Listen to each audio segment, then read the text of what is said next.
welcome to Prison Break Show Season 4 Thoughts. And before you ask, yes, I am going to talk about the final break in this video rather than making a separate video for that one. This contains spoilers, including for earlier seasons, and there will be a link to the playlist that contains all videos I've done on the show in general in the description box. There you go. And this is a long video, but there are time codes for different sections in the description box. I have to say, this season was a lot better than I remembered, so as usual, a lot of the jokes I'm making in this video are not meant as criticisms of the show. It's hard for me to not make jokes about, yeah. Brief off-topic, really glad to see the Retard crew back now, as the Rat Pack Tuna Can Man is excellent, one of their best. So, I already forgot to turn on, there it is.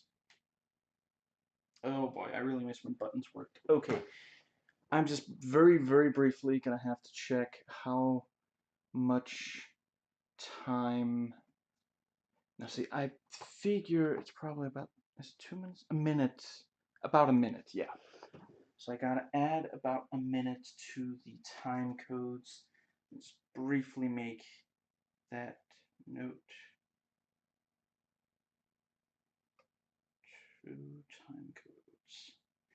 So, the last several videos, yeah, the videos I did on the first 3 seasons got really long, so I'm gonna try to avoid that here. So I'm gonna only get to the very most, like, the stuff I especially want to make sure to say about the individual episodes, and I am, couldn't think of it, did I? Yes, I did. There was one other thing. Yeah, I'm probably going to be talking fast. I realize that's not the most wonderful to listen to. I don't know. It's been a while since I checked. Does YouTube still have that thing where you can slow someone down? Where you can, like, slow down a video while you watch it? I don't know. Anyway, there are 24 episodes to the season, and I tend to get long when talking about this show. So, and briefly, for those not already aware, I let's see. I take time. I note down time codes while doing videos now. But since my wrists, have some carpal tunnel going on, I record the time codes onto the smartphone. So whenever I reach a new episode section, I'm gonna say the episode and the time code so that I can record it. Yeah, sound recorded onto the smartphone. I realize that's kind of awkward, but there's just no helping it. So let's see. Right, so I noted, yeah. Okay, so this is something I wrote 2 months ago before I started watching this season at all, which I started doing about 3 weeks ago. So I am gonna have to change some of this because I changed my mind. Let's see. Yeah, let's see.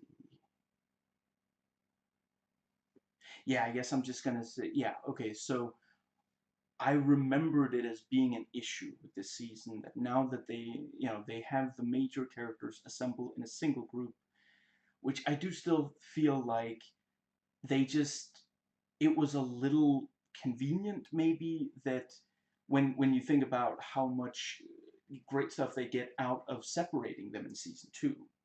But anyway, I get why they did it. And again, I don't think it's as bad as I used to think it was. But yeah. So let's see.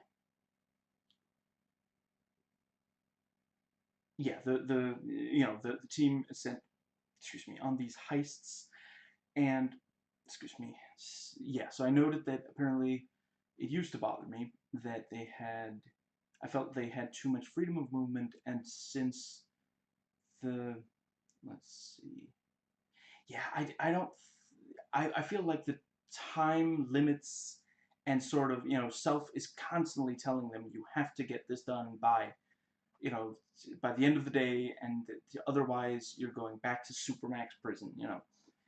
And let's see. Yeah, and I noted, you know, the show's at its best when either they're in prison or on the run, and they didn't want to just do season 2 again. So it's not them on the run. I think they did a good job, and it is a fairly logical. It allows them to do some of the things that we love about them breaking out of prison. The planning, figuring out how to, like, it's not guerrilla warfare, but it is that sort of, you don't have access to all the things that you would like to have access to, so but you still have to accomplish something. It's somewhat like if yeah, it is somewhat like some of the Mission Impossible films. You know, there's limited access to the resources, but they do have skills and knowledge, so they're going to apply themselves, and you know, it's yeah. I mean, yes, I'm not going to say whether or not that works out in the Mission Impossible films, but in this season, you know, they do tend to get the task completed that they. Okay, so let's see. Yeah, so uh, this was the season when they revealed that Christina is still alive, and yeah, I know it's really great to see Michael and her match wits, and let's see, yeah, and ultimately, yeah, it kind of bothered me that, you know, it felt like it came out of nowhere. It bothered me that they bring up the cancer thing, and they even say, you know, oh, Michael has nosebleeds, his mother has nosebleeds, and then she died. And you know, I had forgotten that they have the surgery in this season, and that's supposed to explain how but I guess ultimately the thing is, the, when you have a show with big twists go on for a long time, eventually some of the twists are going to get kind of really out there. Ultimately, I do think they just barely manage to make it work, and certainly they get a lot of great stuff out of the character of Christina. But it is still, like, the fact that this season, I mean, it is almost as if they just sat down and said, let's try to resurrect as many characters as we can. You know, Kellerman, Christina, give me a second, Sarah. I feel like there's at least one more, but I can't place it right this second. But yeah, it's yeah.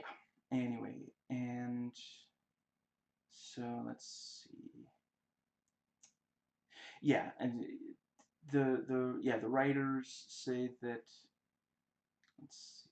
Yeah, we wow, I really did not remember this season very well from, in my defense, 10 years ago, you know. Other than the last 3 weeks, it was 10 years ago that I watched this season at all. 4 weeks, I guess. 4 weeks, since it's 24 episodes. Yeah, that's what it was. Yeah. I remembered it as you feeling like for most of the season, well, you know, the loved ones, like Sophia, Sophia and LJ are really the only ones, really.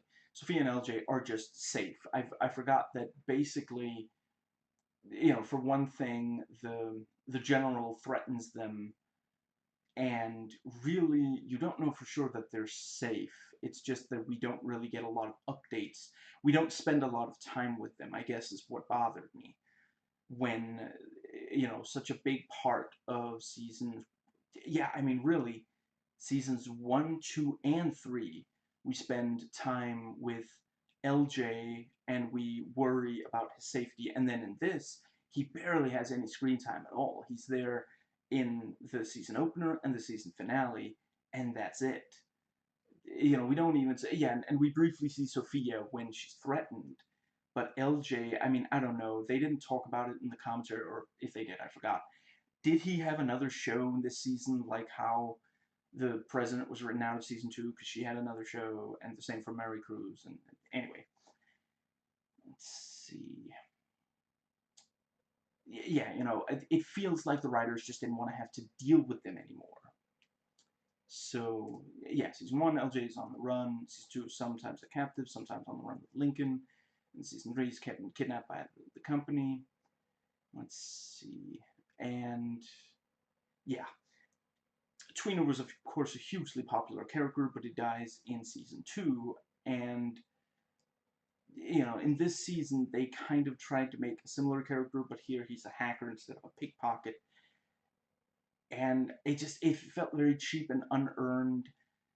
And I remembered it as his character staying around for the entire season. That's how irritating I found him.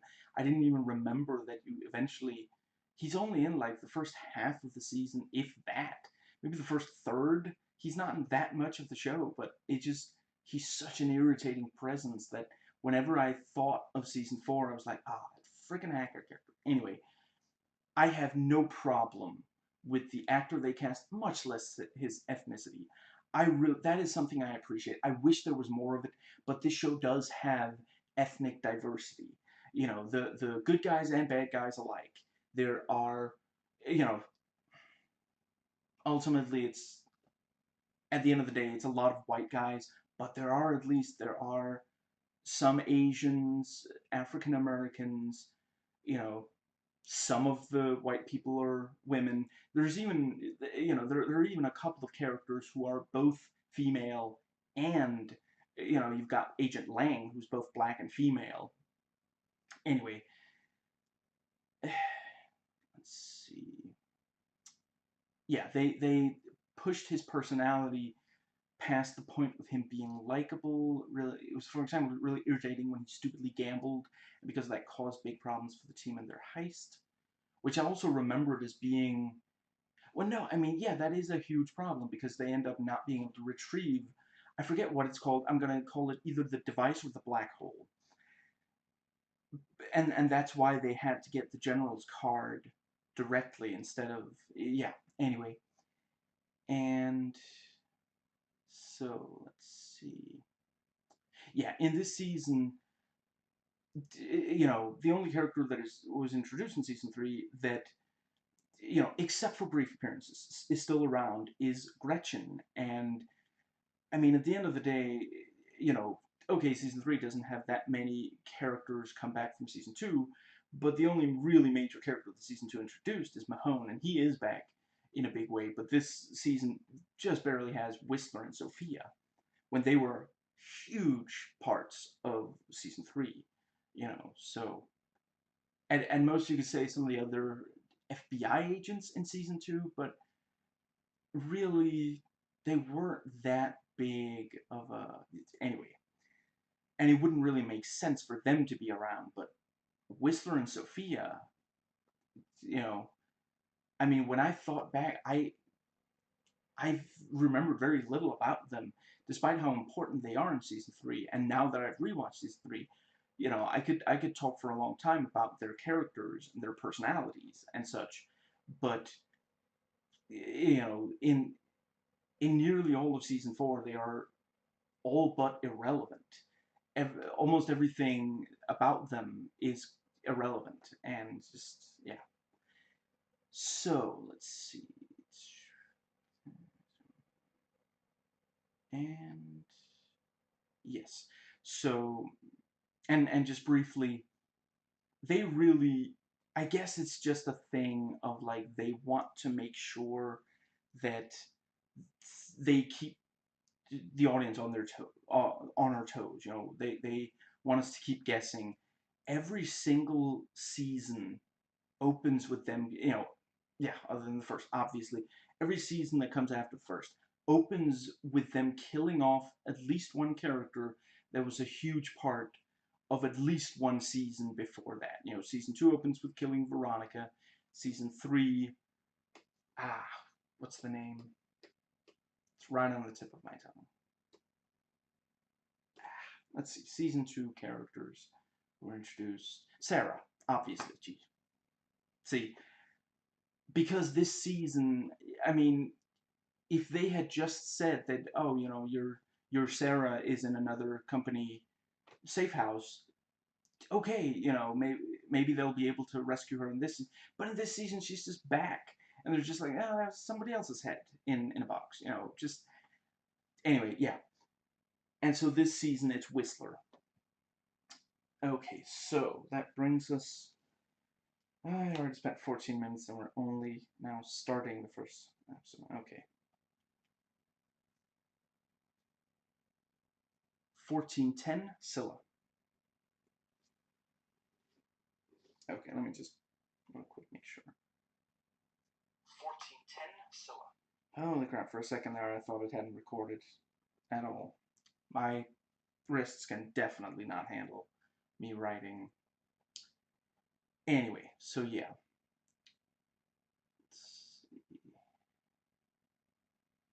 Do we ever find out who that letter he sent was? He writes in the letter, if you're reading this letter, that means I didn't succeed or something. Do we ever, anyway, in and out. That's what she said. 50 million? That is one expensive greeting card.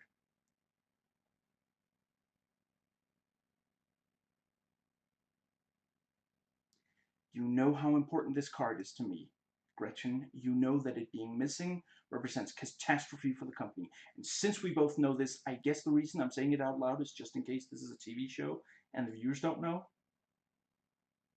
Sophia smiling is adorable. I really do appreciate that. Honestly, in some cases, I really like that on this show, eventually, after much hardship, the love interests do get to smile and be happy. Sophia, Sarah, you know,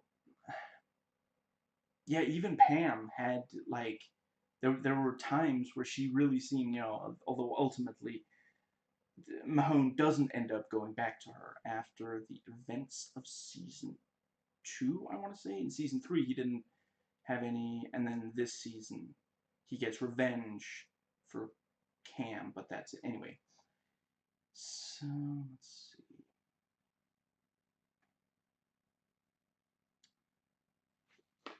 Excuse me. It's probably supposed to be like kind of pathetic or I don't know, something when we see Brad so happy about his mother, but it is honestly kind of sweet. Clearly that is not the face of someone who's like, yes, we got a ride. I knew, no, that is pure joy. He is genuinely happy to see her again, and yeah, it's nice. It's nice to see Brad smile outside of the actor doing out of character interviews. Let's see. And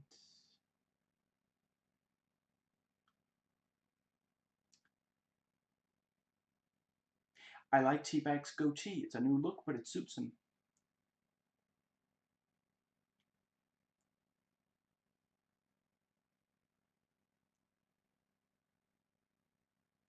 The Wyatt guy hasn't said a word yet, and the general didn't used to say anything. It would be really funny to see them like passing notes back and forth or like charades or something to communicate.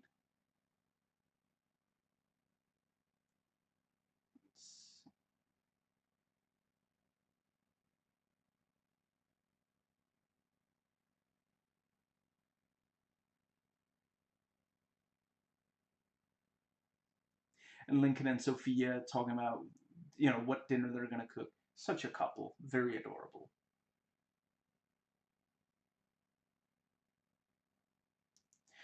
Lincoln has appeared on screen. Better give him a fight scene. Just kidding. I love these. Wyatt rings the doorbell and then asks for a certain person, pushes the door in to go in there. He's got a real Terminator thing going, and I am here for it. I guess maybe they were inspired by the Sarah Connor Chronicles, which had, if I recall, that started running in like 2007. I mean, let's see, 2007, that would have been season 3, I want to say, or maybe late season 2. Yeah, I think season 4 is the first time of this show that it would really have made sense for them to have a Terminator-style character like this. Obviously, I'm not saying that he's a robot or sent back through time. I'm saying he has a Terminator vibe to him, and they confirm on a commentary track that that was intentional.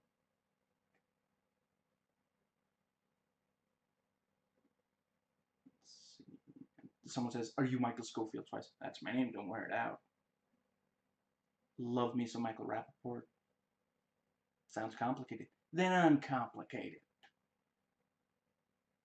And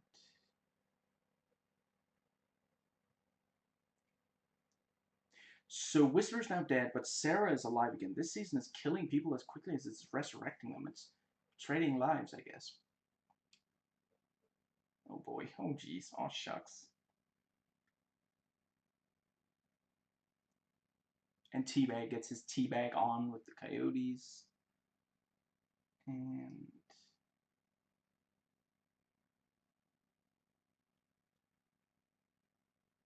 how to break into a place that we don't know where it is. Simple. You've broken out of 2 penitentiaries. Yeah, but I knew where they were when I did it.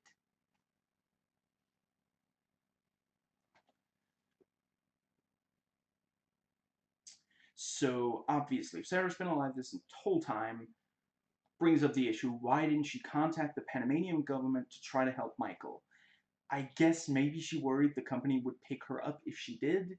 I do still think, if I recall, it is not given a single line of dialogue. I think it should have. It's great to see Sarah again and to see her smile again. Let's see. So Sucre vouched for Brad. He came through for him in Panama. Yeah, okay, clearly the writers wanted to assemble this team.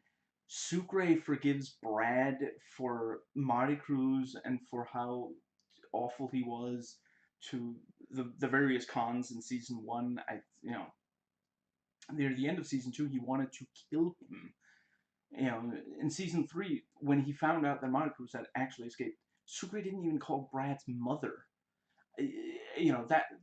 That literally would have cost him nothing except the money for the okay, yeah, long distance is expensive, but still. And let's see. Yeah, so later in the season we're told, Teabag burned Sona to the ground and Brad saved Sucre's life there. I get that they thought they were going to get a full season with season 3, so we would have seen that happen on screen. But they ended up not being able to do that, and for this season they didn't want to do any Sona stuff basically. And isn't it maybe also like a if they have whatever. I still think that it feels like too big of a leap to me. And let's see. Yeah, Brad has mistreated every single other character on the team except Sarah and Mahone, and neither of them asked for him to be on the team. And Brad and Sarah don't even interact before they get on the plane, at least. Let's see. Even though he was distraught when he thought Sarah was dead in season 3, and this is the first time the characters interact since near the end of season 1, which I don't think was a very meaningful interaction. And this despite the fact that Brad legitimately cares about her. I'm just saying, for this, at the very least, we really should have had, just it would have taken so few seconds to just have him say, Sarah, I'm so glad you're alive. They said, I'm so glad you're alive. Something like that. It's just, yeah. Let's see. So, yeah, they removed the tattoos without sedative for no good reason. I guess he didn't want to have to sit through all that makeup anymore, and they're planning shirtless scenes. For crying out loud, at least put something in his mouth so he doesn't damage his teeth. You gotta hold up your end of the deal. Well, you better deal with ending in a hold up. Let's see. Yeah, so it seems like where this episode ends is when they get on the plane. you know, this episode and the one after it are glued together on my DVD into one hour 23-minute block. So I had to guess, but that is 41 minutes and 30 seconds in. So yeah, if something I say at the start of the next episode belongs at the end of this one, that's why. I do appreciate that at least Teabag is not a member of the group. That would have been absolutely absurd after all the conflict between him and the others. I still do think that having Brad on there is a bit ridiculous. Like, is there a single one of the cons that he wouldn't have killed if he could get away with it? I don't think so. And he and Mahone didn't exactly get along. Although Mahone did use him as an attack dog, but that's, you know, he also didn't, yeah, they didn't get along, especially, so, anyway, it's, technically, Teabag does work with the others somewhat later in the season, but it's not exactly as though they're just on the same team exactly. They're, you know, he was intending, well, actually, yeah, I mean, Gretchen is the one who has the idea to betray the other team, but still, they, you know, and there's still a clear conflict. You know, the others can't stand Teabag. With the introduction of the Riot guy, really every single season of this show introduces at least one new antagonist character. Let's see. And again, I haven't watched any of season 5 yet. It's possible that breaks that trend, but yeah, seriously, you know, again, season 1 isn't a sequel to anything, so, but, you know, and an antagonist that's introduced from the very start of season 1 is Kellerman. Season 2, it's Mahone. Season 3 is Gretchen, and now we have Wyatt. So, let's see. But yeah, I do appreciate that they want to try to turn character relationships on their heads and such. But Brad so comfortably being accepted by the other members of the team, you know, they just say, Sucre vouched for you, so I'm okay. Just, no, I think it's too easy. So, for the commentary tracks for this season, I took less notes than for season 1 and 2. I'm fortunate enough that my life hasn't been that thoroughly impacted by Corona the way, unfortunately, many other people's have. But one thing is that I don't know when the next, you know, yeah, I don't know when the next time I can get a full treatment of my back, because the person who usually treats my back is wisely taking a break just in case, so she doesn't get infected, and taking a lot of notes strains my back, especially when I do it more than once per day, since I do watch an episode per day, and yeah. Another thing is that for this season, there are no subtitles for the commentary, so every time I make a note, I always voice type, I am talking over the commentary, unable to hear what they're saying as I do that. So anyway, there's a commentary track for this episode with Zach Estrin, Kevin Hooks. So that's who Agent Hooks in the season. I don't think his first name is Kevin, but his last name is Cooks. So that's why. Anyway, Kevin Hooks, Matt Olmstead, Nick Santora, and Kieran Usher. So yeah, they had shortened season 3 due to the writer's strike. Originally, the second half of the season was going to be Michael tracking down Whistler, so they had to skip a lot of that and get to the end part where you catch up to him, or he catches up to him. The thing with the Riot at Sonar was going to be four episodes. Anyway, some episodes. The prison was going to burn down, but since the season was cut short, they had to. Oh, what does that say? Okay, I do not know what that means. Anyway. And they admit through sarcasm that Sarah was not supposed to still be alive. You know, the head in the box, that really was supposed to be her head. I'm not sure if they said exactly why they brought her back, but apparently, like, fans really hated it, and I gotta admit, I really hated it. I didn't even remember that they killed her off. I remembered distinctly that she was in all of season 4.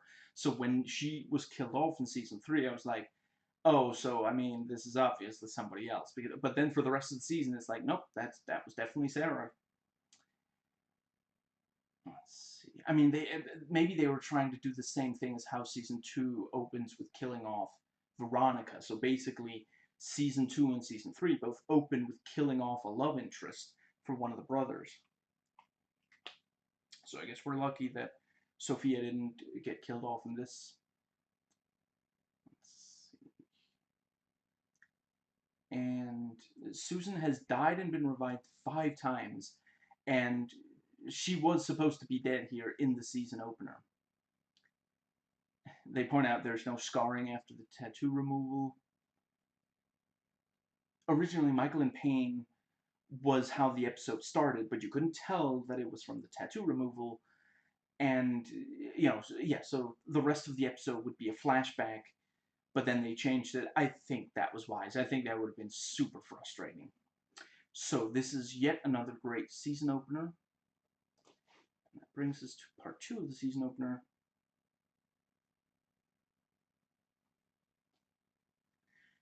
2930, breaking and entering.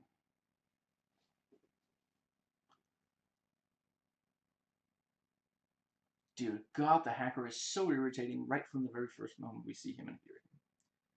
I honestly had forgotten he was this irritating, but I guess that's why I remembered him as being in the entire season. That I remembered him as being less annoying.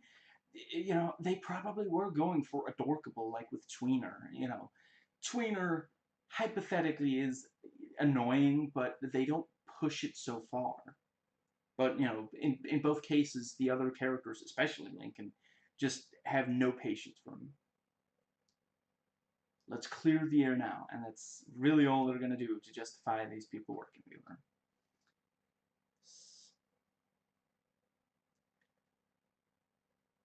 Let's see. Mahone lays out how to find the driver, and Roland dismissively shakes his head. I really hate this guy.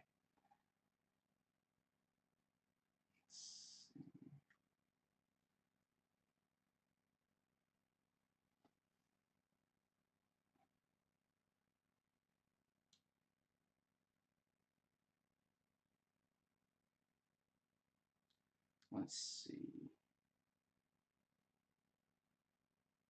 Well, the FBI should have hired me. I wish, then you wouldn't be on this team. He's a douche. Thank you.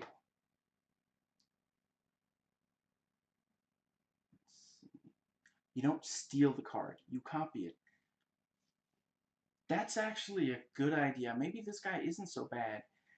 Maybe I forgot that, Roland was like, no, he's actually a good character. I misremembered, misjudged him. And then he says, oh, now you're interested in what I gotta say. Never mind, I just take back everything positive I just said about him.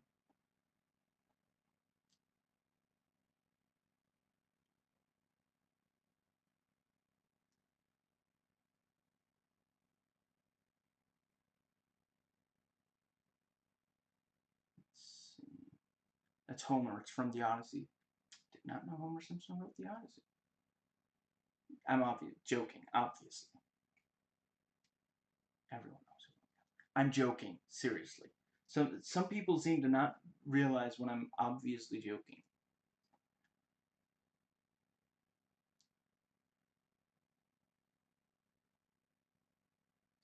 So, let's see.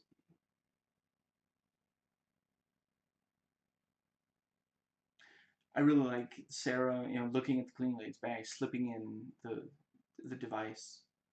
That was, yeah, very, very smooth. Eat some bad Mexican? Okay, yeah, that one reviewer is right. That was a tasteless joke, or gag, if you will.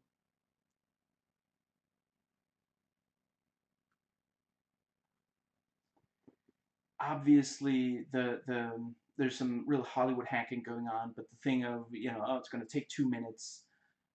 I do like that idea. They didn't make it up for this show. It's a Hollywood hacking thing. Oh, it's going to take X amount of minutes, and but it's a good way for there to be tension and suspense and a new element of the show.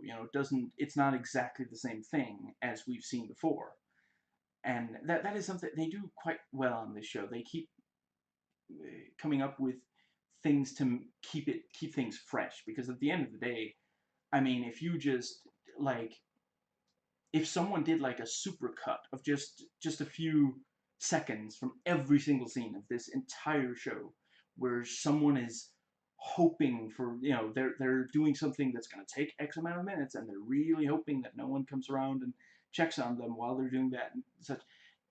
it would be quite amusing. Like that someone made like a supercut of.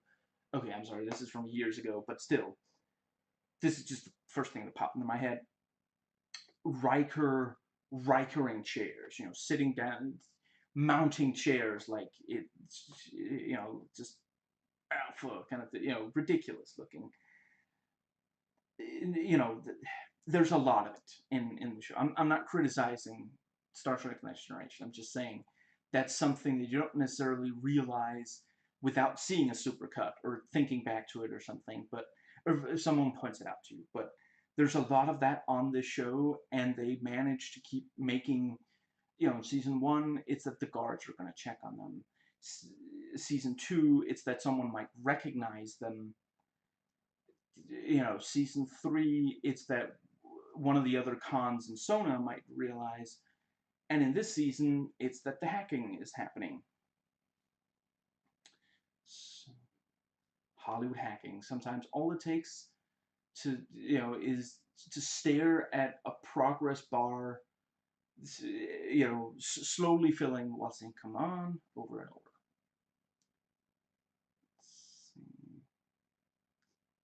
And Brad steals the bag, and, I think I pulled a groin. As they point out on the commentary track, not his own, someone else's. And Mahone says, I actually had to slow down not to catch you. Supermax. Sounds like a name that, Homer Simpson would have chosen as a new name if you hadn't gotten to use Max Power. Let's see.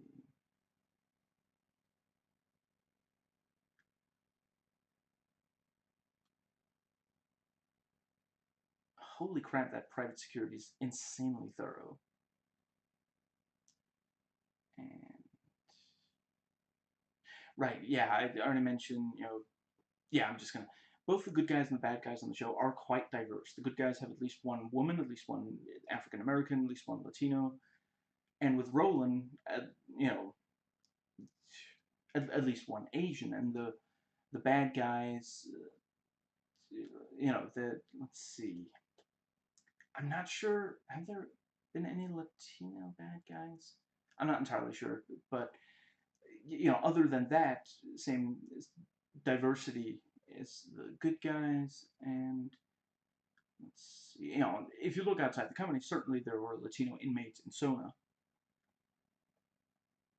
And that's the other thing you gotta have if you're going to do some Hollywood hacking. The hacker has to look over something and repeatedly say, no. The only thing that kept me alive while being caught was the thought of being with you. And yet, now that I'm with you,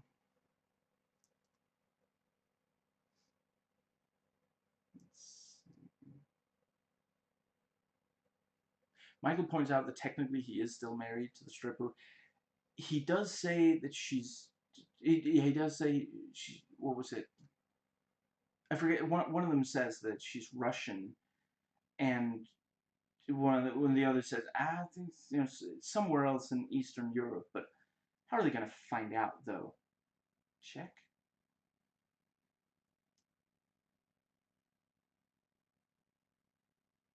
I had honestly forgotten they introduced the nosebleeds here at the start of the season. I remembered that as being later in the season.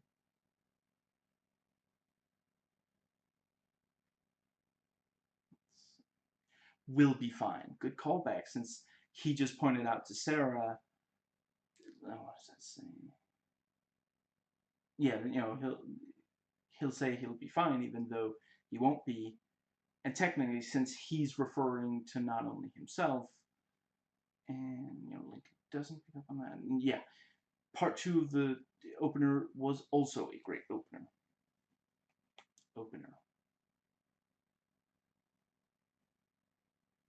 3820 shut down. I got trees. Lumberjack. And Michael is furious with Don. We see him shout again. He's, yeah, it's rare that he's angry enough to shout. It happens a couple of times this season, but let's see.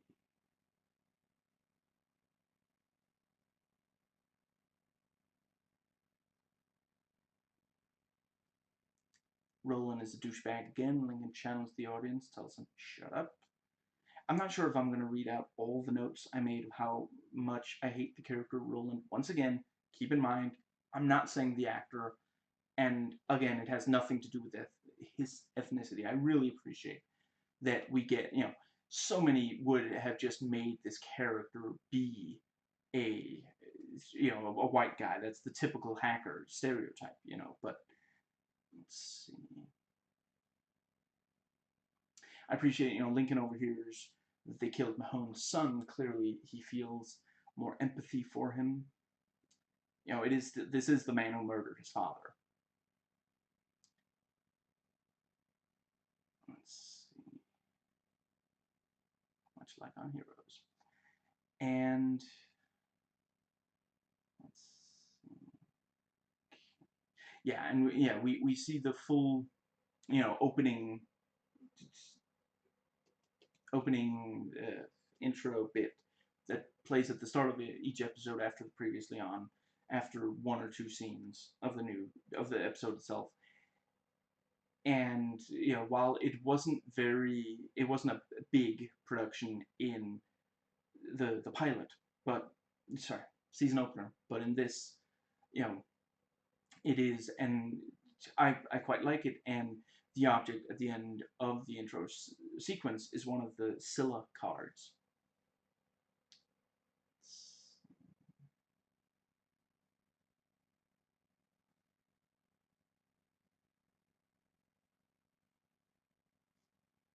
Okay, sometimes I enjoy reading aloud how by and large, Google Drive's voice typing, if you go in and create a Google Doc, Google document on your Google Drive,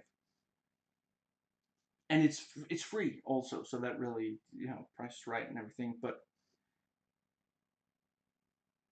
a lot of the time it's great, but occasionally it gets some stuff wrong. I tried to voice type Agent Self. It came out as Ancient Celts. Celts? Isn't it pronounced Celts? Anyway. I guess it must be Celt. Anyway.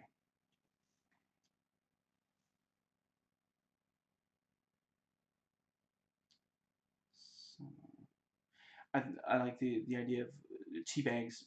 It changes a little later in the season, but at the very start of the season, Teabag really wants to kill Michael for leaving him for dead. And I appreciate that he doesn't say he tried to kill me, because that's not true. Michael has never directly tried to kill Teabag. You could maybe say that he... No, I doubt that he would have expected Teabag to run once he climbed out of the hole at Sona and the guards were pointing. He probably figured that Teabag would just surrender, because Teabag is good at keeping himself alive, Technically, Michael had, later in this season, he almost kills him, and Sarah has to stop him verbally, but technically, other than that, before season 4, Michael has never directly done something that he thought would kill. He left him for dead, but yeah. So let's see.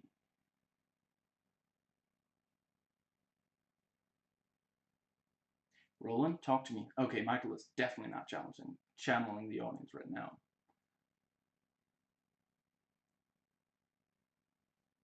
And Michael and Roland are trapped in the server room, and the security system is doing Roland's job of sucking all the oxygen out of the room. And Lincoln grabs a fire axe and heads into the building. Lincoln breaking the glass with the axe was one of the things I remembered all these years later. It's a really great moment. Bruce, a storm is coming. A real bad storm. I'm going to show him X-Men 3. Talk about cruel, unusual punishment. I didn't think I needed to see Teabag singing in the shower, ordering pizza, choosing porn, but somehow the writers knew what I needed better than I did. Great, that's definitely worth nearly losing my life for. Was it strictly necessary for him to get him out of the room? Couldn't he have just taken Michael and left Roland there? And Mahone chokeslams Roland onto the table, once again channeling the audience.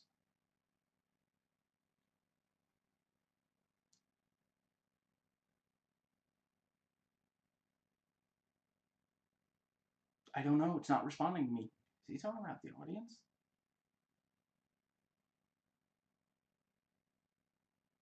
Wait a minute, wait a second, wait a nanosecond.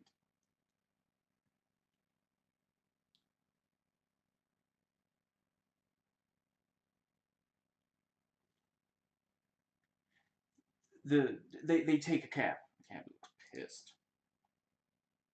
So few people are going to understand that joke.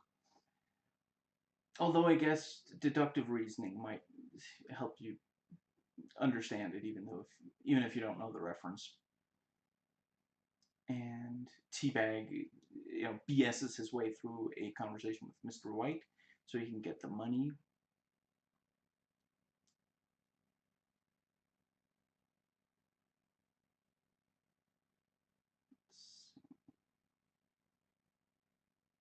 The idea that this high concept for a setup for the season might be shut down is one of those ideas that they have to deal with early in the season so the audience isn't constantly thinking that that can happen later.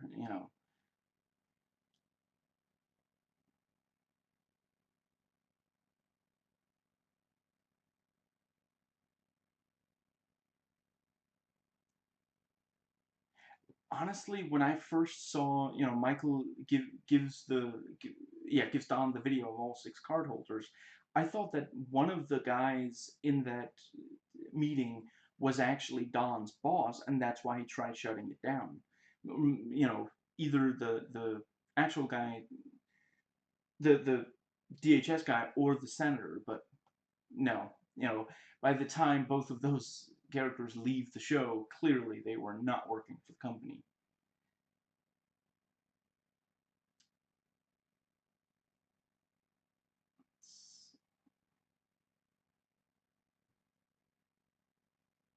And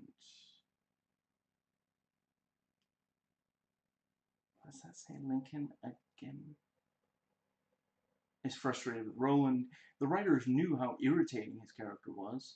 Is yeah.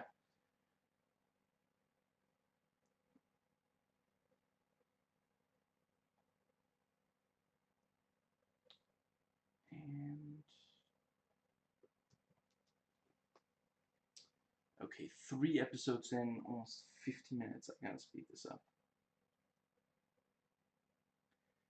47-10, Eagles and Angels.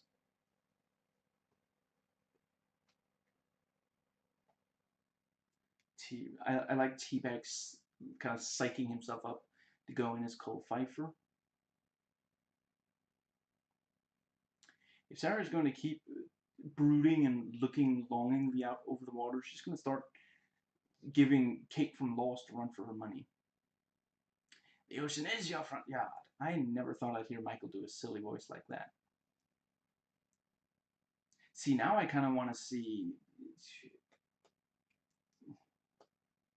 I can't believe I'm blanking on his name. Wentworth Miller do comedy. Honestly, he very well may have. I don't know his entire career.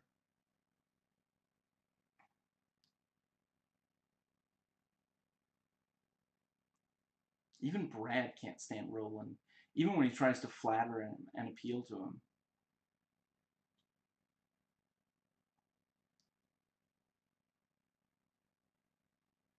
I like the confrontation between the brothers and Teddy.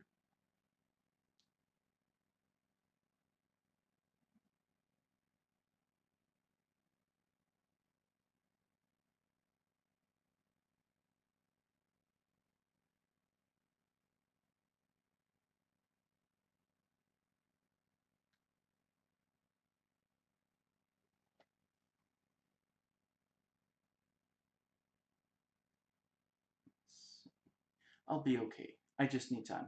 One-time transplant coming up.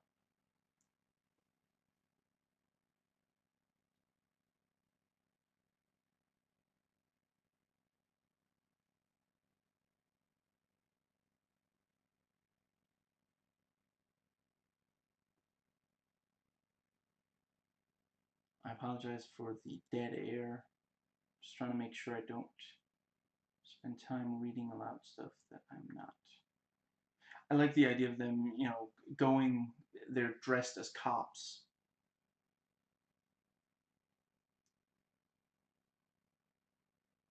And Shep is the stereotypical douchebag, not taking the hint about not talking, and he even steals Sarah's credit card. I really like the bartender, both her character and the conversation between her and Sarah.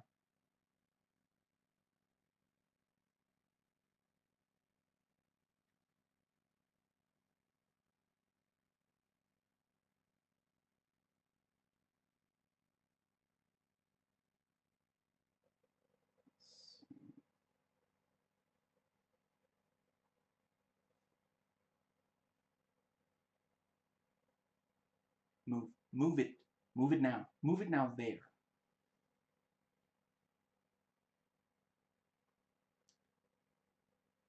And if anybody else is wondering, the actress who plays Lisa was on Heroes as an FBI agent. So, that's where I recognized her from.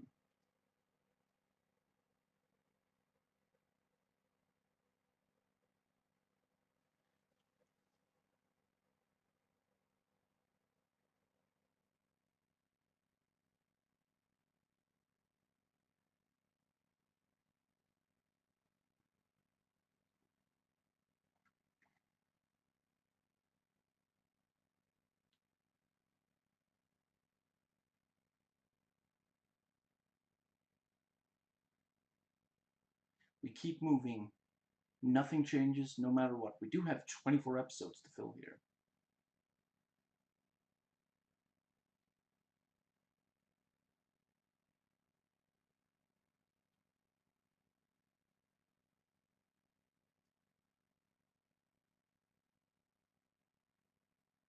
I need you to do something for me. Yeah, doesn't everybody? What an ass. At least he does agree to help Mahone once he knows that it's about the man who killed his son.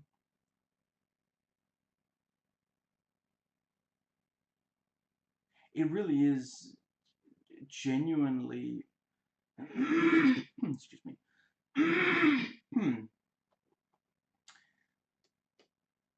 Like in the first 4 seasons, maybe they do it again in season 5. In the first 4 seasons, the only character they create that is genuinely obnoxious is Roland. So it's not like, I could understand if it's something that just happens every so often or something, but anyway. I really like the episode ending on, Sarah's heading back to base, and Wyatt is tailing her, so, you think that that means he's going to find the base. Very thrilling way to end an episode. Really, excuse me, gonna keep you coming back for the next one.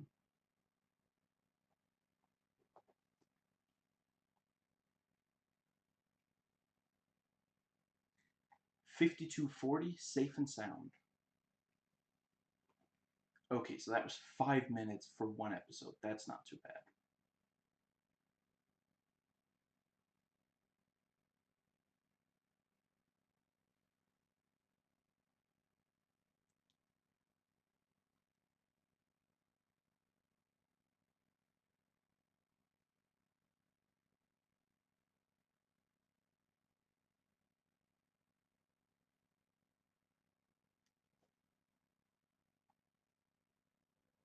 And I'm gonna say his name's Andy.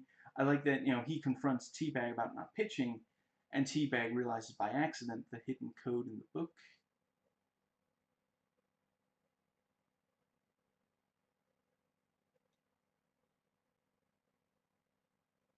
Talk to Angela down the hall. He says that 3 times.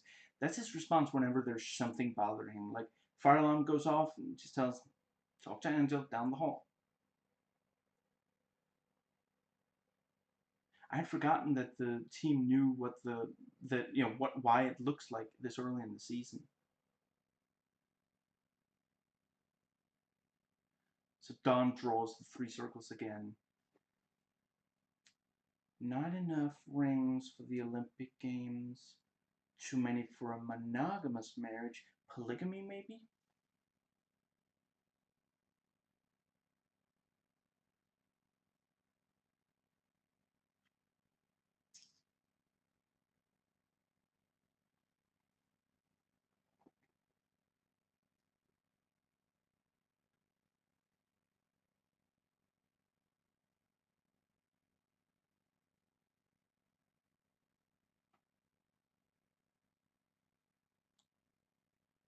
So Miriam confronts Teabag, who talked leprechauns. Last season, Sullins talked genies. Someone writing the show is really into myths.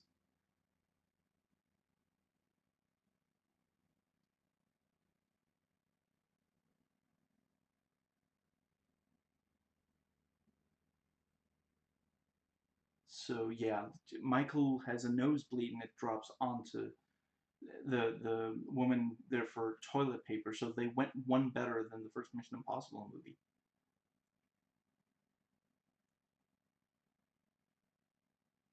Be very careful choosing the next words that come out of your mouth. You've forgotten what character you're talking to, haven't you? Haven't you? There it is. Excuse me. I thought I got rid of that before I hit record.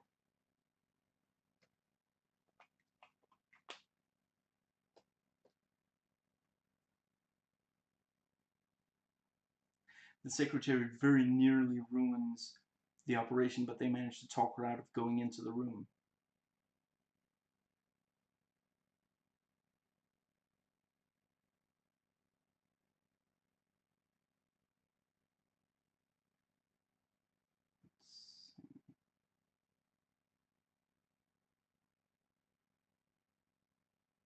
IMF?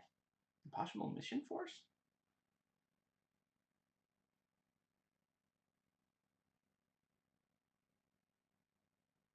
You could have told me all of this on the telephone. Why did you get in your automobile to drive all the way here to this skyscraper? I really like the tension of, the general wants to see the card, so they have to hurry and put it back, and they manage to get the card back just in time, but the general is still suspicious, says need to keep card on them at all times.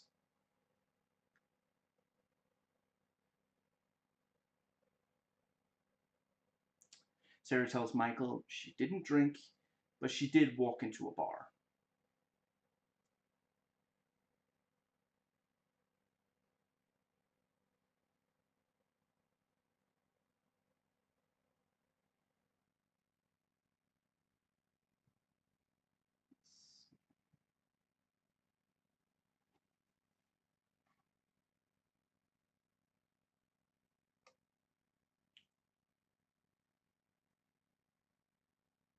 Gretchen escapes. I don't know where the sound effects of his scream originated, but I feel like I heard it in StarCraft. I don't know if that was the first place it was used, or if that was also referenced.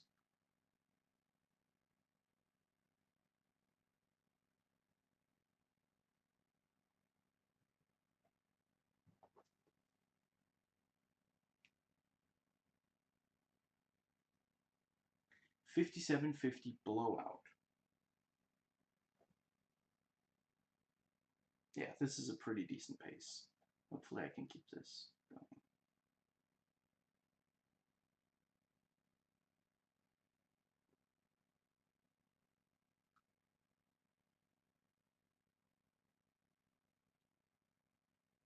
Brad does a really good job freaking out, although he does repeat several of the lines.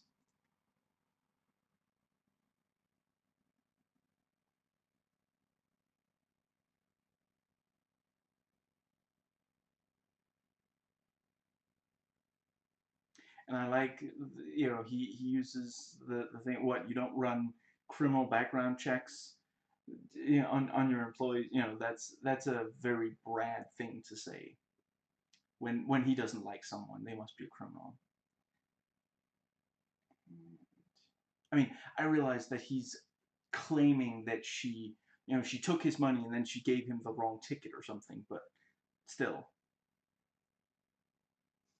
I really love Teabag putting his feet up and really not taking any crap from Andy, even though he's clearly in the wrong. It's that thing of, sometimes if you just say something confidently, then the yeah, it'll be accepted.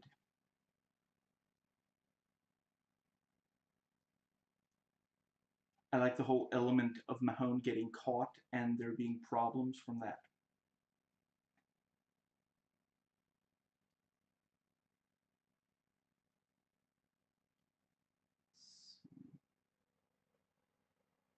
I like Gretchen going to her sisters and getting the gun and such. And Don threatens with the no-fly list, another example of the show criticizing government overreach after 9/11.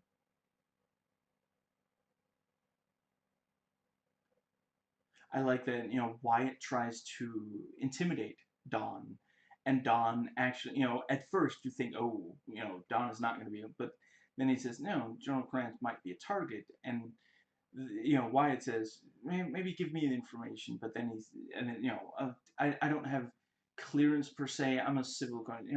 Oh, well, you know what? I'm not in the habit of, sharing, top security information like that with civilians. So, just there's really great, and Wyatt ends up having to backtrack and say, just he likes his privacy.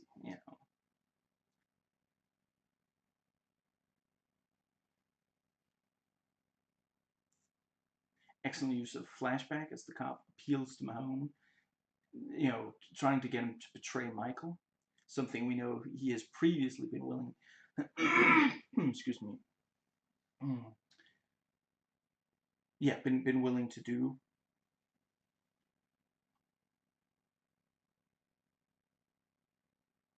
Lincoln tells Roland to shut up. I'm slightly less with him on this one.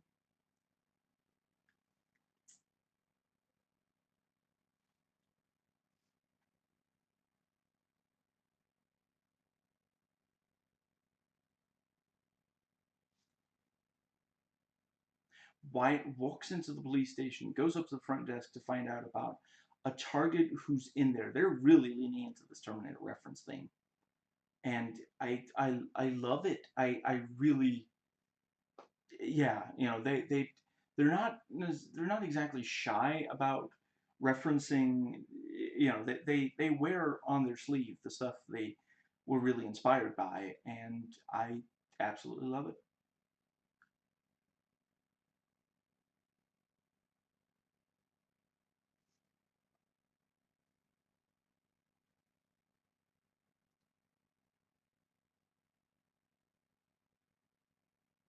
Mahone promises Michael he won't tell Wyatt anything, but tells Michael, just may kill Wyatt and tell Pam when it's done.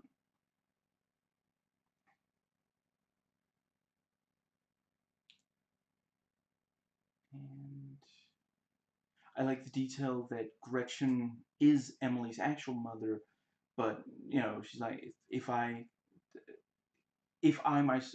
could take care of her, I wouldn't have given you custody.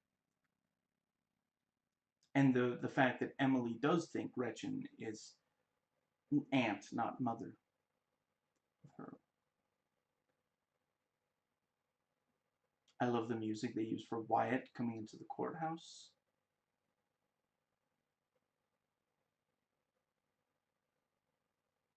Andy found evidence of fraud, so Teabag tries to get rid of his fingerprints.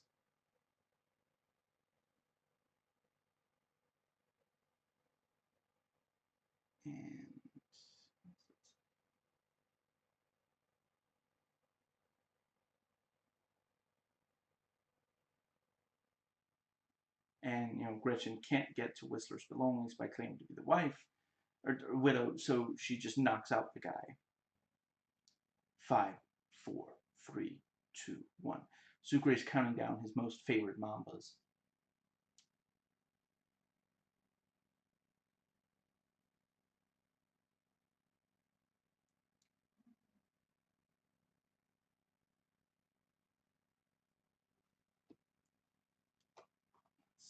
So Wyatt hid a gun in a newspaper and mimes firing a gun with his fingers, stares directly at the car as it drives off. God, I love this guy. We will meet again. Don't know where, don't know when. And Alex threatens Wyatt and throws out the number for Wyatt, and Roland picks it up. And I like the episode ending of Gretchen knocking out Teabag, putting her heel on his face, asking, something like, "Who the hell are you?" Just really, really great. What's the word? Like, excuse me. There we go. And there's a commentary. Seth Hoffman, Graham Roland, and Kalinda Vasquez. So they like the idea of having the team get the card at the start of the episode, and then complications arise afterwards, instead of them having trouble getting the card, which was the structure of other episodes at the time. Since the card holders are rich people, they decided a racetrack would be a good setting. Originally, the card holder was supposed to be a flight enthusiast, so they had an episode with Mahone skydiving after the guy to get the card, and they ended up changing it. Originally, the team were going after the general, and he had political decoys who had plastic surgery, like Bin Laden and Saddam. Either, I forget if they said Bin Laden or Saddam Hussein. And Sarah Wayne Callies, the actress, was very into bringing a persona to when Sarah has to convince the guard. And they had an idea where Sucre was going to be left behind, Saving Private Sucre. Gretchen was supposed to die in the season opener, but they liked Julianne O'Keefe so much. And, yeah, Vasquez outright says, Wyatt, our Terminator. And at this point, they hadn't decided yet that Trishan was going to be a Fed. Originally, it was supposed to be as smart as Schofield, but then they decided to bring Gretchen back to make her. Let's see. Yeah, and they joke, we didn't see that twist coming either. Some people didn't like Gretchen anymore, but this storyline made them like her again. I can understand why. I have a hard time understanding why you would ever stop liking her, but whatever. To each their own. They wanted to find a way, the writers did, to bring Teabag back, so they decided to make it about the Bird Book. Originally, the Bird Book was not about Scylla, but they changed it. Gate was already in the Bird Book in season 3, so they decided they could change that to make it useful in season 4. And they like turning it into an acronym, and they joke that maybe it stands for greatness achieved through effervescence. But yeah, it does make a lot of sense, because at the end of the day, the Bird Book, if you just watch season 3 and you don't know, it seems there's some coded stuff in there, but it's not, the whole Scylla thing. I mean, obviously we didn't know about Scylla in season 3, but yeah, it wasn't directly connected to that, and connecting it to that was a good way to, yeah. 107.45 the hard way.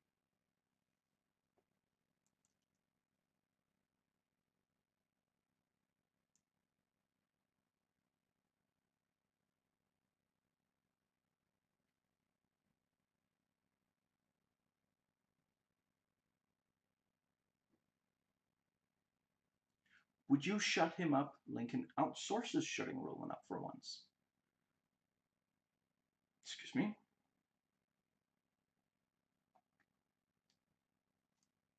And someone says to shut up. I forget if it's at Roland.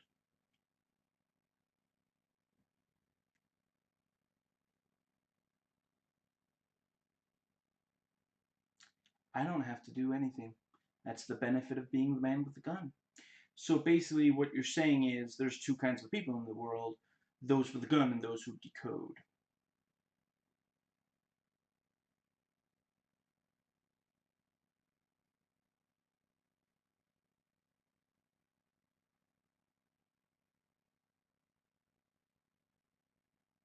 The fact that the Cameron wardrobe continues to sexualize Gretchen and Trishan in situations of torture, threats of murder, and violence is disturbing, but sadly not unique to the show.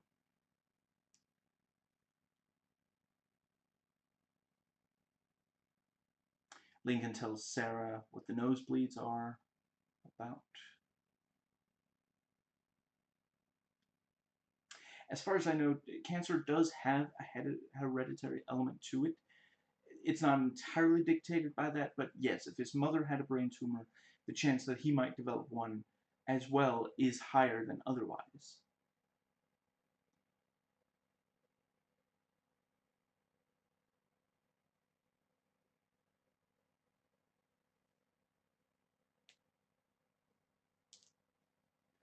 Chronologically, this is out of order, but when they got the ankle bracelets put on, I really should have MST3K'd what? With some kind of prison break? Like Suicide Squad? Brad talks to Trishan and seems genuinely concerned if she's okay or not. And she reveals Teabag is not working alone.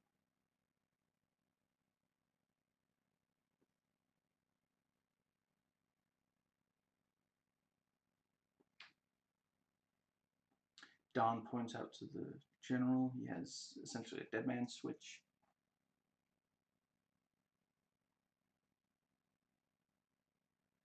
And dealing with why the company doesn't just get rid of Don is something they definitely needed to do early in this season for the audience, or the audience would be wondering. So again, they do a good job of answering questions not long after the audience start asking. Because he's one of the only people who know that this whole operation is being run at all. And certainly he is, well, let's see, by this point, does the guy in charge of him have some more faith in it? But anyway, even so, well, can't they just keep killing every single agent who gets to be in charge of that group? And this is why.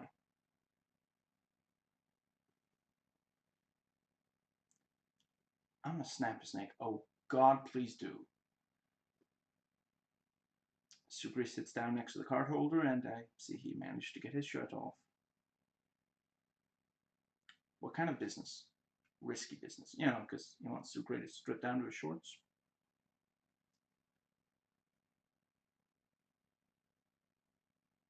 You look like a devil dog. What, like Cerberus?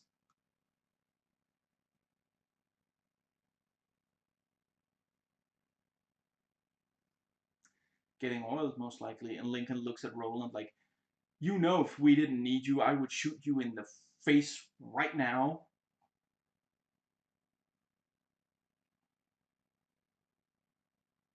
You want me to bang, you want to pay me to bang your wife?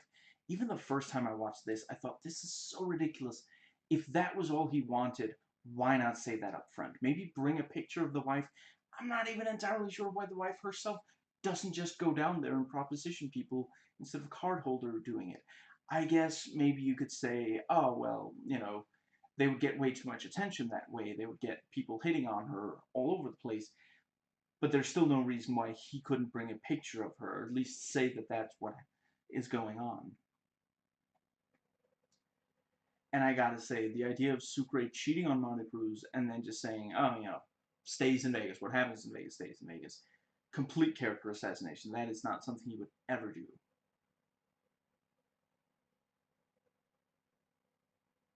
Feels like I'm loathing in Las Vegas. Haven't got to Vegas while I'm so lost. And Roland sits down and starts gambling and immediately screws everything up.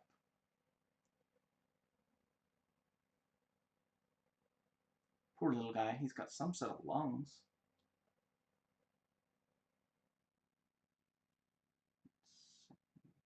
And the episode ends with Michael realizing Gretchen isn't really dead, as he was told in the season opener, and he still wants revenge. So,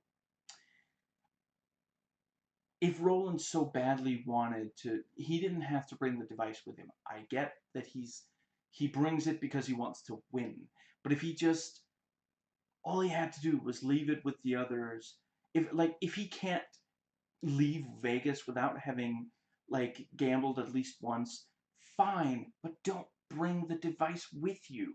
it's so unbelievably stupid.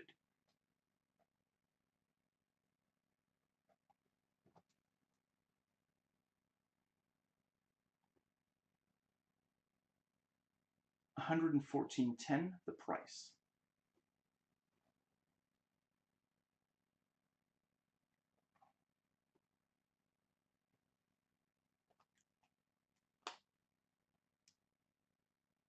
I have to admit the flashback. I kind of thought that other guy was going to be more important.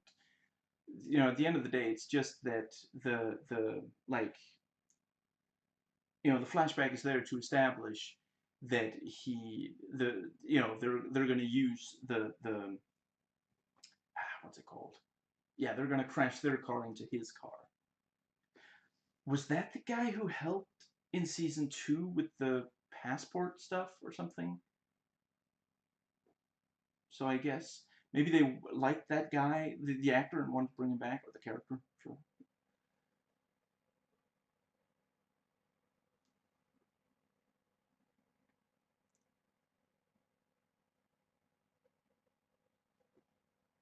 And let's see. Oh, thank you. Excellent acting by Sarah. Just her eyes say so much when she's told Gretchen is alive. You don't know that, neither do I. I don't want to. I don't want you to flip over Wyatt.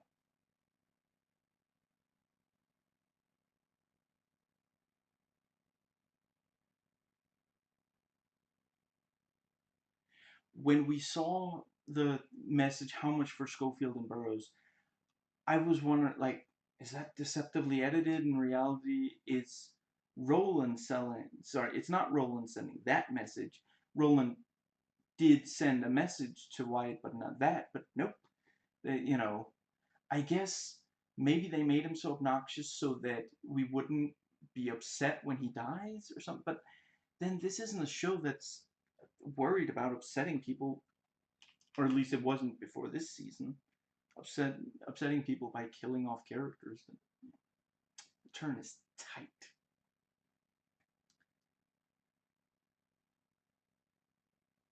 Suit yourself, self.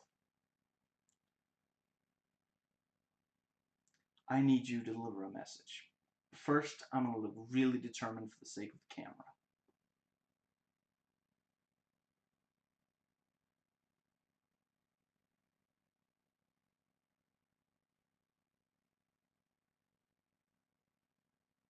Look, Sarah, I'm sorry. Sarah looks unsure what he's sorry about. Honestly, I'm not sure there's anything he shouldn't feel sorry for doing.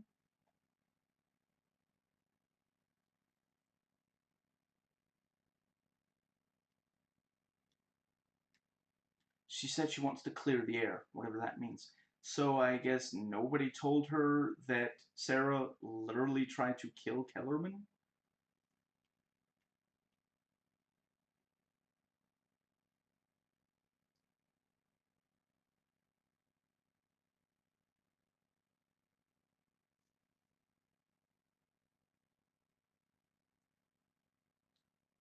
I like Teabag explaining that he once killed 6 people for, what was it, $5 worth of beer or 5 beer, something like that.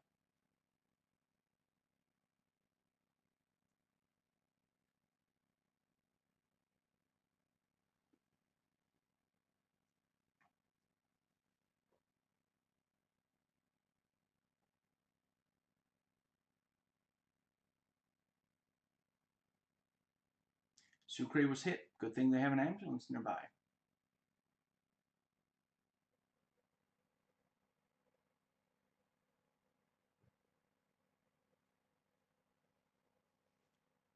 Trishan got Gretchen's fingerprints, and Teabag claims it's only 1 million that they've got coming. And he hits Trishan, so Gretchen accepts that that's why he left the office, not to conspire. Ultimately, those fingerprints don't. There's no payoff to that, but there wasn't really. I mean, it wasn't necessary for there to be, and it's not as though that's the last time we see any kind of conflict. between whether Teabag does or doesn't trust Gretchen.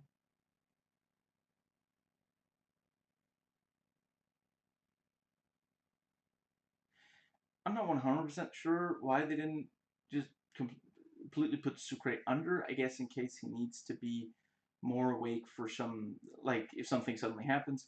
It seems like this season this character is unnecessarily awake for extremely painful procedures.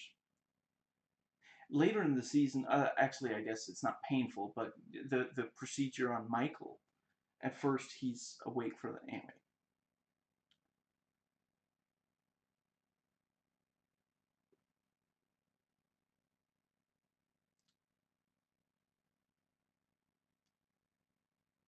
You want your pound of flesh, you take it now. And then later, there's Christina says that Aldo used to call her his Lady Macbeth, and it's like, yeah, someone's a fan of the Bard, evidently, on this show, on the writer staff of this show, and I can't say I blame them.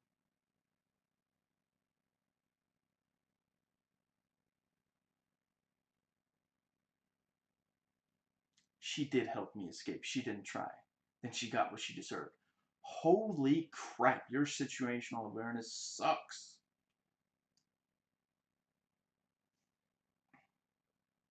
And Wyatt kills Roland after getting the information, or at least mortally wounded him.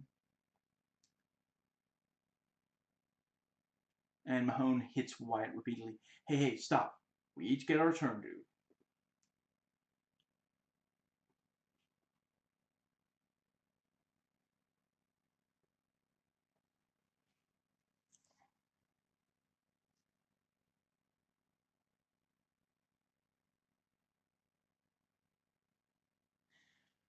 Yeah, I'd honestly forgotten that the show, you know, got rid of Roland so quickly. I remembered as him being around all season.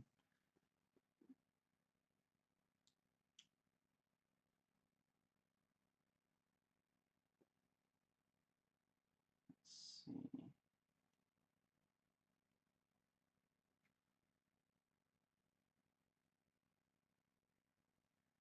And Roland betrays them for money, not for like revenge. Like if one of the brothers or other team members did something to him years ago, they don't remember, but he does. He never forgot or something.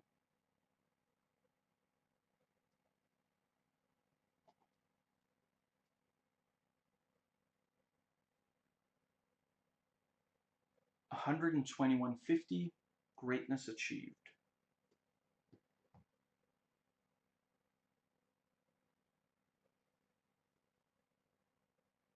Lisa, what are we looking at? Yeah, I wasn't looking at porn.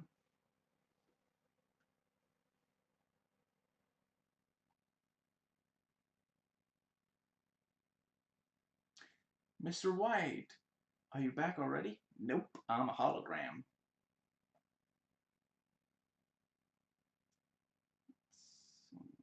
So yeah, Andy supposedly resigned, but White knows that that can't be.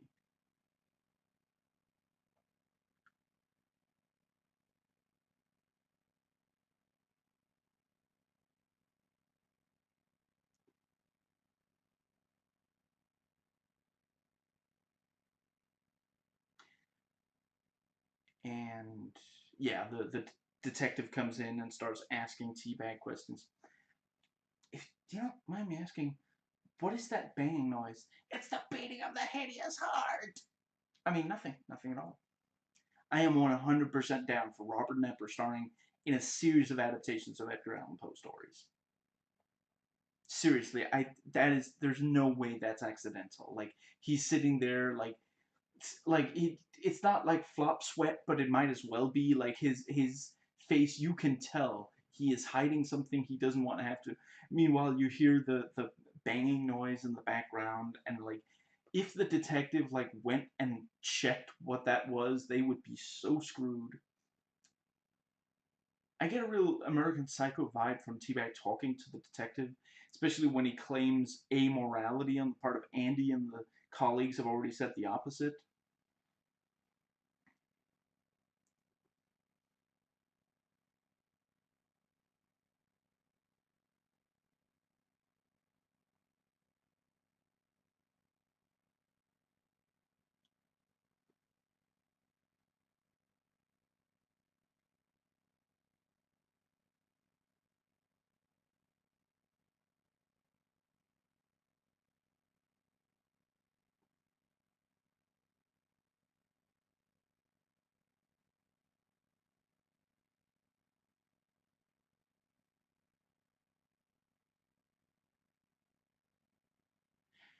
Why exactly is it that they left the guy who may have a brain tumor and the guy who was shot today as the only ones to deal with the pipe down there? There's literally nothing in what the others did that they couldn't have done. Like, seriously. I don't know, I mean, I guess hypothetically. Well, wait, no. I was gonna say that it's too public for Michael since his face is still. But he goes in through the office though. That's super easy to get recognized there, so it can't be that. Yeah, it was for the drama, obviously.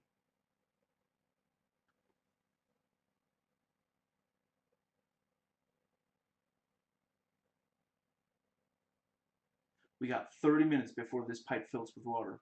Again, no pressure. Well, some pressure, water pressure to be precise. The stupid thing is empty. Name calling isn't going to get us anywhere, young man. I figured the reason Sarah did leave Mahone to torture Wyatt was because, after all, she herself did try to kill Kellerman.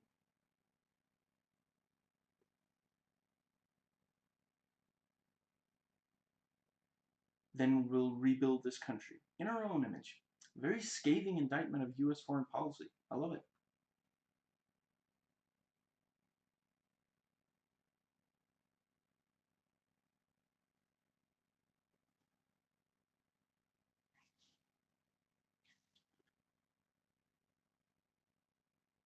And Brad sacrifices himself so they can get to Scylla. I appreciate all the stuff with, the episode kind of builds to that. He says, I haven't really done anything good with my life. He talks, he mentions at least once that Lincoln is a really good father to LJ, stuff like that.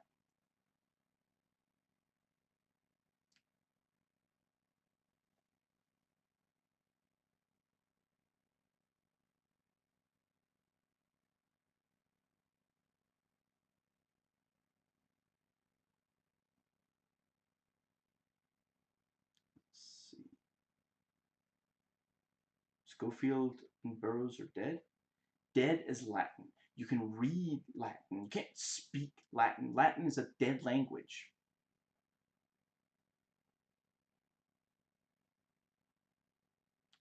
And the episode ends on the brothers and Sucre accepting that Brad is gone. Now, I have to admit, the first time I watched this, so 10 years ago, Brad's death didn't hit me that hard, but this time I did feel like, I mean, he sacrificed himself so that Lincoln could be there for his son. Some compelling stuff there.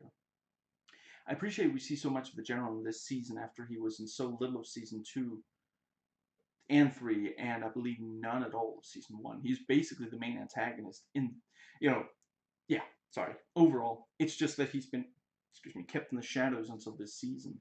And then this season, he's in a ton of it. And there's a commentary track for the episode. Seth Hoffman, Nick Santora. What does that say? Okay, I cannot tell what that says. Okay, I'm sorry. I don't know what name this was supposed to be, but what it voice typed instead was and a glass of wine. Yeah, I don't know. Anyway,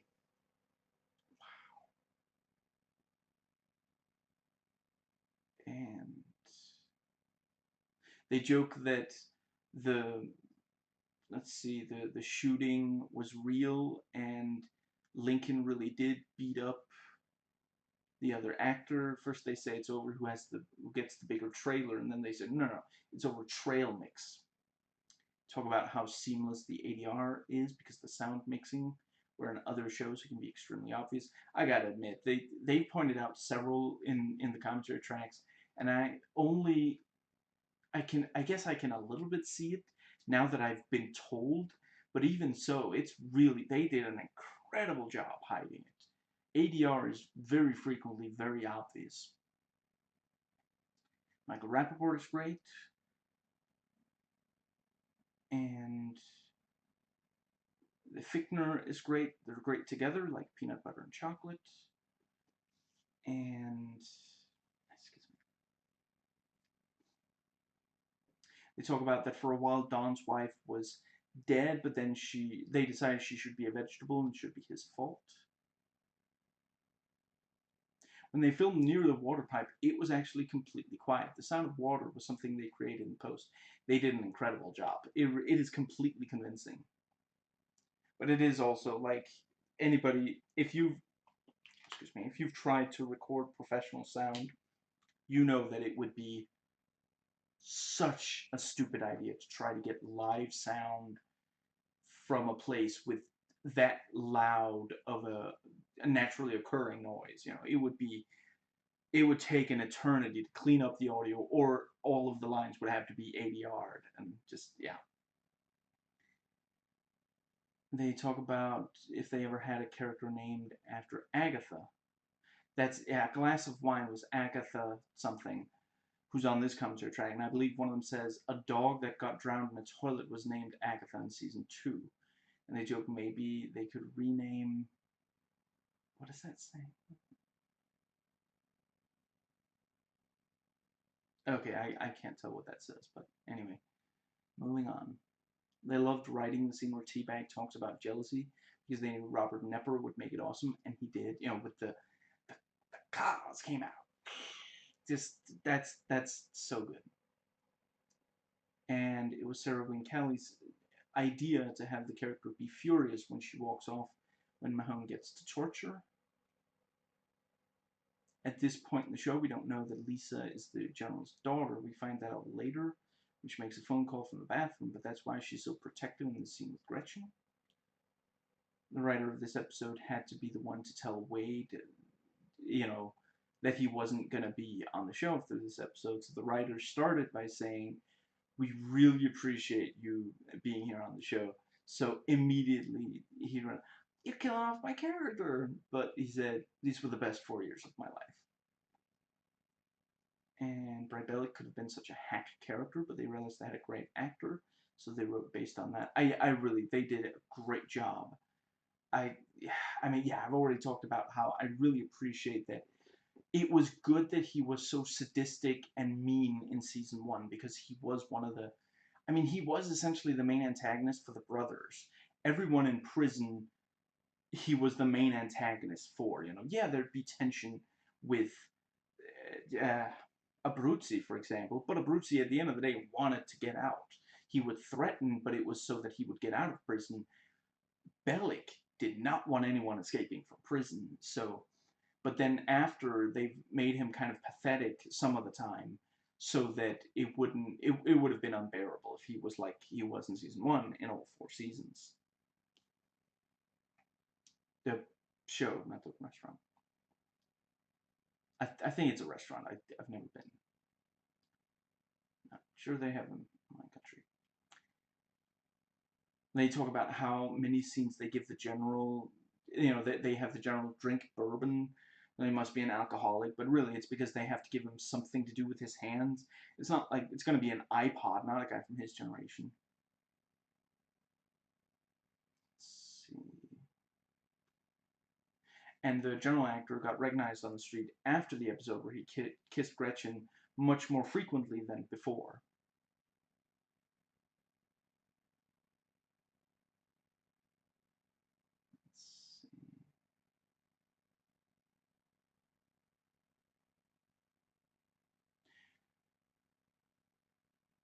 What does that say? Yeah, your fingers do the walking. You get me my sales records. At least part of that line was ADR. I agree. They hid that incredibly. What if they hit you? They hid that incredibly well. One of them talks about laying the big pipe, and the others giggle. At least one of the others giggles. I love that Mahone just pushes Wyatt into the water as opposed to letting. What does that say? The bad guy.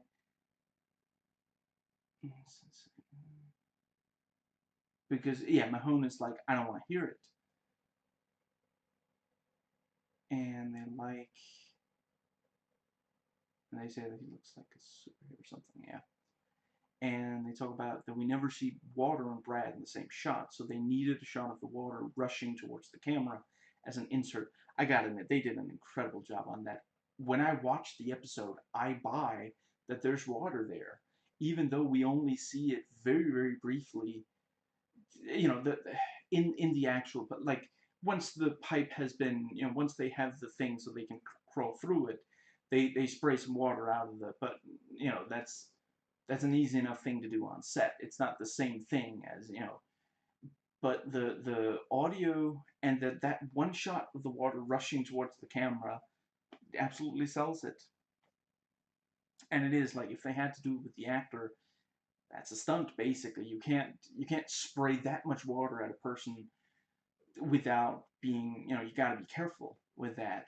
And the episode has other stuff, so yeah, it makes a lot of sense. And it's convincing. Your eyes accept that that's what's going on. 135.40, The Legend.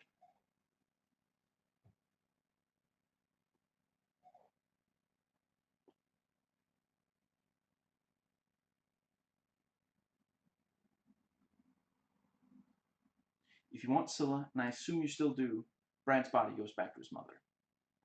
All right, all right. Badass Mahone. I appreciate that the show gives some weight to the, yeah, to Brad's death. And Sucre is now legitimately passionate about what happens to Brad.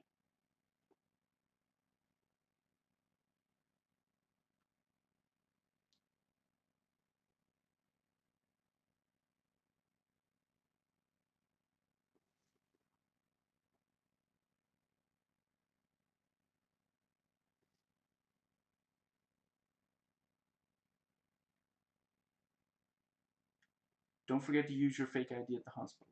Shut the front door. Make a joke about it and I'll rip your tongue out. Okay, Ripley.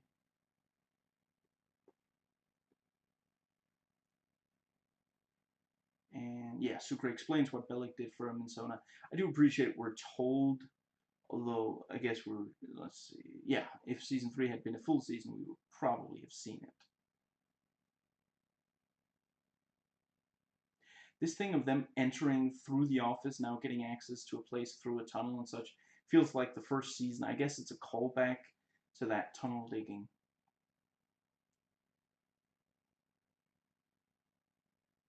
Sarah thinks back to the first time she met Brad and he offered going to Red Lobster. She's probably just wondering if that coupon is still good. And if it's tacky to ask Mother for that.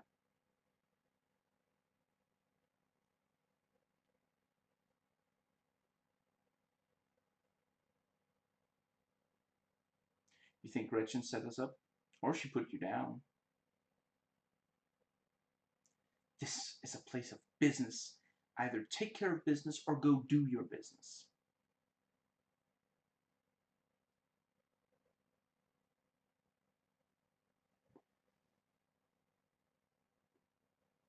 I don't know. I'm starting to feel like the show's kind of pushing it. Would Teabag really feel bad about Brad dying? They despised each other. At least at the start of the show, there was torture. Did he really come to feel that much for him at Sona? Excuse me. I really love Michael and Sarah smiling about the idea of her being his wife. Excuse me.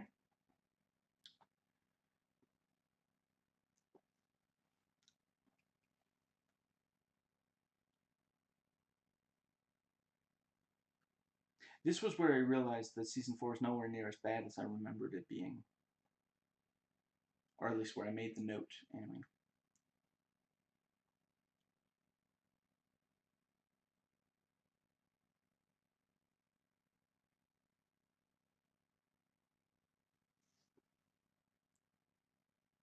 Good reveal on Trishan being involved with Dawn. She walks in, he's like, "Can I help you?" So at first we think he doesn't know her, and then she's gonna talk to a Fed. Like she went to, she said, "I have information about Theodore Bagwell, and someone said, "Oh, you want to talk to Don Self? Then here, this is where his office is." But then she starts talking, and we realize no, they've had a relationship for a while, and she's a Fed.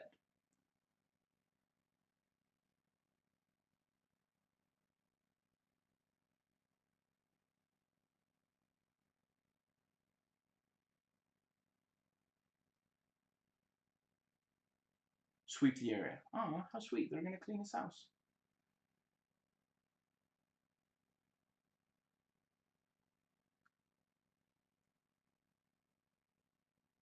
Gretchen tells Sucre that while he may have no leg to stand on, she might not be able to save face.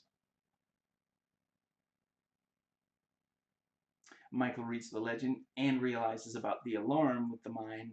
It's such a great, like, okay, first, so he steps on something and they're like, "Ooh, what's that?" Oh, okay, it's a mine. So what are we gonna do? Oh, Gretchen, she can disarm it. And then it's like, no, if she disarms it, it's gonna start the alarm. Because basically the thing with the mine is one of the things that's supposed to keep the audience coming back through each commercial break. So they keep having things change with it. Ready. Do you mind? This whole David Baker thing sounds really half baked. Yeah, that's a joke. Sucre, step off the mine.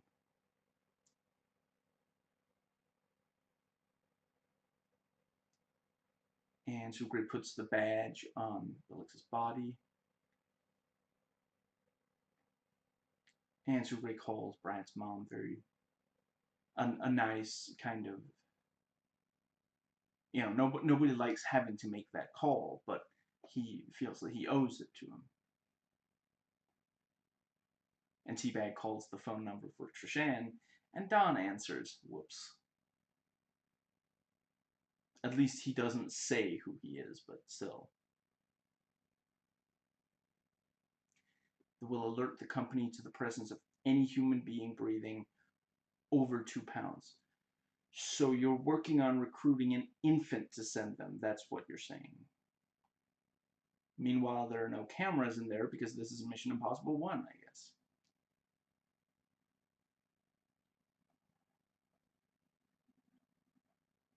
I really appreciate that this didn't turn into what's that, Baby Geniuses? Is that what that franchise is called? I'm fortunate enough to never have watched any of those, but I did watch, what's his face, Mike J's reviews of them.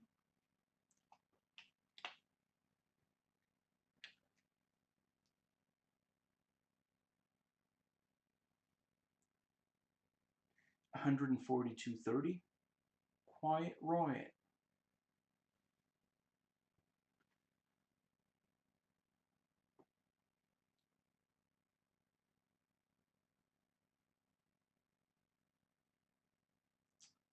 And Michael needs 1 day more. But Sarah does make a compelling point about cop calling.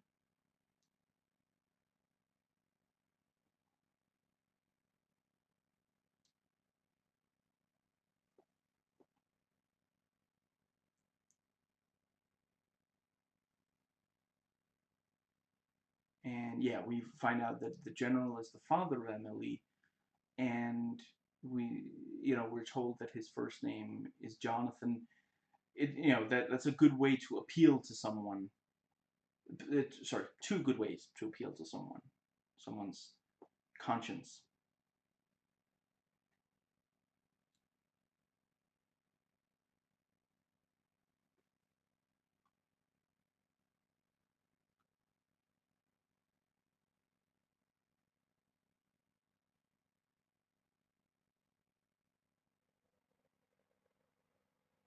Teabag is legitimately upset about how this used to be his job, and now, yeah.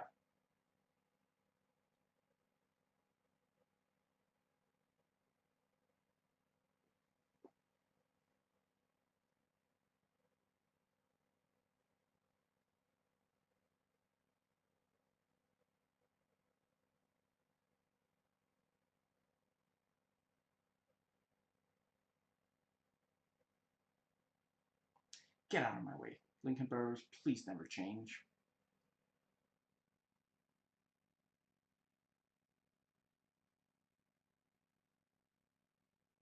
What?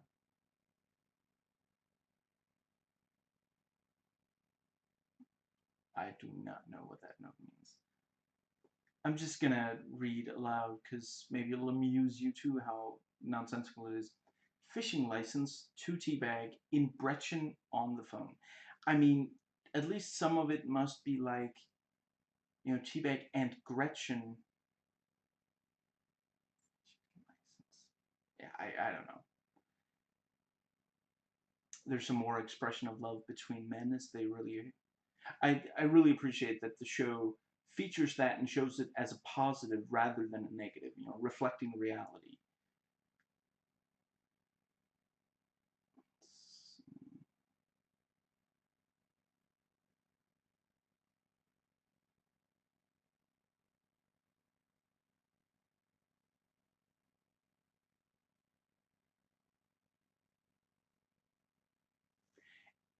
Slightly obvious CG when part of the wall collapses, but it went by quick, so it wasn't too distracting.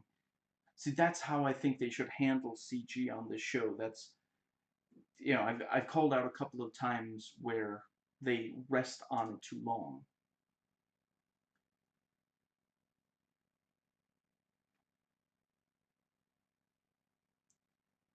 And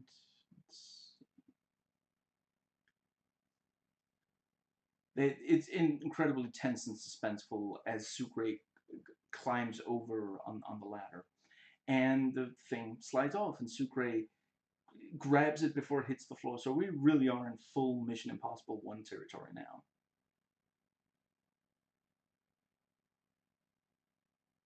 And Lincoln, as by far the strongest and most physically adept, goes up to help Sucre. I forget who was it that like he has to push someone aside so that and it's like, okay, dude, come on.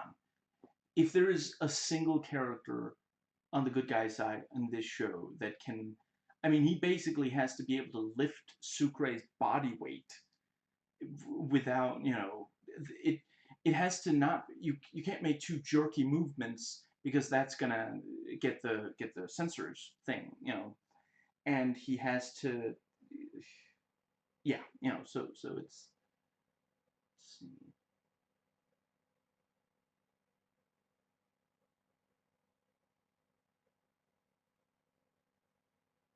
I'll shoot, don't miss. Not entirely sure needed to hear that tip or bit of directing, but I guess it can't hurt.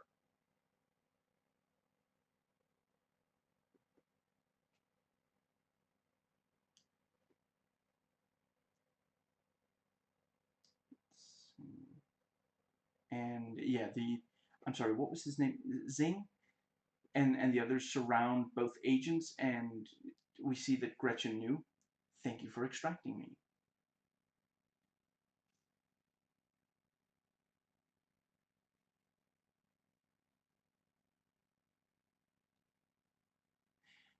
Yeah, again, I really appreciate that Teabag's not part of the crew who worked for Don. That really would not have worked. And glad that he got to be on the opposing side of Michael. I guess technically, for the first time since of the show, since usually they had the same overall goal.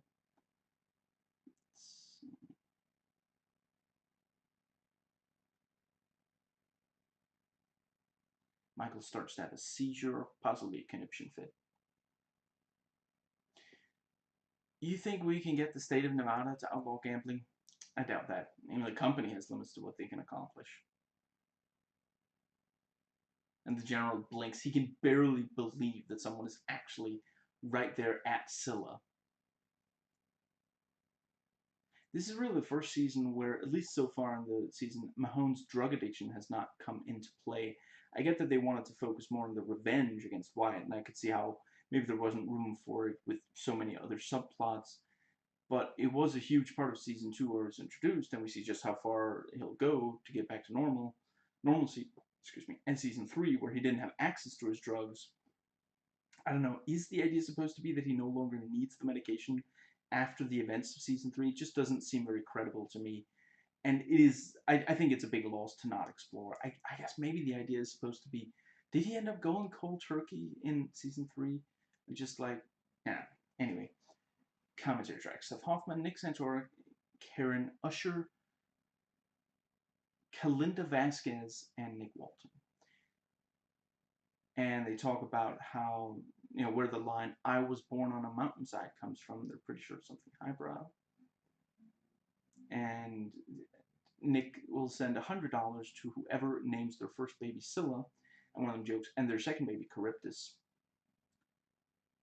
And they had to think of something that had 6 heads. Someone joked octopus, which would have been hilarious if they said that 450 times this season. And the original concept was that this episode was going to be the break-in without any dialogue.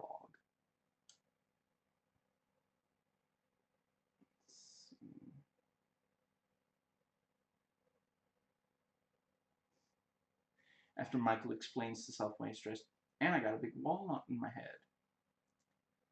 Apparently, one of the women on the commentary track likes naming characters Trishan.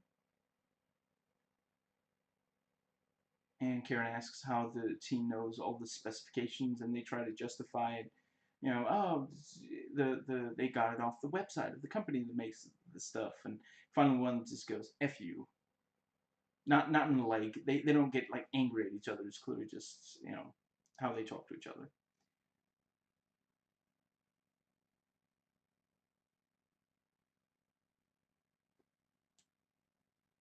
And for a while, Michael wasn't going to be the part of the what's that saying? Yeah, the break-in, but they realized he had to be, so they had to deal with the tumor. Like how much Teabag came to care about Gate. And they like the line about how he, how now he gets mail he wasn't used to. And when Mahone opens the umbrella, they joke he's the penguin. They clarify that what's in the envelope is a picture of Lisa Tabak, explaining that she's the general's daughter.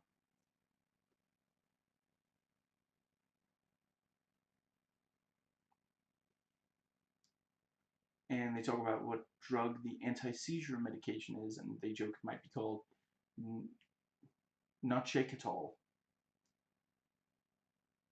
And talk about how all the stuff they brought for the break-in does, that one of them says, would that really, how did they get all that stuff down there? And one of them says, no, it fit in the duffel bags we see them bring into the closet, and I think it's about right. And another thing they say is it's all pipes and wires, and yeah. Like it looks big when they assemble it, but it was all in parts at first. And they were going to name the episode Silent but Deadly. They talk about where they got the idea for the silent break-in and specific things they took from that for this. One says the shot from down below the box and the team looking down is in reference to a comic book, and then pretends that he's only read about it and doesn't even know what comic books are. The others say, "Oh, you're such a nerd." Excuse me. And they say that that suspension bridge actually did have to support the weight of 2 people. Sukri's been trapped under a log underwater, and what does that say? Yeah, and then in this, yeah.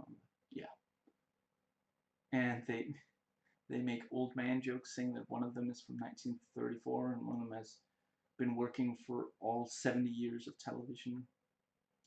I think in reality, one of them says, in the 70 years of television, there's been this, this, and this, and then one of the others say, you've been working for all of that time.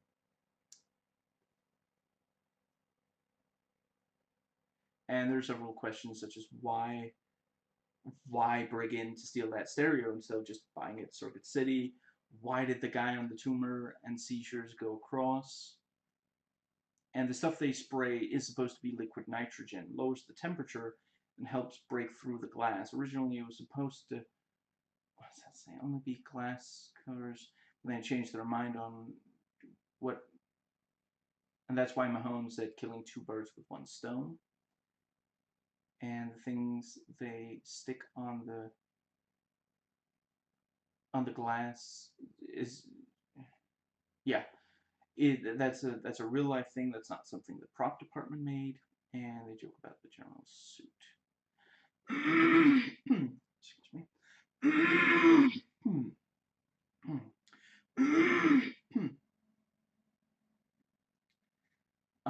15500 Selfless. Excuse me.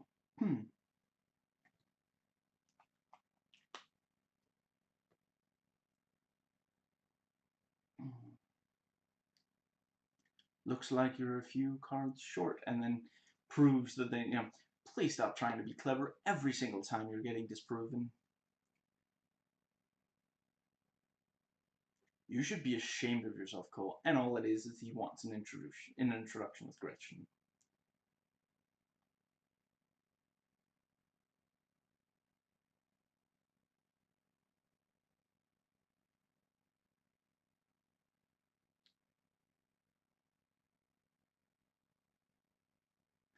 Guess right now you're wishing you framed somebody else, huh? Love it. And the general actually thought that he was going to get to leave the elevator.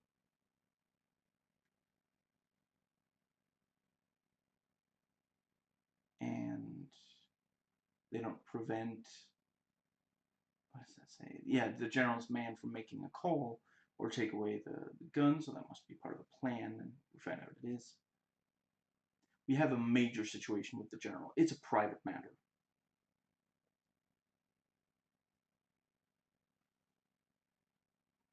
Very cool to see the scope of the lockdown.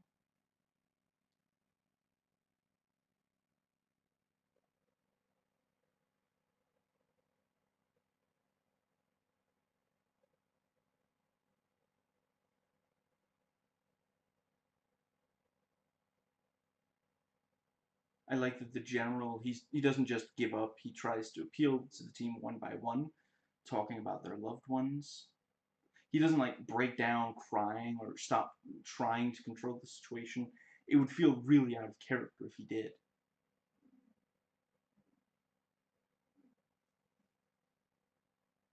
And it was very clever to, Sarah paid the waiter to intentionally spill soup on Lisa's lap because, the male bodyguards are not going to go with her into the ladies' room. And the moment that she's in there, once Sarah was already in there waiting for her, and Sarah pulls a gun on her, what's she going to do? Cry, scream for the bodyguards to run in there and get shot?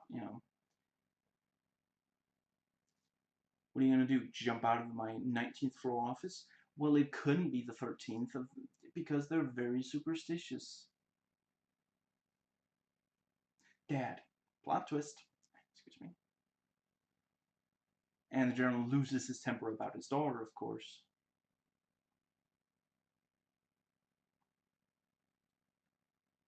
Theodore Bagwell, wanted for murder.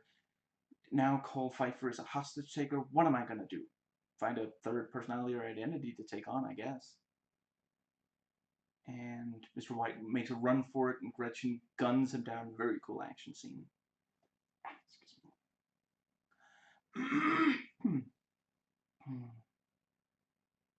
And Alex and Sucre continue taunting the general.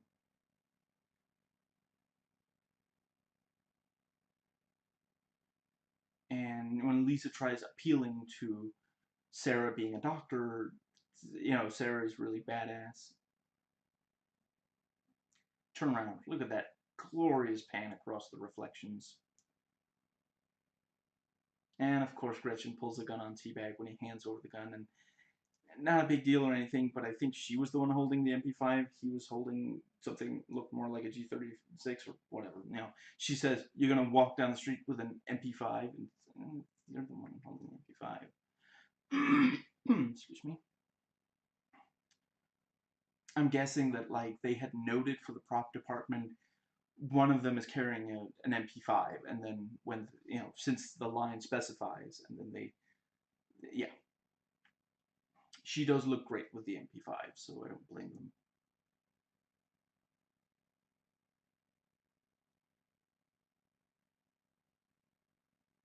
And you'll never see it coming. Okay, then Mandarin.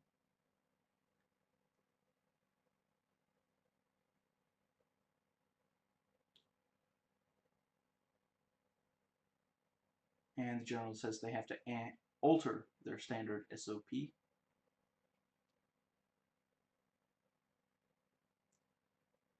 And Mahone calls in and says, oh, you better check this out. I saw something, And they reuse the line, "We got company." It is a good line. I don't blame them for reusing it. And he gets caught and he's like, please, all that's in there is a laptop and a battery pack.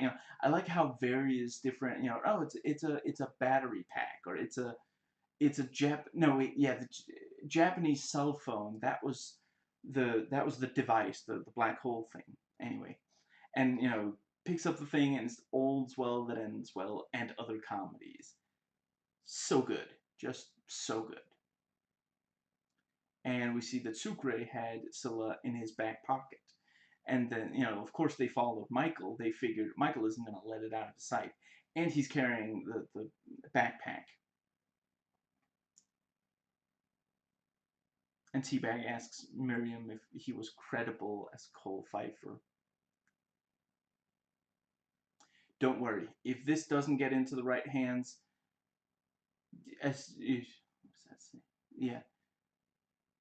Then this episode is not called Selfless. Oh wait.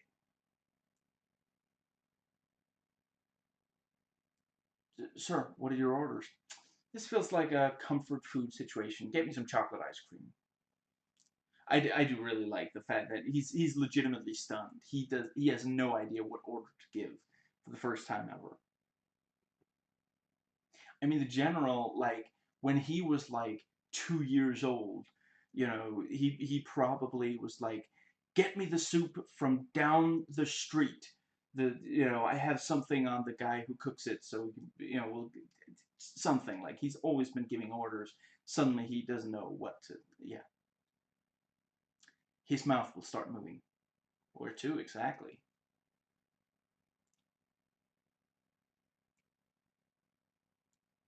Is he not picking up? Sure. No, he picked up. I'm giving him the silent treatment.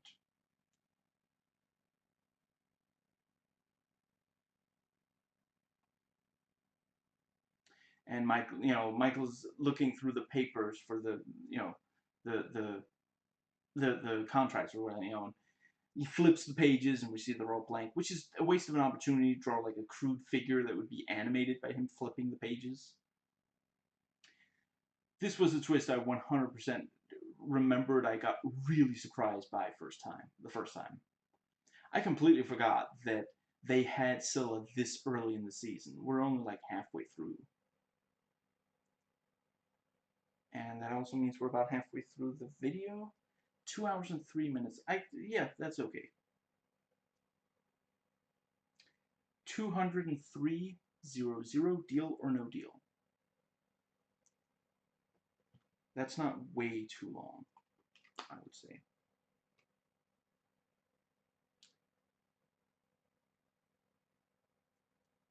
His government, he could do what he pleases. More criticism of. Let's see. We've never seen Lincoln this furious before.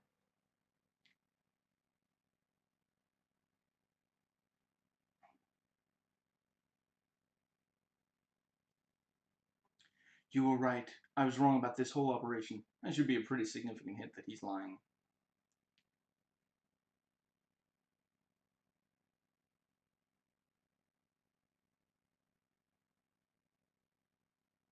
Howard challenges the general in front of everyone. So spill it. I guess the general thought he meant blood?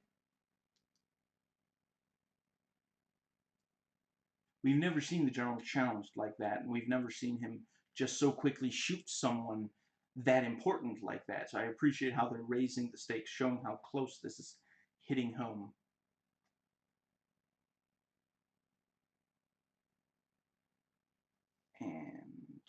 The Homeland agents arrive, and it's revealed that the team had left the building.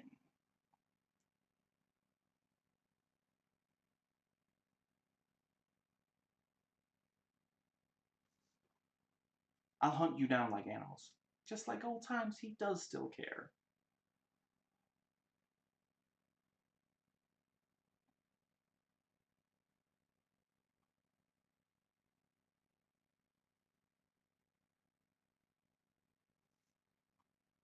Lisa is legitimately shocked at what General Dad, I guess Major Dad got a promotion, did in killing Howard the Dick.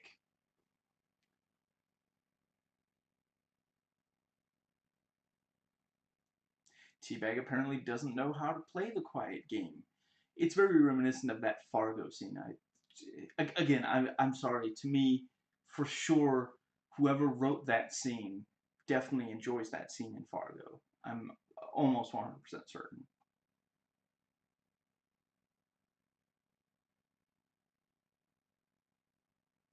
Gretchen tries to answer Lincoln or where Dawn might be, imagining, what if I were self myself?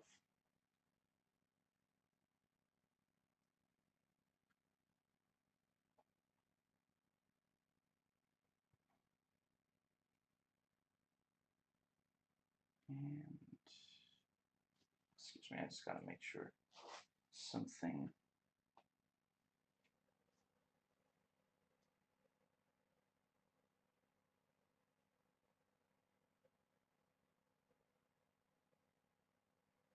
Well, okay then.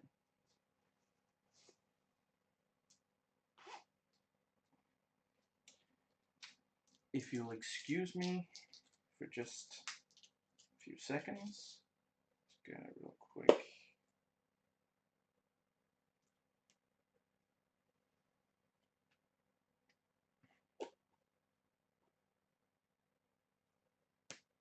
There it is. It's been 6 hours since I last took headache pills, and that means it was okay to do so again. Just gotta make sure to write down I did that so I don't forget and take more. Right, so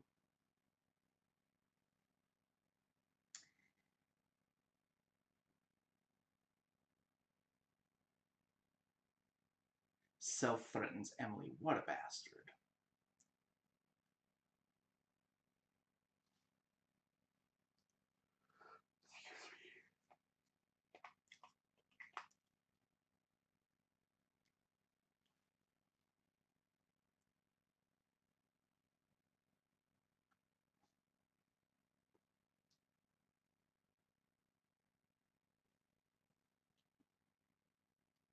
And Lincoln basically sacrificed himself so Michael can get away. Very older brother behavior. And Lincoln is like, this was done by Self himself.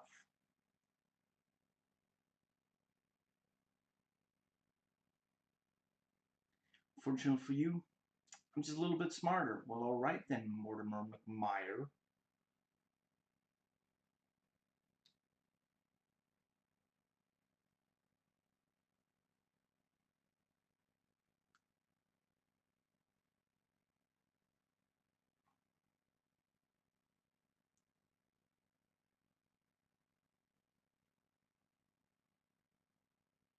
Sarah and Sue Gray struggle to determine, should I stay or should I go?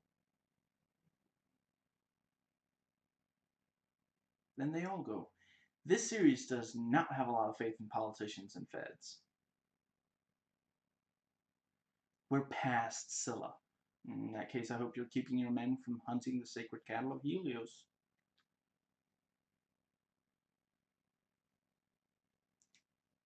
And Suitor saves the brothers, and for like a second, it's like, Suitor, will you be my suitor? And never mind, he's working for the general.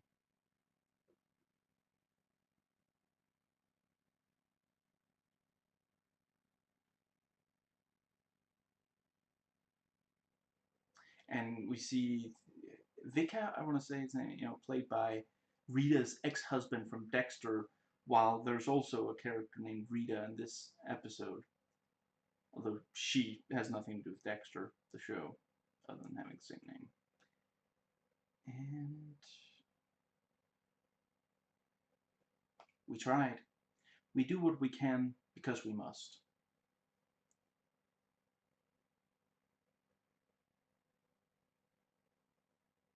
I will kill you myself the next time you do something like that.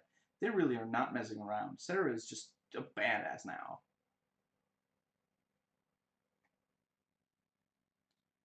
And we see that Michael had hidden part of Scylla just in case. I believe you have something that belongs to me. Come get it.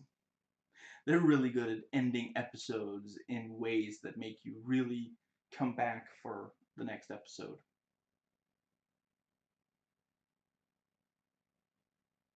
210-20, just business.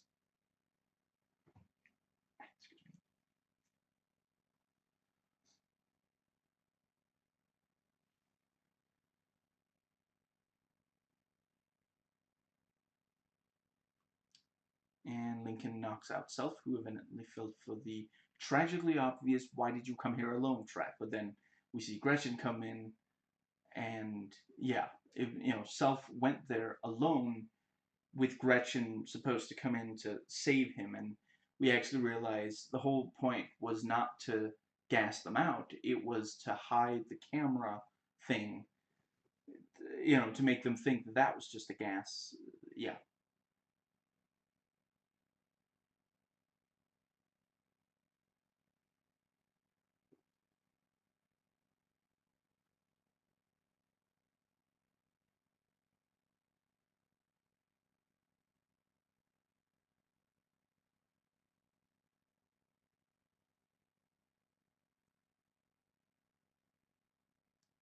Michael tells Lincoln that he's screaming out no regrets.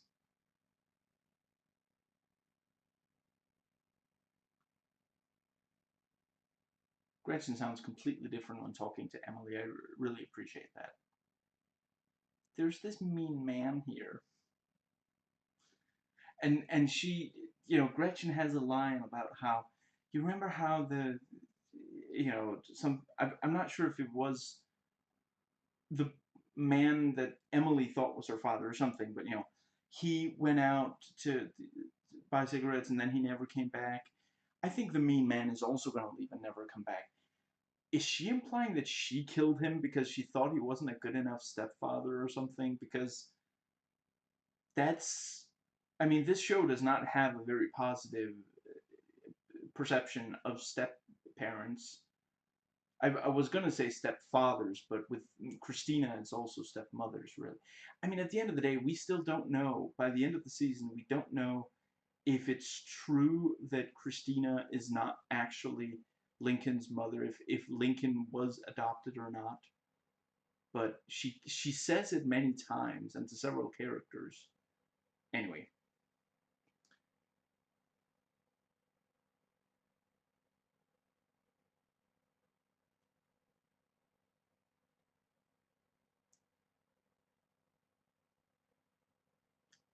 that made sense. Is that the writer directly addressing the audience?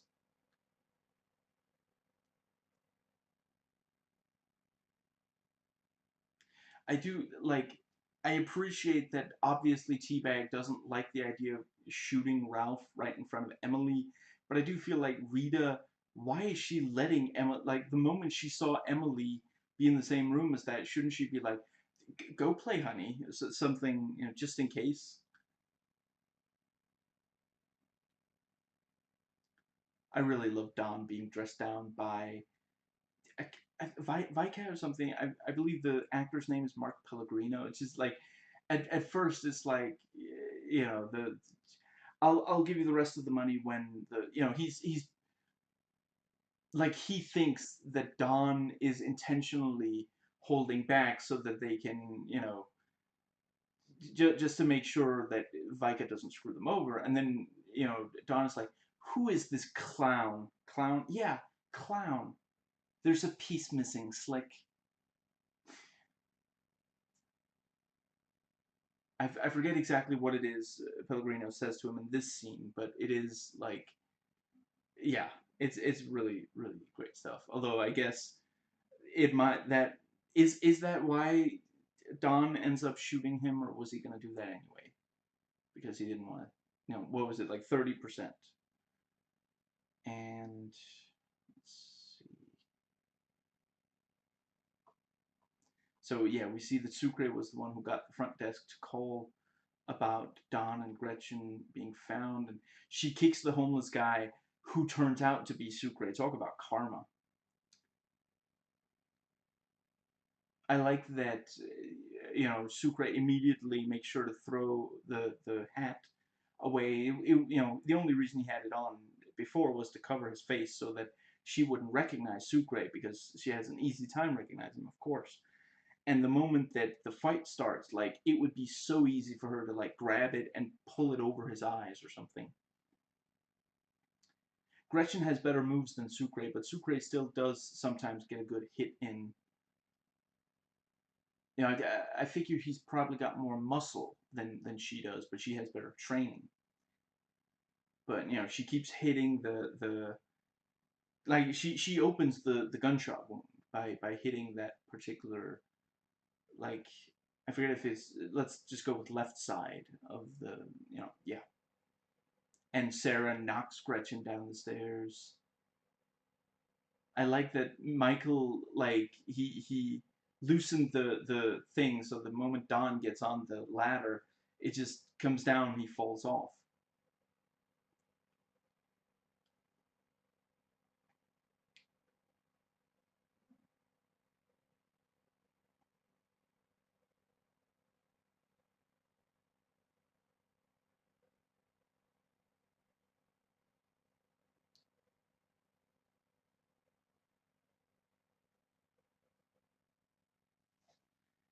Now, Michael wakes up and there's a team of medical people, and we see Lisa and the general there. When we just saw this, I thought that she had gone rogue and was working against the general, but nope, the general's right there. And Teabag explains about Ralph, and Don says to kill him regardless of who he is. So Teabag sends away Rita. I mean, it really is, like, Don is just an unbelievable bastard. This entire, like, from the moment we find out that he's not, he technically he is Homeland, but he's not. Yeah, he's running a side operation or whatever you want to call it. He really is such a bastard. And he kind of is before that too, but we just don't quite realize just how bad he is. But, like, Teabag says he might be company, so kill him. He might be a Bible salesman. Then he should have no trouble getting past St. Peter.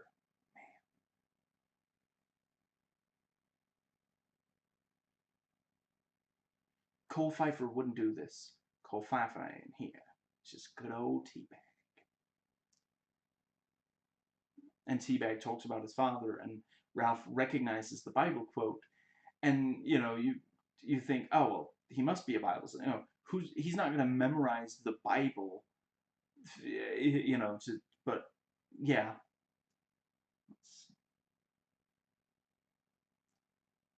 And yeah, Teabag cuts Ralph free, and Ralph attacks him. And it is one of those things where, like, he could have just left and gave an anonymous tip to the police like he did with Susan, but at the end of the day, it is, the I'm glad that they did it like this. It's him showing that he really does trust this guy. He's doing the thing a good guy would do, and it backfires. I gotta admit, in the 10 years since watching this, the stuff that I remember that I had the easiest time remembering was, uh, yeah, among other things, Teabag having such a difficult time, but really applying himself, trying to make things work with Susan, trying to become Cole Pfeiffer and making that whole thing work. And I'm not saying that what he did was right. He should have accepted that Susan didn't want him, and he certainly shouldn't have kidnapped her and the kids. But you can tell that he he's not doing it because he gets some perverse pleasure out of it. He genuinely wants this to work out.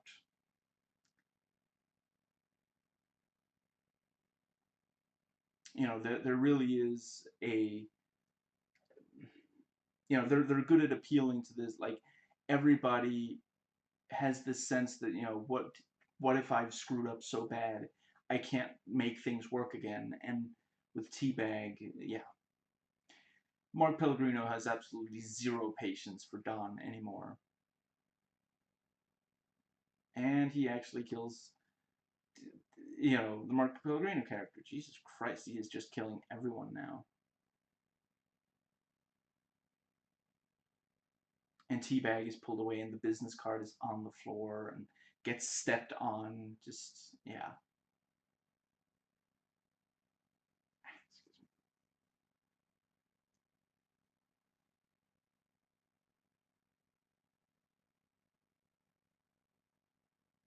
What's this? Added incentive, including for the audience to return to the next episode.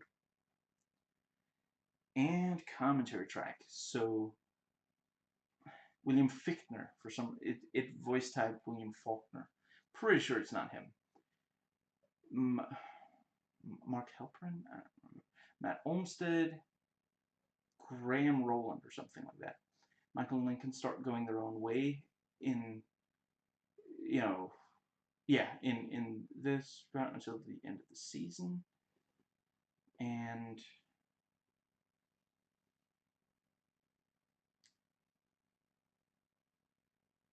what does that say?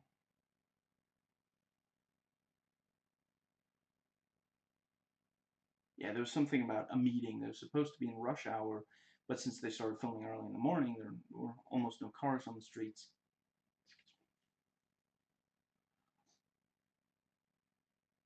And they talk about how good it is that the general speaks the season instead of only writing on a pad. And they do say that Cole Pfeiffer talking about his business card is an American Psycho reference. And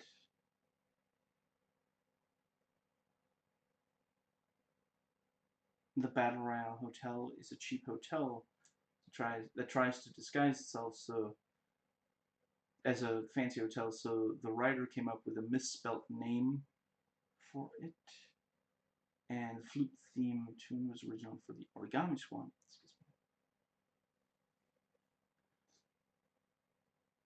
But yeah, it was about the object of importance each season. So now it's about Scylla. It's all about how Emily looks like, what does that say? Resum? And they really praise Raphael Sabarge, the actor. I gotta admit, when I just read his name and I don't, that's how they pronounce it at least.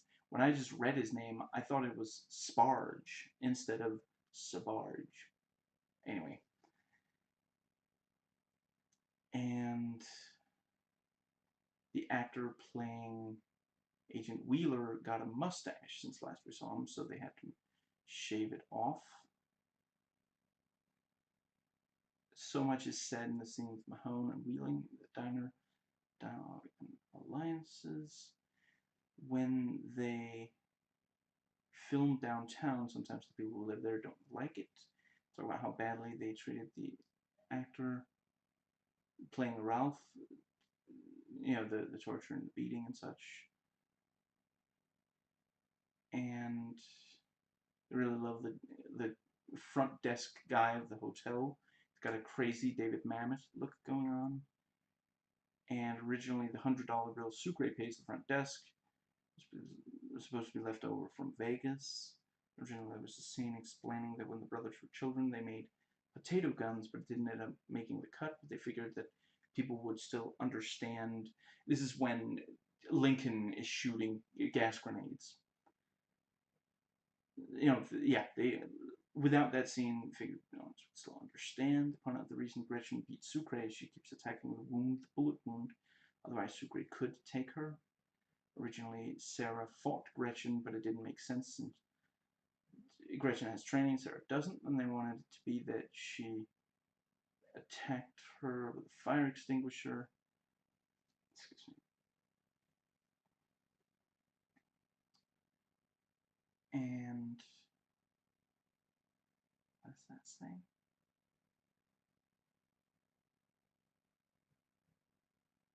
Something about someone in the car. That's the actual actor, not a stunt woman. She got some glass on her to prove it. And this is the last time we see the nosebleed from the tumor, so they wanted blood gushing out. I mean, except for after, yeah, in the finale. But anyway, yeah. There it would have been ridiculous if blood was gushing out. And let's see. Don was going to have a backstory explained for why he doesn't trust women, but nobody should trust Gretchen.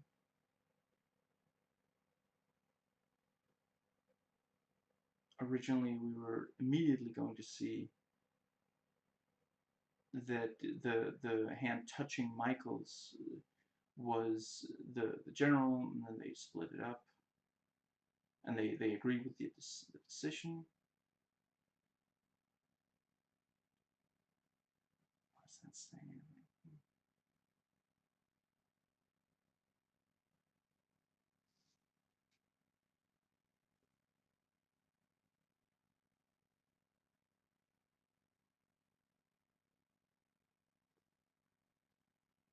And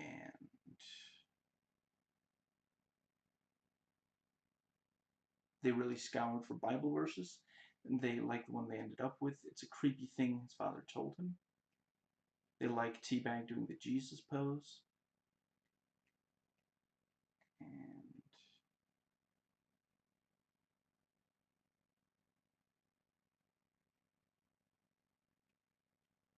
so, yeah, when they when they cast Ralph, at first they cast him just doing the Bible salesman thing, not the company man, tough guy thing. So one of the people on the commentary track was a little concerned, but then the dailies came in, he was very relieved and pleased. The general sees that Lincoln has come into the company bold guy convention in the hallway. And Dom, yeah, the Lincoln actor wants to, wants to grow his hair out, and they point out the show's 1 day at a time, though. Where did they get this device to separately for the testing facility? At Best Buy. And on the close-up of the business card, they say, "It's over. What could have been?" And some of the writers didn't think that Mahone would get in the car after looking in there, but that's how much he trusts Lang. Thank you for everything you've done. That line was supposed to be at the start of the scene, but then it was turned turned on its head or something when it was put at the end of the scene instead. Everything in the season changes in this episode, one of them says.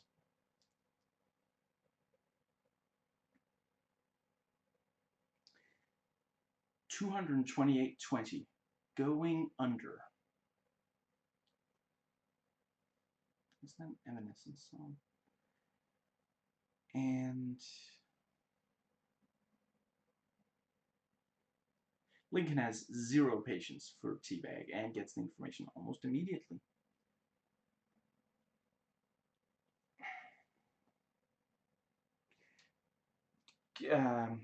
I'm gonna be right back.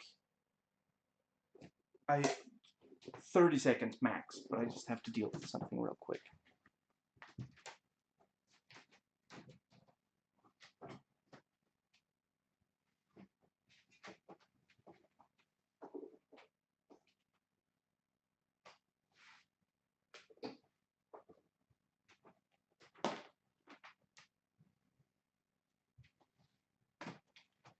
Here we go.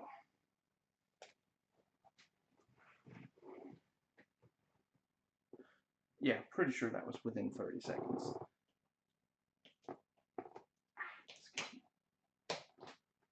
There. Just had to get the charger for the smartphone. There.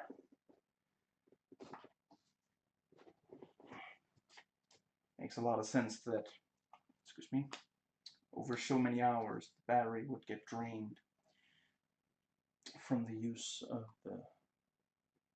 There we go. Okay, so...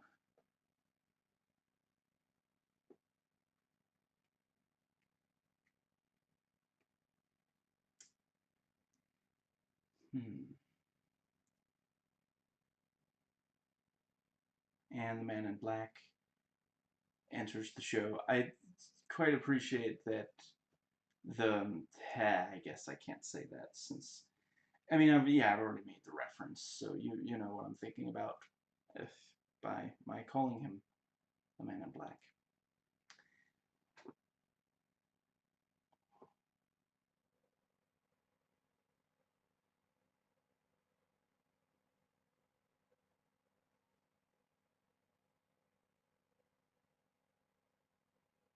And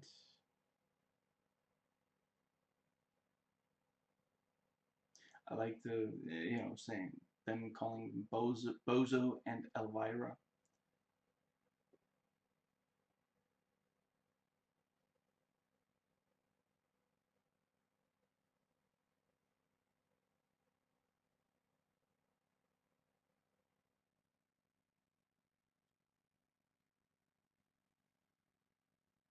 And DB tells Michael to walk into, well, not the light, the darkness, which clearly would mean dying.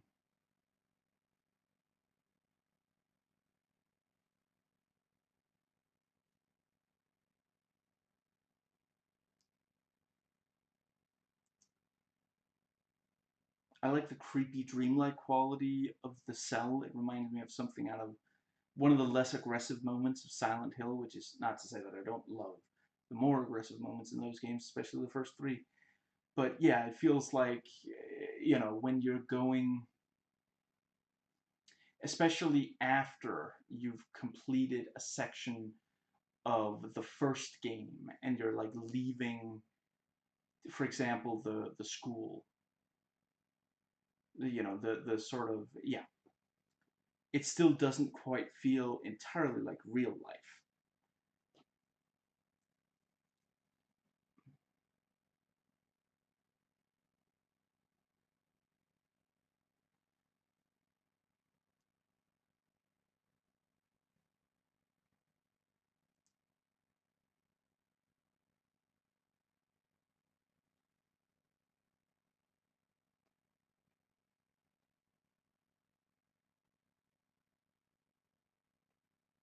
And Don doesn't trust Titus Welliver either, so I'm starting to think if maybe his cause is lost.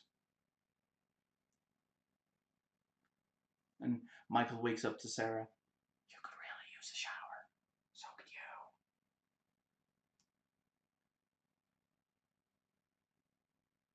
you. And Michael figures out what bargain really is, and it's a code using the periodic table.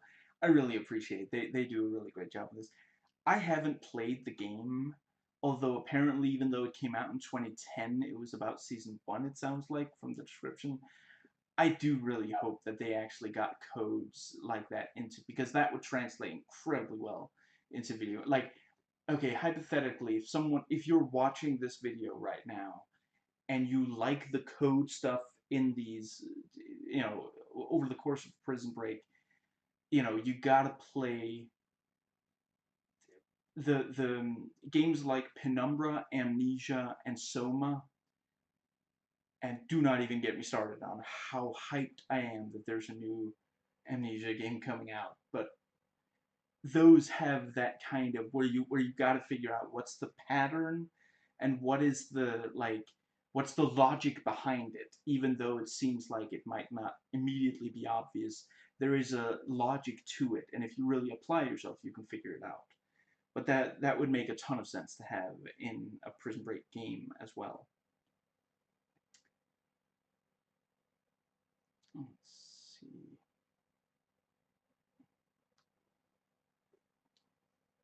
But that I definitely do gotta say, the man, I'm really looking forward to being able to play those games again when my wrists are better. Let's see.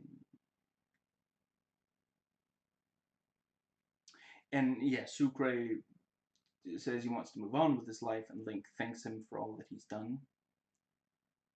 You'll work with a basset hound and a birthday hat, if I tell you to.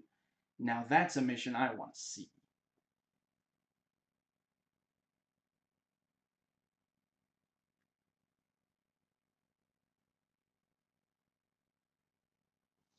So, Sucre, yeah, from episode 15 and until the finale, he isn't in. I really appreciate, because there's no, like, there isn't anything in those episodes where where it's like, okay, that would really have made sense for Sucre to be there, or you know, another character does something you feel like Sucre would do. It frees them up to tell, yeah, to focus on other characters, and I really appreciate that. Characters like Sucre and Mahone have stuck around. You know, it's instead of having them drop out of the show over the course of it or something. I mean, the fact that Michael, Lincoln, and Sarah are still, that's not a huge surprise. But I appreciate that as well. They could have killed them off, I guess, yeah. So, there's a commentary track for this episode. Zach Estrin, Matt Olmstead. What does that say? Yeah, and Karen Usher.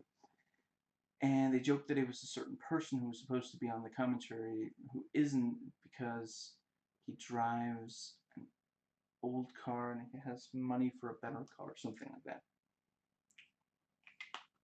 And one of the women on the commentary worked with Dominic, who plays Lincoln on the show before Prison Break. And originally it was supposed to be the full episode was going to be inside Michael's head. I gotta say, I'm glad they changed that. I think that would have been excessive. Originally, Michael's hair was supposed to. Wait. Yeah, whatever. Sorry, I gotta read more carefully before I start reading aloud. Originally, Michael was it was supposed to be a wonderful life kind of thing. What if he had never broken out of Fox River? But they realized it would be pointless if it didn't come out of it with new information. And when they designed the medical thing for Michael, they didn't want to cover up his face because he's pretty. They talk about the doctor lady is crazy. Looks like he had a Black and Decker drill in his head. Point out the procedure is made up like the egg beater taking down a wall. Season 1. Michael was going to be visited by the ghosts of dead people that died, like Christmas Carol. Because the doctor talking to Sarah is creepy, we wonder what they're going to be doing to Michael as opposed to just normal doctor procedure stuff. After using the name Mahone, even though it means taking a dump, yeah, they came up with naming two of his underlings Brown and what was the other one? Dookie or Duke, something like that, and such. But yeah, didn't end up doing that. And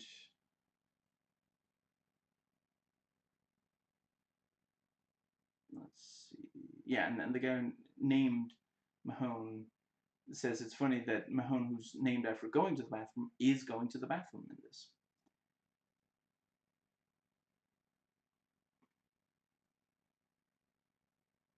And they talk about whether Michael did end up sending money to DB's daughter. Let's see. He doesn't apologize for not doing that here. Early in the show, let's see. Yeah, early in the show there weren't as many guns, so they figured they got to put in as the show went on for longer, they wanted to put in more guns. I gotta say, there is a ton of guns in this season. A lot of people are shot. And let's see. Sucre would still be in jail if he hadn't broken out. Try to change things every season. The bumpers are always forward momentum from the problem, hopefully towards some kind of freedom. They joke about there being sexual tension between characters, including the crew.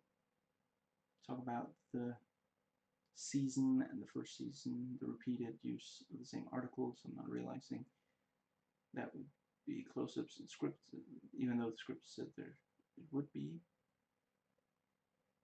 They like the commercial break. We don't know if Lang did or didn't shoot Mahone. When, what does that say?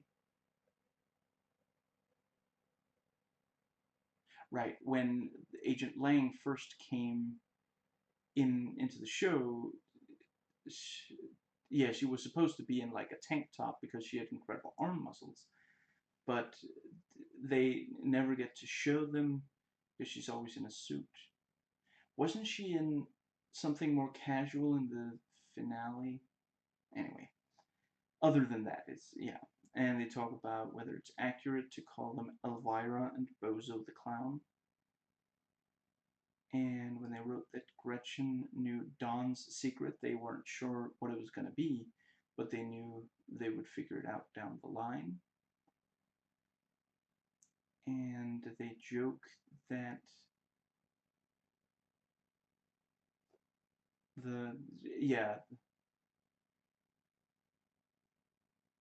the line about firing agents for very little was based on what one of the crew said to the others. Talk about what the doctor tells Sarah is, what does that say?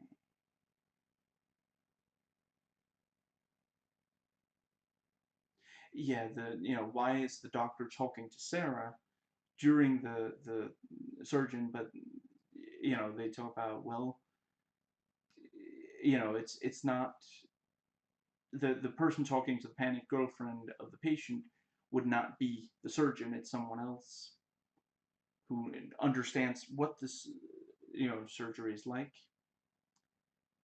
And there's someone who was really not happy with Sarah as a doctor running into the room, not scrubbing down, that she might kill Michael with her germs if he doesn't die from the thing.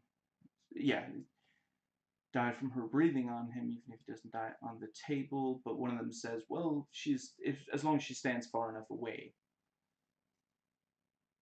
But yeah, let's see, is someone who actually was a doctor or something complained about that.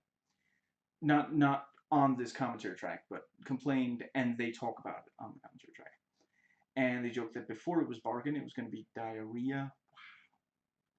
I mean, with Mahone, with these, I'm sorry, but with this level of maturity, I almost could imagine that they at least tried to convince that they could diarrhea. I'm sure. Wow. And they point out how many empty warehouses there are on this show. Talk about where would the show be without them. They talk about that as I think it's Titus Welliver's trying to deal with Scylla, with Dawn and Gretchen in an empty warehouse.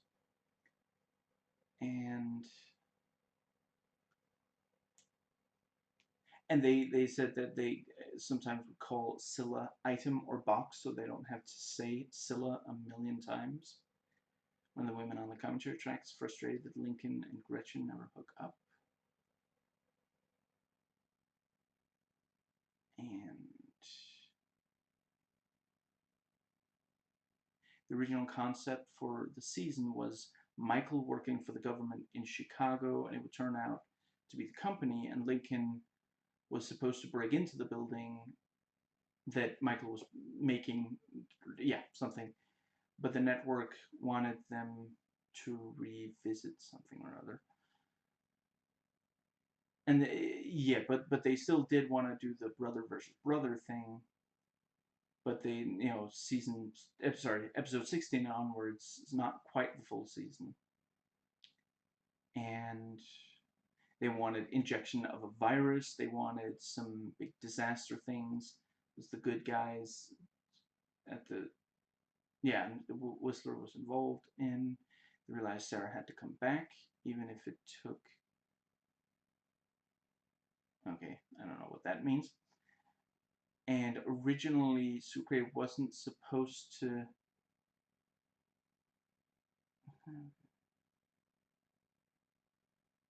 right, yeah, Link, yeah, when Link and Sucre talk, Sucre accidentally says surf shop instead of scuba shop. And originally Sucre was supposed to say scuba shop, but he accidentally got it wrong, and and the Lincoln actor just rolled with it and corrected him, and they liked it, so they kept it in. I think it does play very naturally, and they wanted Michael to see a basset hound in the surgical room since the general said you'll work with it. Yeah. And you can't tell if the general has eyebrows and eyelashes or not. And one of them asks one of the others, can you talk about how many different cases Scylla has been in? They talk about why it's called Tombstone 2. Is it the sequel to the movie? Is it the pizza? It's a military thing. I want to briefly say I don't think I got that noted under the actual in the penultimate episode. I think the episode right before the finale, not the final break, but the other one. Michael places the box that's supposed to have Scylla in it in a place, and Ralph picks it up, and Mahone goes in with the exact same case. Did they buy one somewhere? Because wasn't it supposed to be completely unique to Scylla? Excuse me. Maybe the writers forgot that they supposed to only have one, or the prop department messed up and one of those boxes was supposed to look different. I don't know. Come, there it is. Okay, here. 24710, the Sunshine State.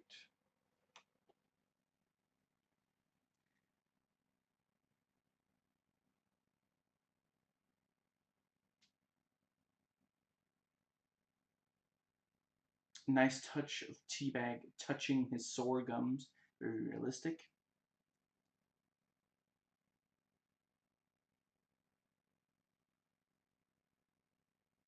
Michael looks at some cleaning supplies. Be careful, that says liquid purge, not liquid courage. A cigar is a cigar. Are we done?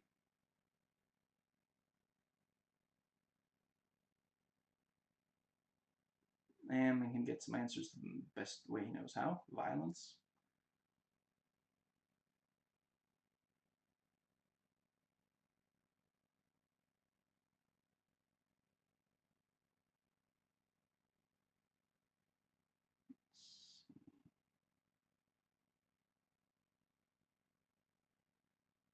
When you're ready, when you're ready to join us. That's what this whole conversation is about. Joining the company. They have been saying that people who work hard against them usually end up working hard for them. I mean, ultimately, it doesn't end up working out, but I do appreciate that they try. Before they decide they're going to kill Michael, they try to recruit him. And they do so by saying, your mother is alive and she's working for us and all this stuff.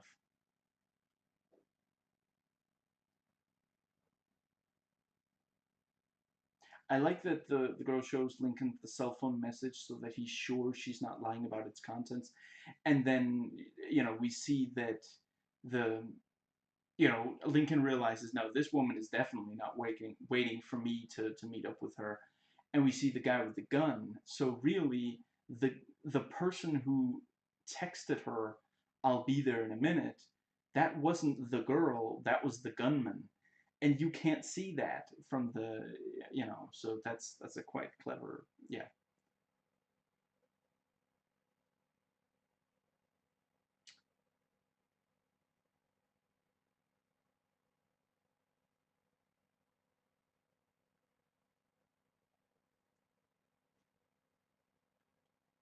And Christina gave the doctor access to the photo album, Michael and Lincoln as children. I can't help but wonder if they injected it. I mean, yeah, by now I know they didn't, but when I was watching, I was wondering, did they inject some substance into the fruit in the basket they gave Sarah? Yeah. I mean, I guess it's possible that they were planning to, and then they changed their minds, as the writers, I mean, not the company.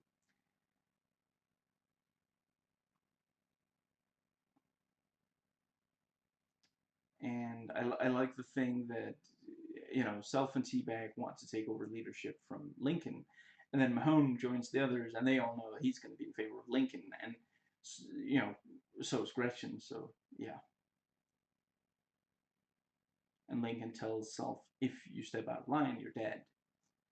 And it's again, if you might say, ah, but that scene led to absolutely nothing. No, now Lincoln knows that, for sure that it's going to be even more tense between them. Excuse me.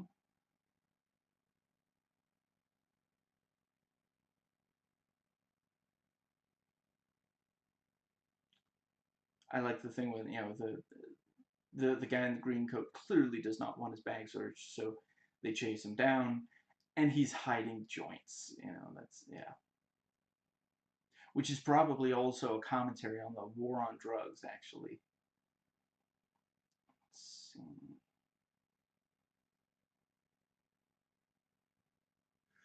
Excuse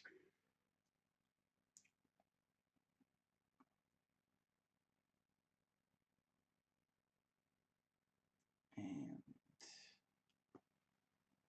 excuse me.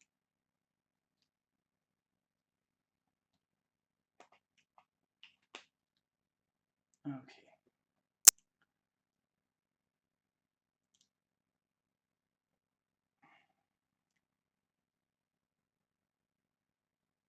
And yeah, Teabag tells the general about Sarah, tries to get confirmation on the deal.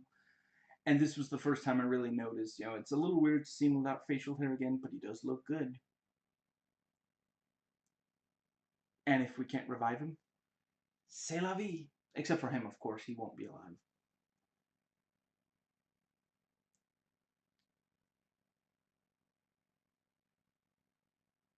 The man in black, now in gray, talks to Gretchen.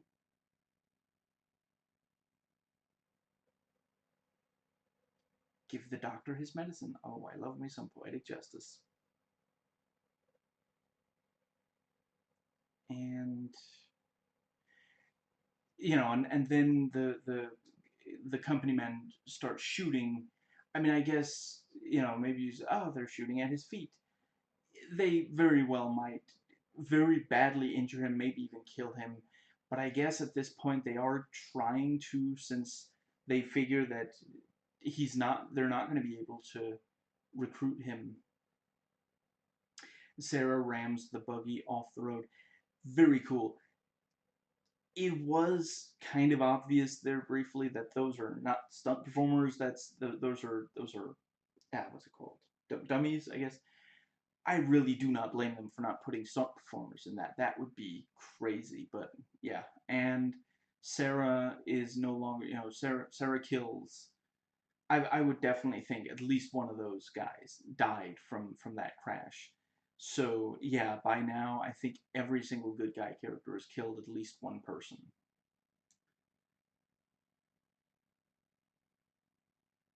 And Self repeatedly calls Gretchen a whore, and Teabag looks like he's irritated that Self apparently has such a small vocabulary instead of using synonyms like Teabag would.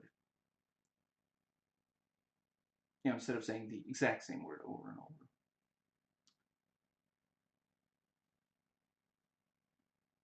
I gotta admit, when I saw Michael Rappaport in '90s movies, yeah, in the 90s, I did not think he was going to end up standing and saying, telling Jolene O'Keefe, you know, you're a whore, your father was a whore, your mother was a whore.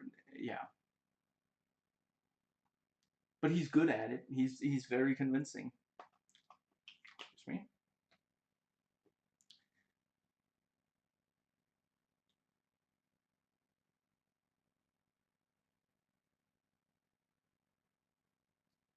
I like that, you know, the man in black does shoot Gretchen and he ends up dead himself. And Teabag takes the cell phone and has it, but you know, Self is like, just you know, just kill Gretchen. She was gonna kill us. And Teabag tells Lincoln and Mahone about Emily. Obviously, Lincoln doesn't want the innocents to suffer, and Mahone really doesn't want anyone else to lose their child. And Teabag knows this. You know, Lincoln and Mahone both have reasons to hate Gretchen, and she did just, you know, betray them and all that. But yeah, Teabag doesn't want her dead, and he, that's, you know, at the end of the day, he does, he's not, he he does sometimes do good things, you know. He doesn't want her dead, and he certainly doesn't want them to realize after killing her that she was a mother. You know, and Self literally says, "So what? The kid doesn't know that she's the mother. You know, she's not. She's just gonna think that her aunt is dead, not that her mother is dead." Wow, he is such a bad guy.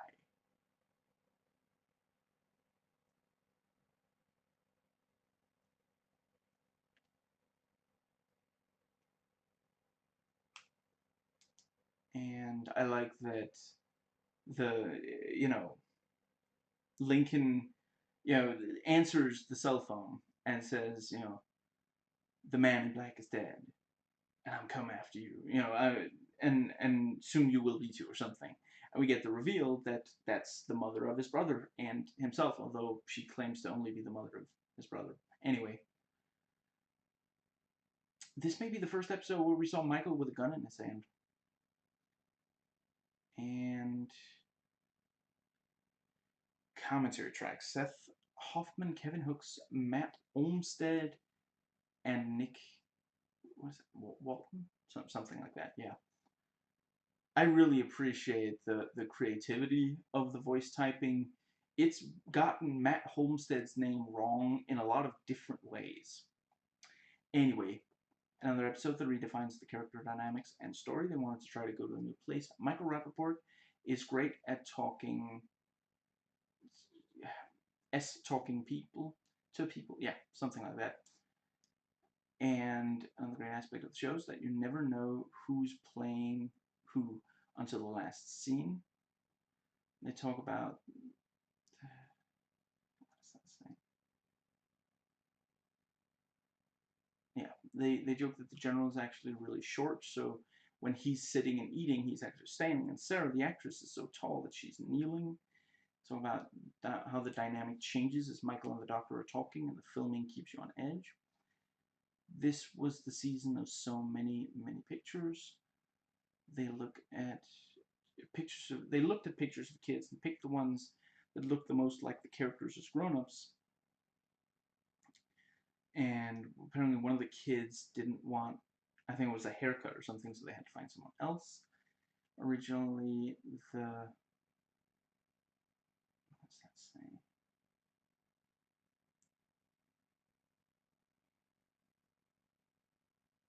They love the line about "It's Florida, so you came up short." They discussed whether the Liberace line would work, and they felt like, you know, the thing with Liberace, no relation. And the, what's that saying? The shaking and the shaky handheld camera is because to hide the stunt double, because some of the actors didn't want to run that day. When they cast the general, they didn't have him read since originally he didn't speak, and they joke about pantomiming.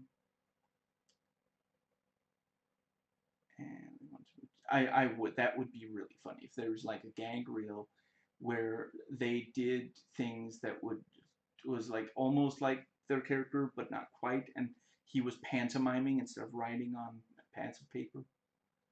They wanted to make sure that Teabag still had something interesting to do now, that he wasn't called Pfeiffer. That's why they decided to have him be the one to call the general. Let's see. Originally, it wasn't a flashback showing Michael putting together the chemical thing in his mind. One of the people on the commentary track felt it was necessary. I think so. I'm sorry. If we didn't have that, I would have been confused. Seriously. And one of the guys says he was worried.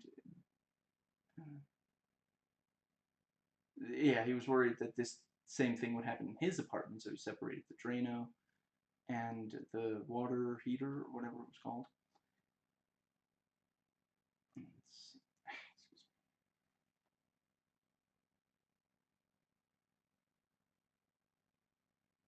They love Gretchen's little thumbs up. It is great. And yeah, and when when Self says the kid doesn't even know that she's her mother, one of them jokes, "Practical man." And one of them points out there's a line they don't cross, and actually uses the word shenanigans. They discuss whether there will be a season 5, and they joke, season 4 ends, everyone is dead. Season 5, they wake up in hell, they have to break out of hell. And they said that the Christina actress is a consummate professional on the set.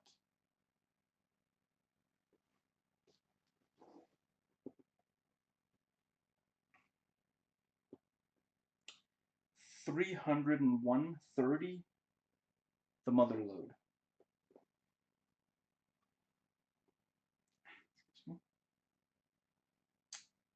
Implied threats are sent to the team. A challenger appears.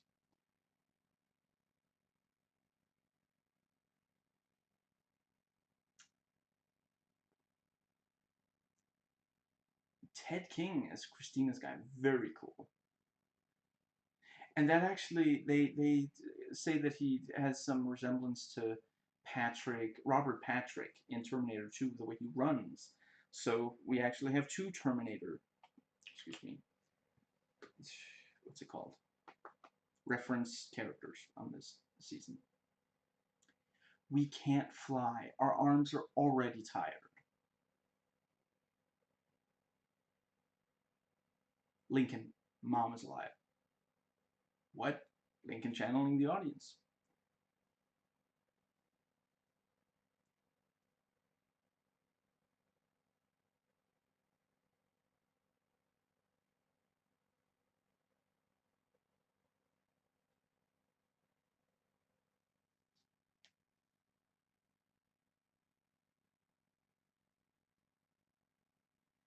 And the card holders discuss, the general and one of the card holders discuss Michael, and they leave behind the general. It looks like he's blown up, but let's see. Yeah, on this the show on this season of the show, until I see a body I can possibly identify it, I know no one's really dead. It's like a comic book. That's a good thing. And so, and seriously, he did actually survive. Although at least they don't leave it. You know, it's revealed very quickly.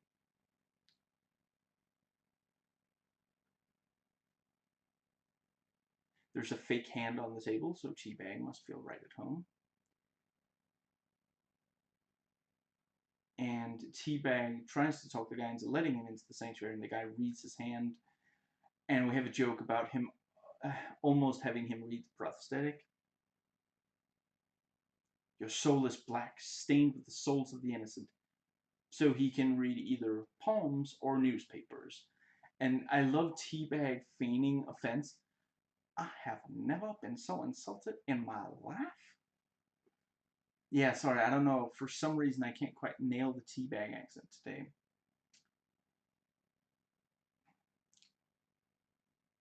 Not sure I would have guessed that Sarah was a Star Wars fan as a kid, but she wanted a Millennium Falcon too as a kid. And Christina knew that he would love building.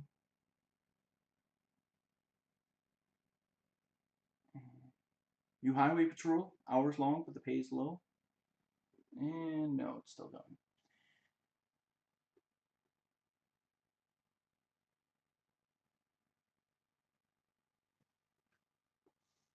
Let's see. So yeah, the Christina has the driver kill the card holder since the so that he won't reveal information to the general. And that is the thing with working with people who are willing to kill people they've been working with. They might kill you. But there's a crazy amount. There's like 3 or 4 people that are killed or assassinated or something in this episode. It's pretty ridiculous, but it doesn't get too bad. It doesn't go into bad territory. And excuse me, I just gotta make sure. There was something blinking. I just gotta make sure that it's not actually bad. Yeah, yeah. I thought so. Okay, so the buyer. We think it's Lincoln's mother. What? Again, thank you.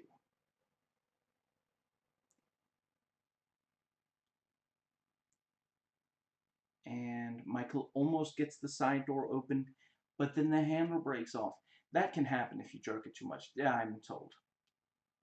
They really do a great job on, like, okay, obviously they can't open the back door, so they got, but there's a door on the side, so they gotta, but it's, there's the stuff in front of it, but what if they, push the thing, okay, that almost worked, but then maybe if they pull down that thing and it ends up working, but it makes so much noise that the guy immediately realizes and chases them.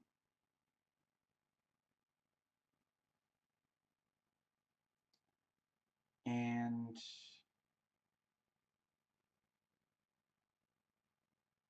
your psychotic mistress.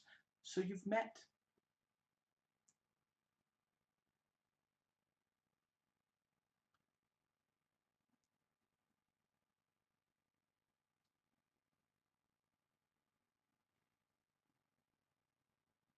Christina claims that she could run the company and then it would do good. I appreciate the fact that they bring up that idea, but then reveal, by the end of this season, for sure Christina is evil. There's no, and I don't believe that in real life people are evil, but obviously in this show, excuse me, the audience is supposed to take she is evil. So, excuse me, the one character who brings up the idea of using the company, which has so far only been seen to do evil things, the one character who claims that it could be used for good is revealed to be evil, and by the end of the season, the company is taken down. So again, answering that question, is it possible? Because there are countries, for example, that for a while did a lot of evil things, and then someone else came into power, and then they started doing good things. I think a pretty good example would be how you know after World War II ended, Germany became a force for good again. You know, the Nazis were some of the most awful, monstrous, cruel. The things they did were monstrous and cruel, and it would have been so easy to say after, because that's what happened after World War One. Hitler came in and said, "We were screwed. We should have won the war," and then he got them. He took all the power, and the people who still had a conscience were incapable of stopping the bad things from happening. World War II could easily have led to the same thing, but it didn't. Since then, Germany has been run by people with good intentions who have been doing good. So hypothetically, if a country that was run by Nazis can end up doing good, maybe in this piece of fiction, the company can end up, but no. And I yeah, I appreciate that it's brought up and then revealed. Clearly, it's a lie.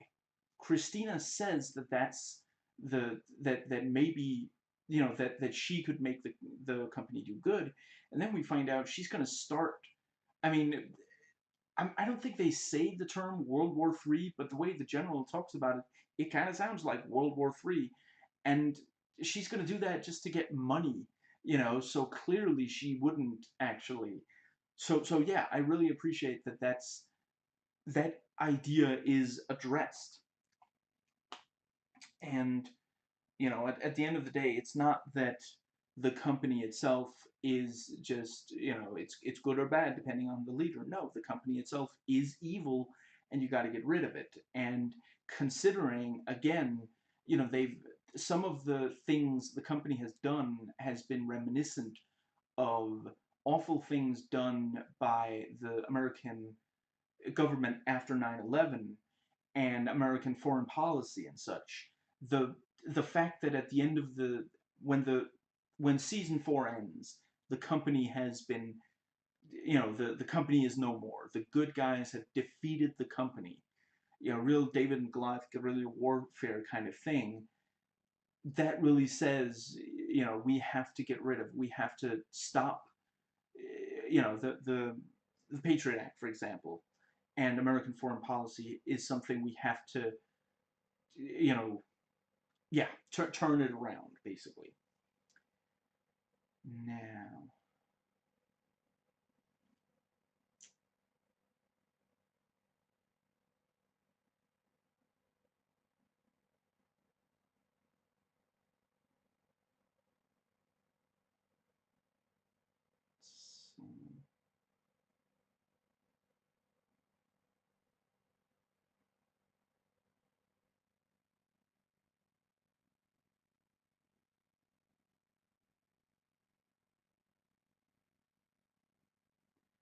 and yeah, Teabag and the others get into the sanctuary and they find all these guns.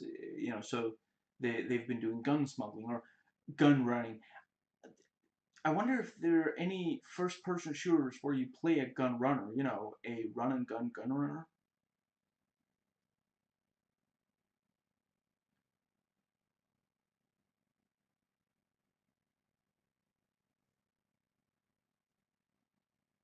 Who sent you? Your mother.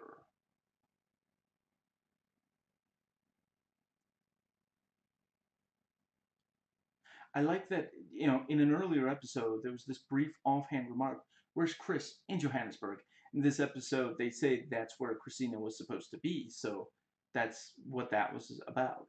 And, of course, they weren't going to say Christina, because immediately we'd be like, Christina Rose. That's but Chris, lots of people are called Chris, or Christian, or something.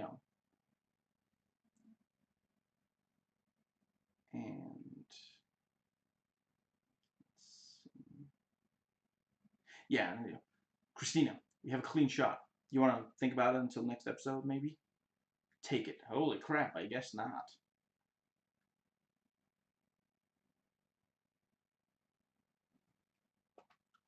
Excuse me.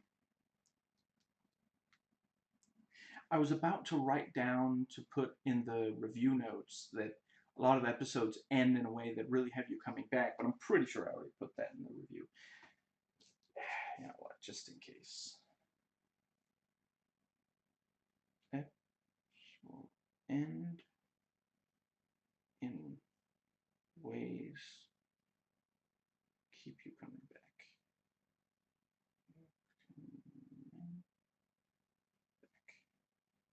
There.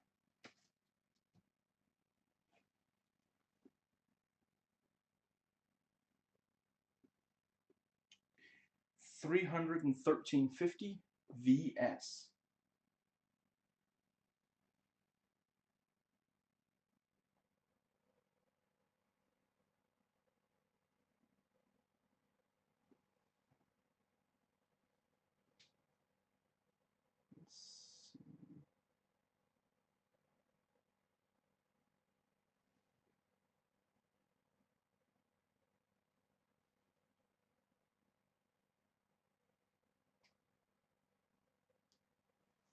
And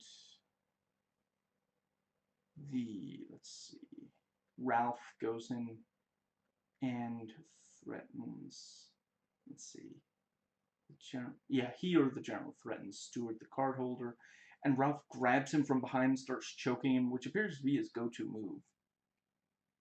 I can imagine that, like, one of the writers was like, I really like the way it looked when Ralph, choked out Teabag. Can we do that again with another character? Because it wouldn't make sense if he did it to Teabag again at this point in the show.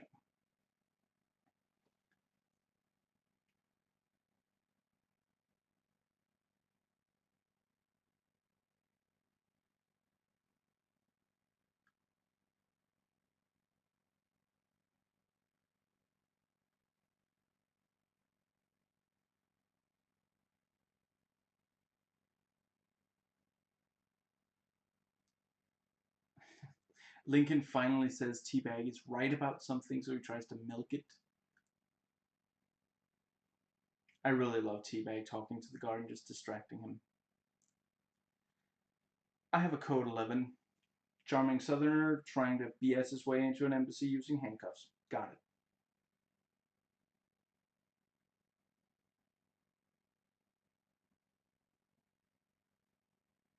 You're about to be in a big pile of that. Elephant! Elephant! Why, the elephants next to chimps have the closest DNA to humans. I don't think that's true, sir.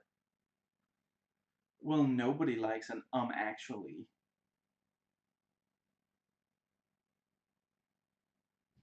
And Christina talks about the Taj Mahal. There's someone on the writing staff who just really loves the story about that. This is the second character on the show to talk about it. Although this one isn't, it's not as big of a thing as, yeah.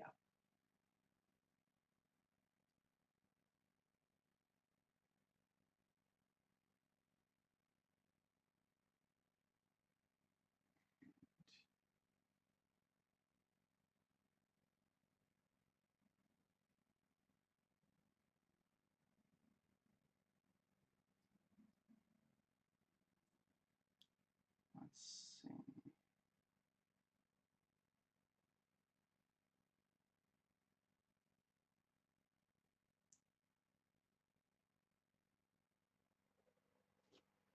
And yeah, Michael and Sarah get Vincent into the car, head for that hangar. This is a situation where we break the rule of no plane hangars ever.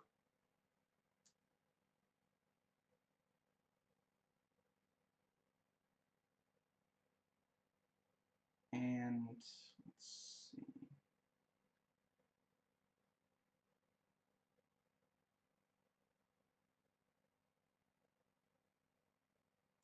I had it when I got off the plane. I swear to God. Swear to me. I think Lincoln would make a pretty cool Batman.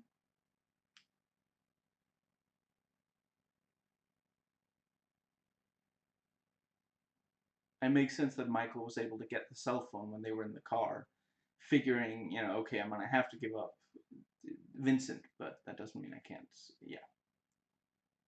Great acting on the many emotions Sarah feels about the pregnancy. So, several of the times where I had it voice type Sandinsky, it wrote sending ski. So, yeah.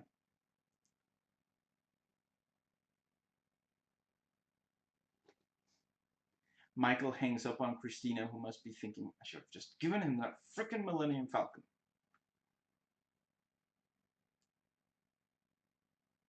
And Mahone looks away from Sandinsky, and Sandinsky does one of those sinister looks that are purely for the audience's benefit. I love it.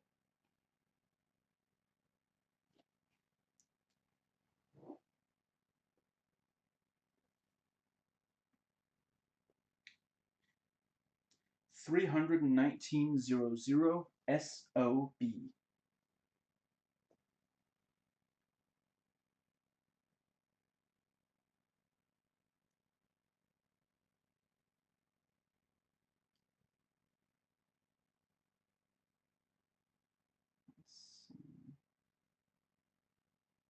Yeah, the general walks in while Lincoln is pointing a gun at Vincent, and Ralph is with him. Always love seeing more Ralph.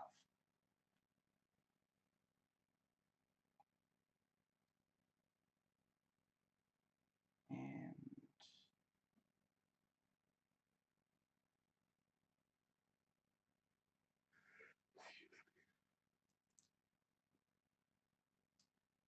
so Michael lured them to the warehouse and set a trap in their car, kidnapped Christina. Very clever. Solar weaponry. I'm not sure if that grouping of words is ridiculous, awesome, or both.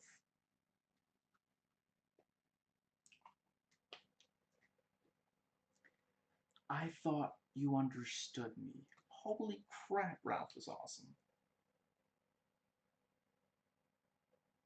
I'm sorry we had to meet at all. Sarah again with that solid burn.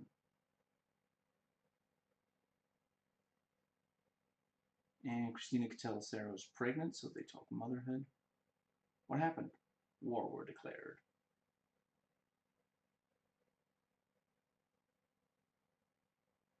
Lincoln isn't your brother. I mean, the show is always a soap opera. It's just more of a soap opera now, I guess. Lincoln was more of a brother to me than you ever were a mother. I mean, that line really does deserve an audience going, ooh.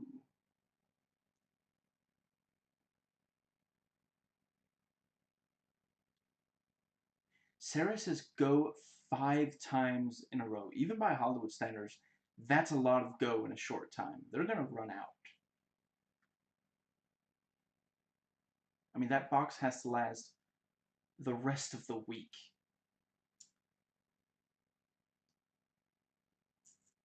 And Christina has the same great eye as Michael does. Tries to figure out how to get loose.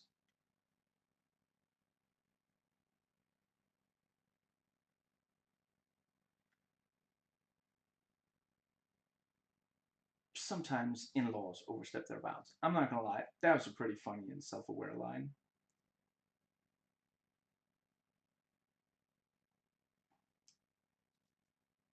And very clever of Christina to, she keeps pushing. Sarah does close the door and rips out that door stop thing. And before you say that, oh, wouldn't Sarah be able to tell? She has to pull the door closed harder than normally. Well, she's upset, and she just wants the door closed. She just wants to not be able to hear Christina anymore. So she probably didn't. Yeah, makes sense.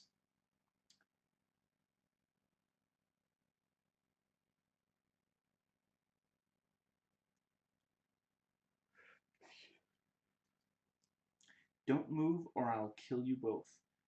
Man, such, yeah, so bad. Such a bad person.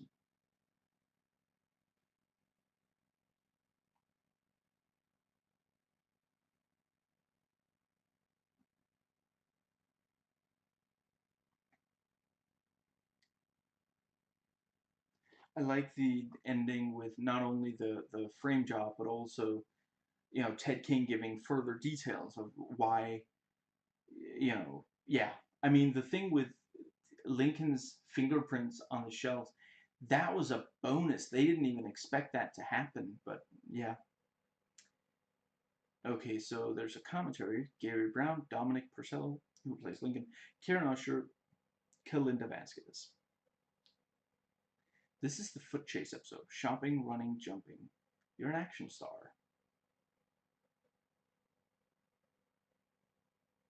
And they really like when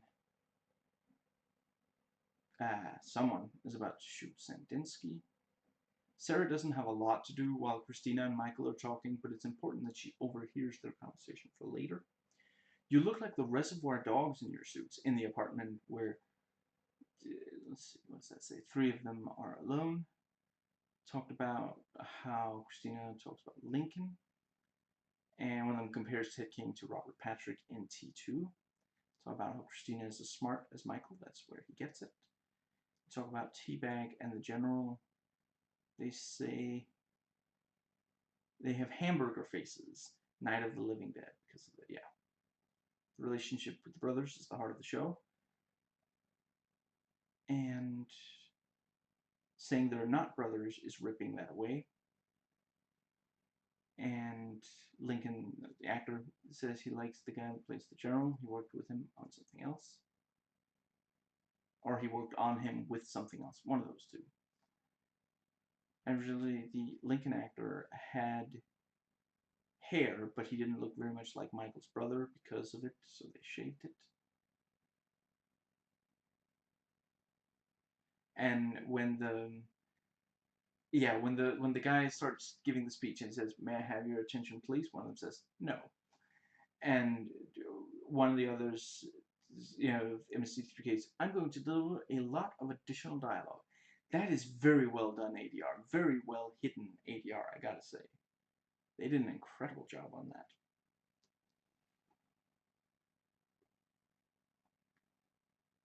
325-20 Cowboys and Indians.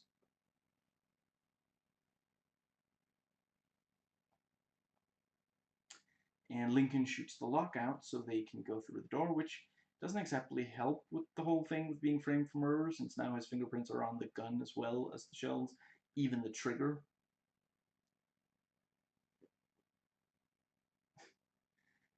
I voice typed Don tries to help the brothers escape, but it wrote, "Don't try to help the brothers escape."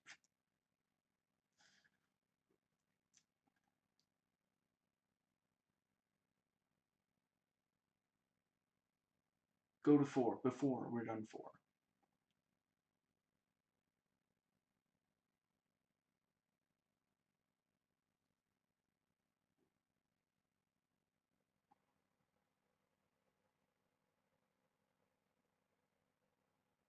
He is my son, my only son. Christina, my only smart son.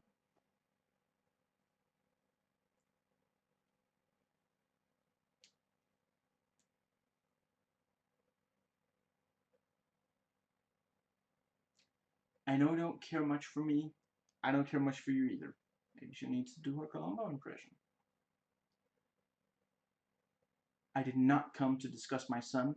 I came to avenge him. Well, I'm sure Captain Marvel could do something like what he's asking. I'm not sure she'd want to.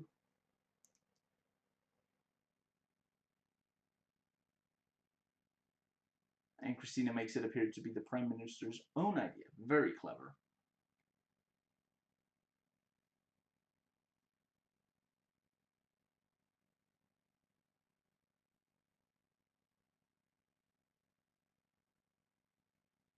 I like that a real Homeland agent shows up at the hotel and is told Dawn is already in there, and he asks, "Is that didn't that?" He has to confirm, "Isn't that the name of the dead guy?" If she succeeds in provoking another war, I mean, this is essentially like seeing a Bond villain succeed. The villains of this show have never been this close to winning. Very exciting for them to get to this point in the season that was supposed to be the very last one. Ralph goes up to the one guard and flashes that great smile of his. "Can I help you?" "I hope so."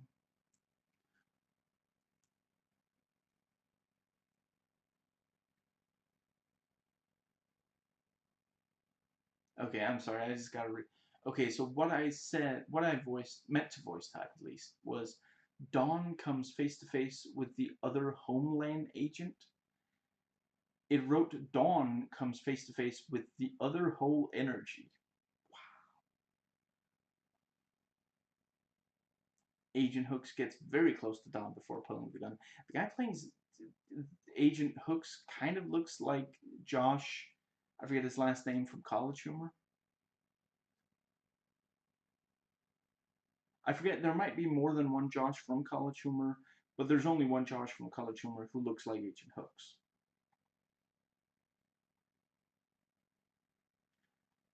Very good fight between Dawn and Hooks. Really captures that both of these guys have skills. A number of fights on the show, it's, not everyone in the fight has, like, combat training.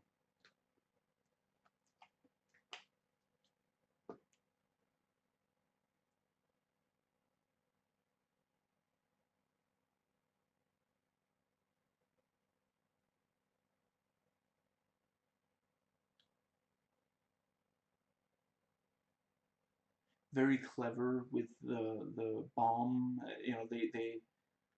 Yeah, we see Lincoln lighting all the toilet paper. That's a lot of toilet paper. That's coronavirus amounts of toilet paper hoarding. And the brothers put on the uniforms, but the guy in charge realizes it by the shoes. Take off the masks. Yeah, I don't know who these people are.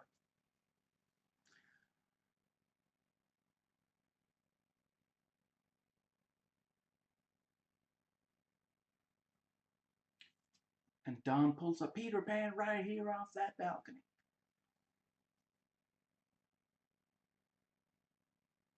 Excuse me.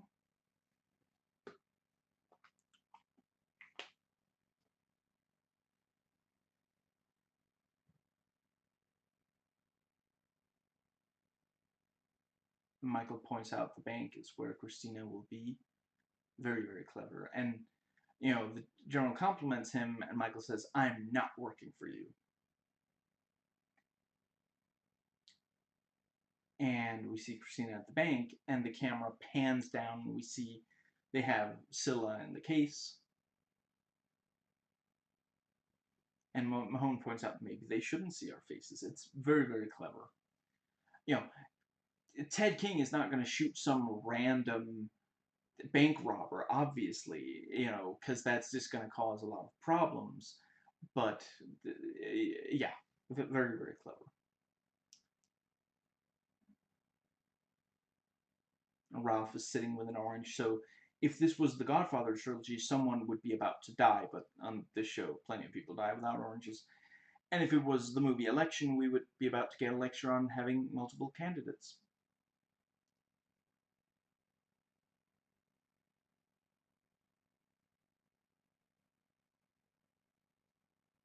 Hi, Mom. Take your kids to work day.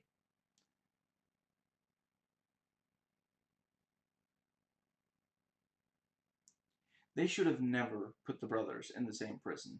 They should have looked at Michael's background. It's clear he wasn't a criminal. Why would a brilliant structural engineer? I'm pretty sure he's literally quoting one of the critical reviews of the first season here.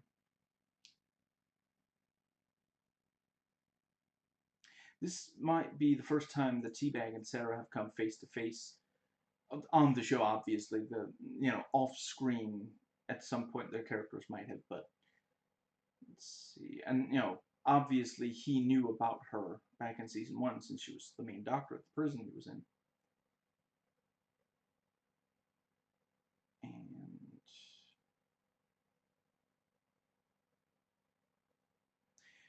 Sarah gets just like a few seconds to talk to Michael, and immediately, without hesitation, tells him that they're in the apartment. This time, Sarah's death will not be faked. That's going to make you real unpopular with the fans. And Christina is the one who got Lincoln, and she continues to really rag on Lincoln.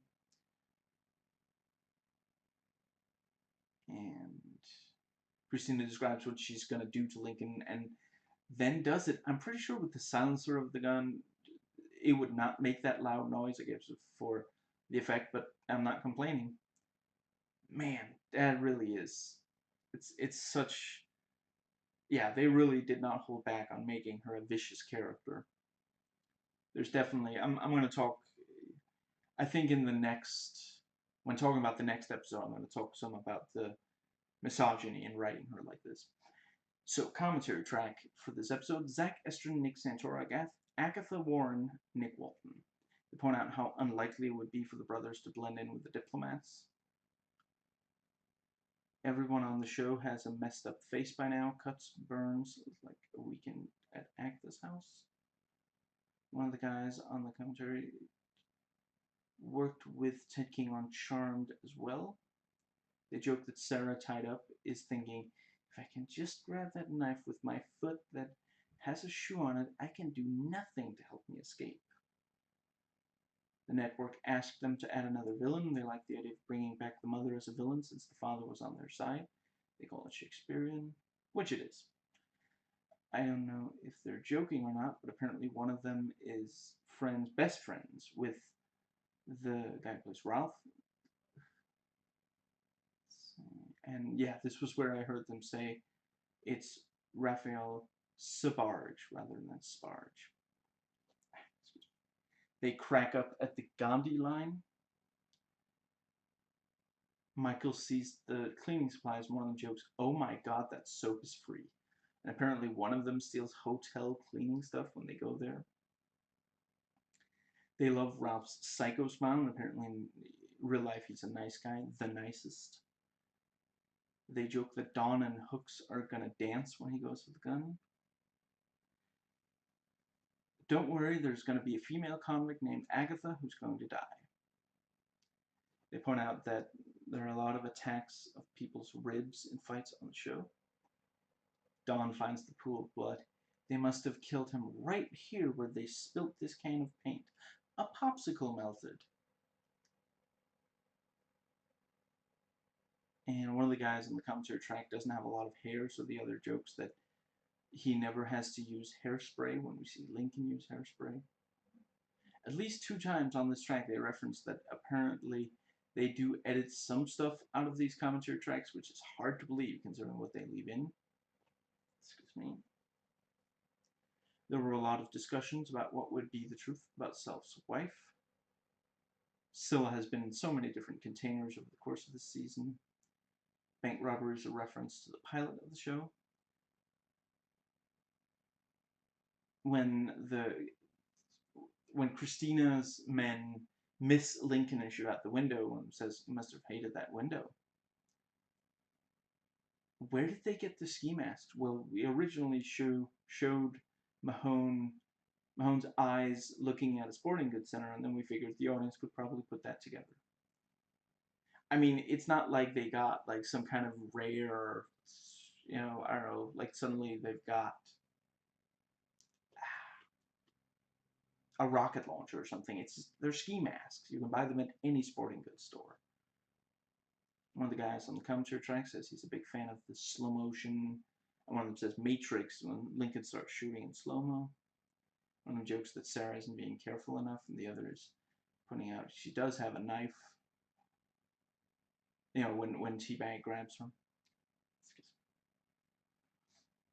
This is the first time the two of them have ever been in a scene together on the show, so I did get that right. And yeah, one of them jokes,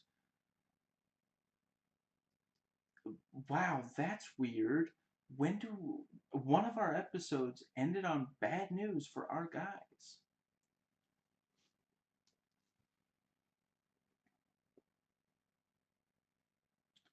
337.50 rate of exchange. Excuse me. There we go.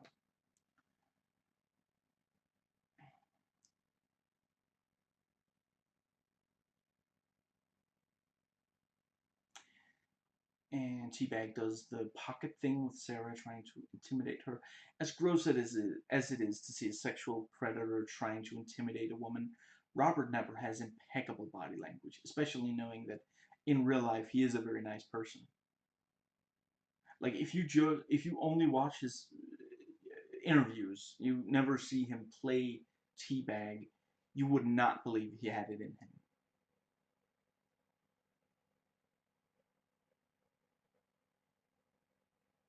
And let's see. Yeah, and Sucre turns around and spots the guy. I mean, the show must intentionally be set. That's definitely C note. So yeah, it's not that we're supposed to not be able to guess. Obviously, that yeah, for sure.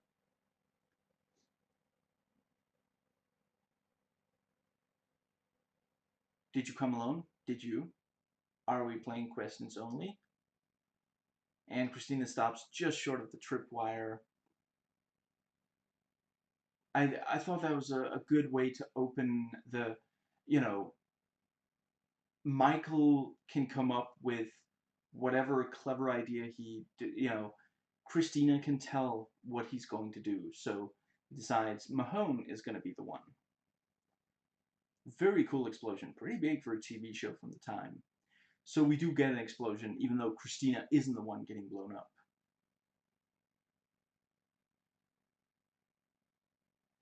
And C-Note tells Sucre that the deal fell through. Makes sense, since Mahone is no longer, let's see, Sullins is no longer trying to take down Mahone.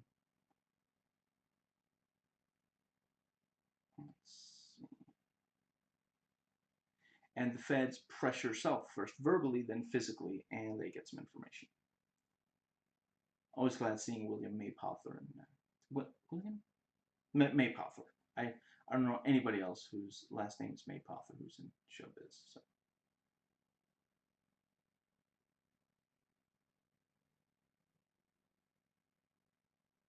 And I like that, Lincoln tells Michael that Sarah is pregnant so that, to save Sarah instead.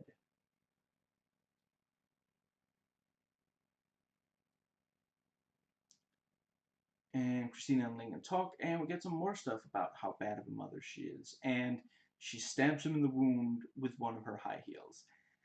Yeah, at this point, I really can't stay silent on. This is a very misogynist creation. It appeals to the idea that a good woman has to be a good mother, that cold women are destructive, dangerous, unnatural. When a high heel is used to threaten a man or perhaps stepping on something, oh, I don't know, the bat symbol. It's, supposed to suggest misandry. And it's just, misogyny is a much bigger problem than misandry. So it's just really gross to see. Yeah. I mean, I guess I should say I'm happy that so few of the villains on the show are female, since this is how they go. I mean, the so yeah, basically we have Caroline, we have Gretchen, and we have Christina. All three of them are made to be this kind of cold, calculating, and I mean, we don't know about Caroline, but both Gretchen and Christina are clearly bad mothers, although at least Gretchen realizes it. Anyway.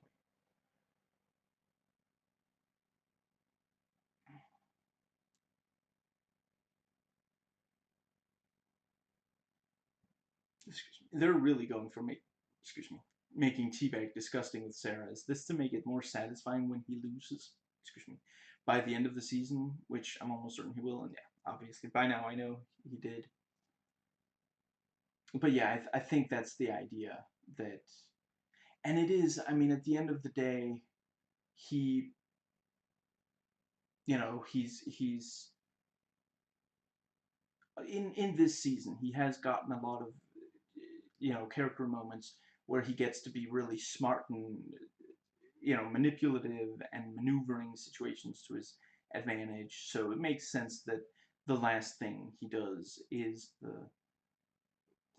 and in the final break, he gets to do the manipulating, trying to take advantage of the situation thing again. So, yeah.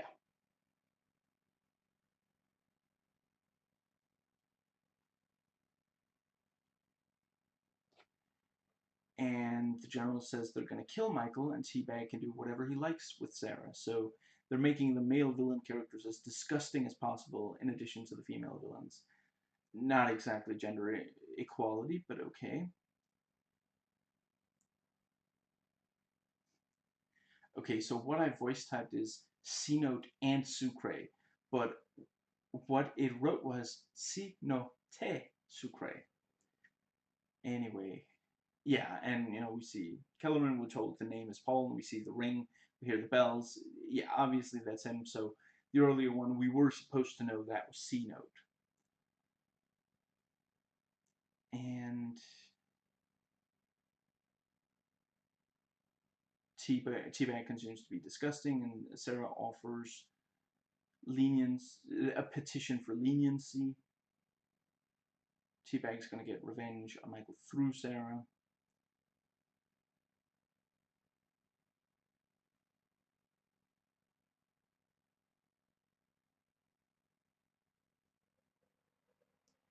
Is this your first time with me? I cannot believe the writers didn't have him respond. No, but it's my last.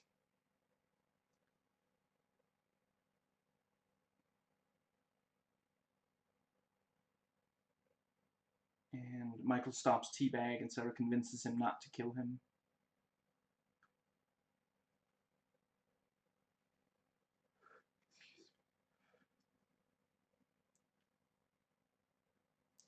And we realize Alex is there to save Lincoln. I know it's cheesy, but I do really love seeing Sarah smile over the love and the future that she and Michael share.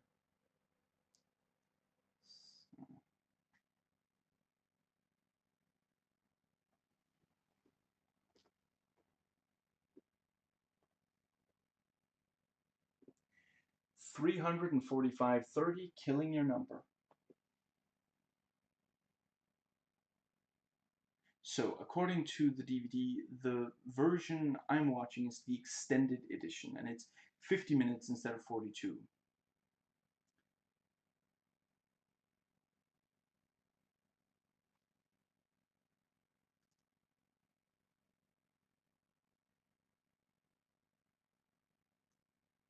Very cool as Mahone manages to disarm both taking, sorry, yeah, and Christina, yeah, both Ted King and Christina, it her taking. Anyway, and Christina uses Ted King as a shield against the explosion. And so again, even someone so close to her, who's been so faithful to her, she just uses for her own purposes.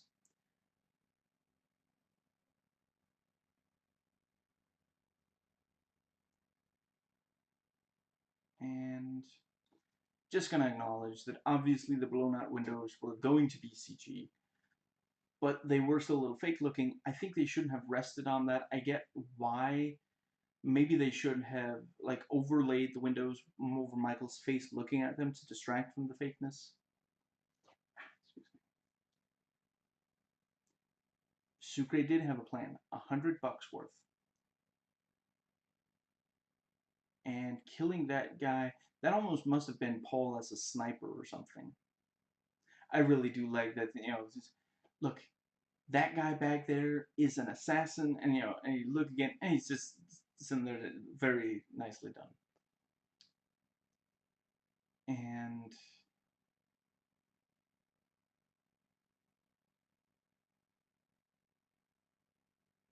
the rumors of my death were greatly exaggerated.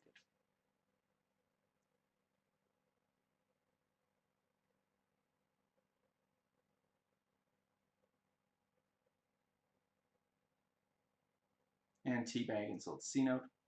He had reason to mess up my face, now it's tied to a chair. Pissing him off was the smart thing to do. You ain't heavy, Link. You're my brother.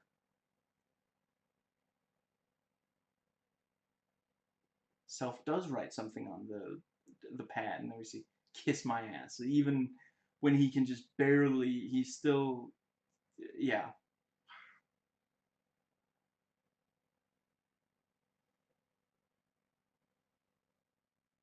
I like that Sarah goes in and grabs medical supplies not to feed her addiction, but to save Lincoln's life. So she really has beaten the addiction. And Alex is arrested by the agent, and Sarah goes to help Lincoln. Mind if I drive? So punching out the window was just for show, I guess. Man knows how to make an entrance. And C-Note points out the irony in him using torture after his, career. Yeah. And Robert Nepper does some excellent acting as terrified of the rope. I mean, they are invoking lynching imagery here. A southern racist and a black man, rope being, hanged. Yeah. And the general threatens Sophia. So when he said, move on Panama, that's what that meant. And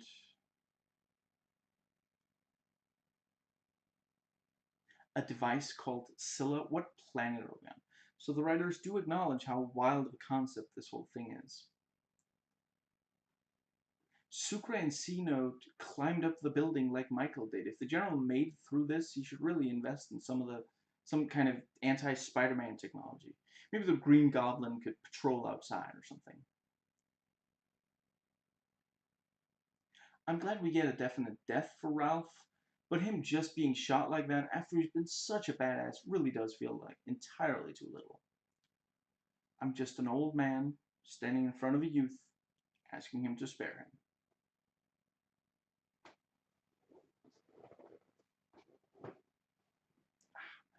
Back. There. A little better. Excuse me.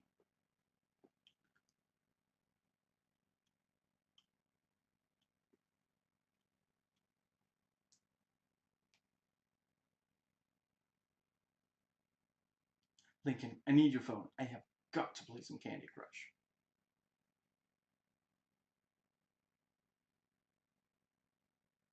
Yeah, he said it.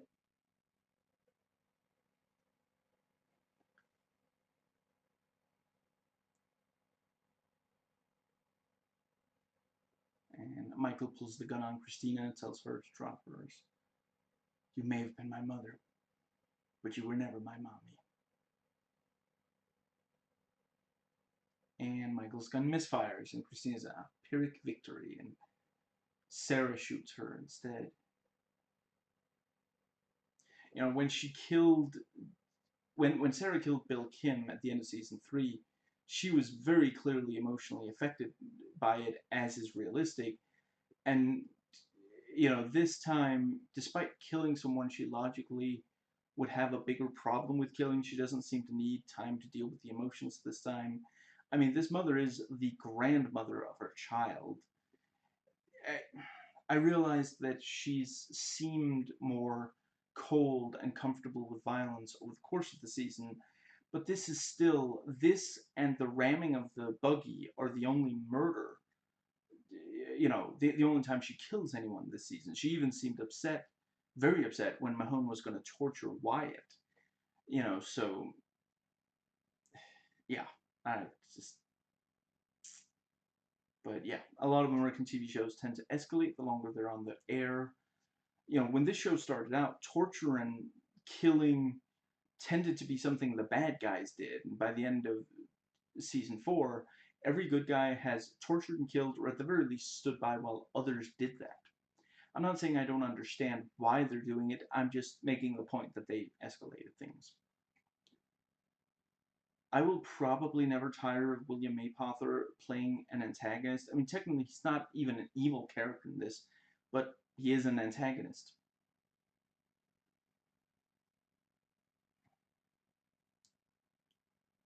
And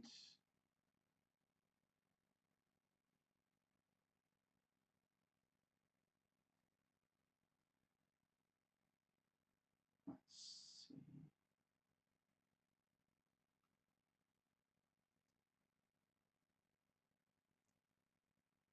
Can I keep the pen? And Paul says Teabag wants exoneration, says it's up to the others. That really is. And oh my god, Teabag found Jesus. I mean, he's technically been religious since the start, but just him saying there, we are all children of God. We just is incredibly funny because he knows that if he plays that, some of them might be like, and we don't know exactly what the decision was, and I think Lincoln is the one who walked up, said, "We took a vote. You're in luck. We agreed that you get a piece of gum for the drive back to prison," and puts it in his mouth and he spits it out, and he's just like, I will see you in hell, or something like that. Just, yeah. He does not take the news well, and I'm really glad they didn't kill off his character. Ultimately, it does make a lot of sense for him to simply end up going back to prison, making all the things that he wishes he didn't have to do to stay out of prison meaningless. You know, if that's how it's going to end up anyway for him. I'm not saying that. I'm really glad that he wasn't in prison in this entire show, but to him, killing the vet, for example. He didn't want to do that, but he felt like, if I don't do this, I'm going to go back to prison. Well, now he might as well not have.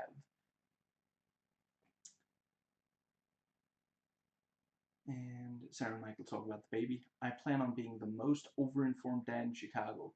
I really hope somebody photoshopped Michael standing in front of the wall where he's got all the plans and changed the plan stuff to all baby information.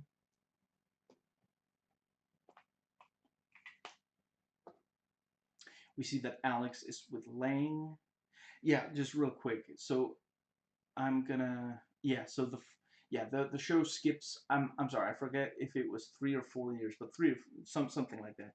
So we see Alex is with Lang and he mails Pam something. We see Sucre with his daughter. We get confirmation that Don ended up a vegetable like his wife. And it's one of those things where I'm obviously they were gonna give him they weren't gonna let him get away with all the awful things he's done and said and told others to do and such. I I mean, if he just ended up in prison, it would essentially be like Wade Bellick, or Brad Bellick, sorry, over again. So, yeah, him ending up as a vegetable, as distasteful as it is to use that as some kind of, poetic justice kind of thing, when in real life,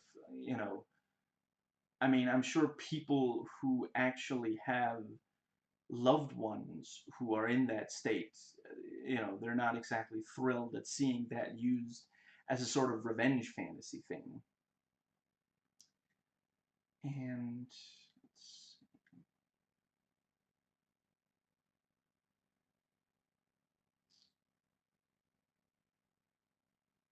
yeah, and C Note opens the newspaper on the lawn. Great image. He made it. He got the white picket fence that he was. He's always been willing to work to get a good life, and now he got that good life. And there's not really any reason to think that he didn't work for it. Once he was no longer a a convict, he was able to. Kellerman fully cleared his name or something, so he got to have a normal life. And Danny's widow spits on Paul, and the general says some Latin phrase that I don't know what it meant. Right before he dies in the chair. I don't ever want to see this book again, you hear? He came so close. And Sarah's adorable with the little boy. And he got a temporary tattoo too. Cute. I see what you did there. And we see, yeah, sort of main characters. Sucre, Lincoln, Sarah Mahoney.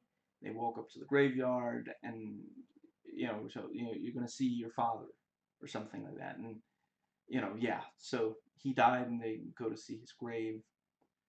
I have to admit, I had remembered it as him not dying outside of the final break, but I think when I may have forgotten that the final break, yeah, I think when I first watched the final break, I didn't realize that it was, you know, some of, no, yeah, sorry, all of what happens in the final break happens before the time skip at the end of the actual finale, so I remembered it as, yeah, I think in my mind, I remembered it as the last thing we see in this episode being Sarah walking up to Michael, which happens at the very start of the final break.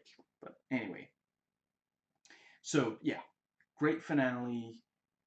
Yeah, great finale, great season. This is one of my all-time favorite finales. One of the relatively few truly great finales. It really, so many series, and yes, I realize technically it's not the series finale, but it was supposed to be. They weren't planning on doing season 5 until much later, years later. But yeah, you've got closure, you've got all these characters coming back, and we get satisfying character moments. Excuse me, for them, and yeah, I think they did a really great job. I appreciate bringing back Kellerman and C Note. and sort of Sucre also, but he was in almost all of the season, almost all of the show, and briefly giving them, and Kellerman is kind of where Caroline was, and it's a fairly logical. Some people hate her, hate the character for what they did, for the people they stepped on to get where they are, and that's something that I have to live with.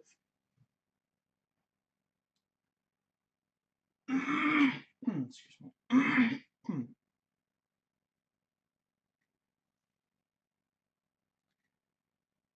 420. The old ball and chain. I really appreciate that they always manage. Uh, they don't always do it, but they whenever they put their mind to it, they come up with a good sort of what's it called? A pun title for an episode. The old ball and chain, because she's literally in chains. She's in prison, and the old ball and chain means your significant other, your wife. It feels really weird to watch something Prison Break that doesn't open with a previously on, and they make it seem like there's this dangerous, threatening situation from right away, but really it's just the wedding. It's time. I was told you needed my services. Yes, and okay, we got to do this now. So we're gathered here today. To, just yeah. I really appreciate that this franchise is so comfortable with the friendship that Michael has no problem with Sucre dancing with Sarah. And Sarah is arrested for killing Christina. God, it does feel like forever since we've seen the inside of a prison on this show. Excuse me. And, she's in prison even though she hasn't been convicted yet. She points out she should be in jail. And one of the guards says, I'm going to take you to the real jail. And the guards gang up on her to get revenge for the guards at Fox River. I do appreciate that they do say, we're not going to hurt the baby. And again, we are supposed to know that's Gretchen. We see like the right side of her, the back of her head, and the hair, so distinct. Obviously, that's Gretchen. I really appreciate that because at the end of the day, we don't see her in the finale. The let's see. I'm not saying that. I think if the final break didn't exist, I would think it was too bad we didn't see her in the finale. But given that it does, I don't think it's necessary to see her in the finale. But yeah, it makes a lot of sense. She ended up in this really tough women's prison, and the moment she sees Sarah, she's like, well, Michael is going to break her out, obviously. And I like the new dynamic between Sarah and Gretchen here. Sarah does get a few punches in with the guards. Lori Petty is great in her role here. I'm not sure I ever did watch that baseball movie with her and Madonna. I'm almost certain I never watched Tank Girl, but I really love her in this. And I think I would like to watch Tank Girl. I don't mind watching movies, going into a movie knowing that it's not going to necessarily completely work, necessarily completely be a good movie.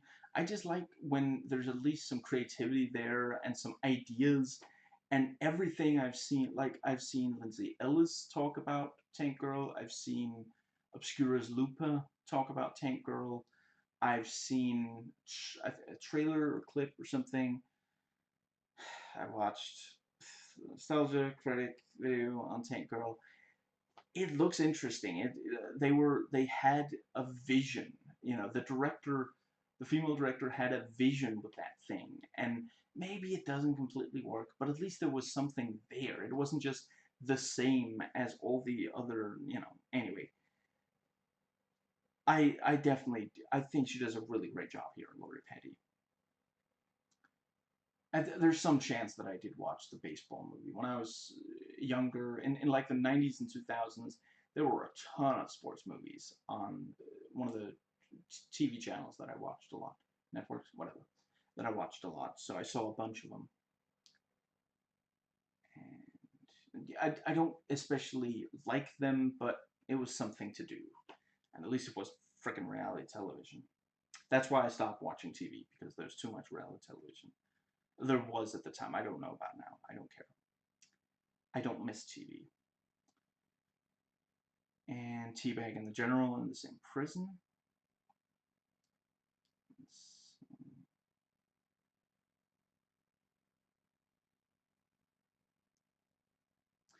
And yeah, I mean, the sort of reveal shot on Gretchen here, that is just confirmation, right? That we were supposed to be able to tell from the over-the-shoulder shot.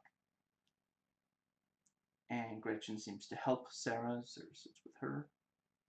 And Sarah has been poisoned, and Daddy is able to get Bo to let her go, but it's, yeah, she was gonna die right there from, and the guard, wow. And Sarah and the audience are told about the heart condition. Wait, the harsh conditions of Sarah's upcoming birth. Wow. I mean, heart condition, yeah, okay, but anyway, whatever.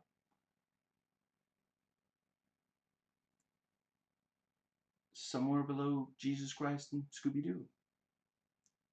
So the General trades Sarah, you know, yeah, might trade Sarah's life for Michael's.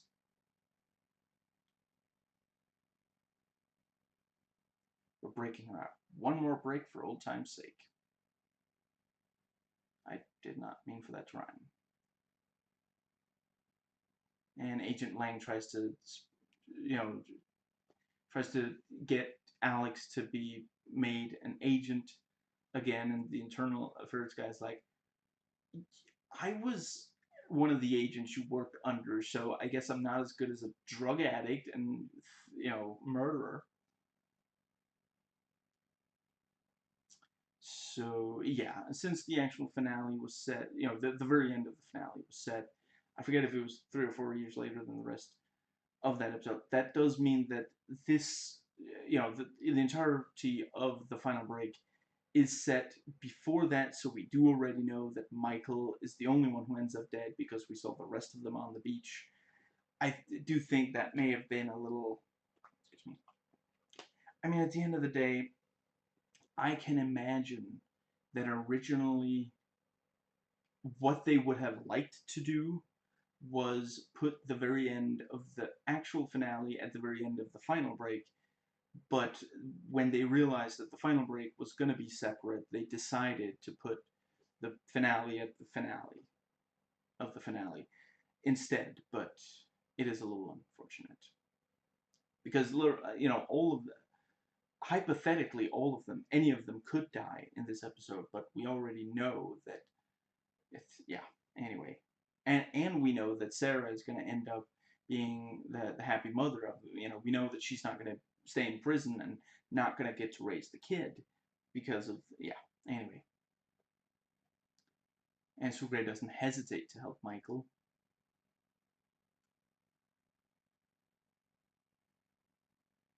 And let's see.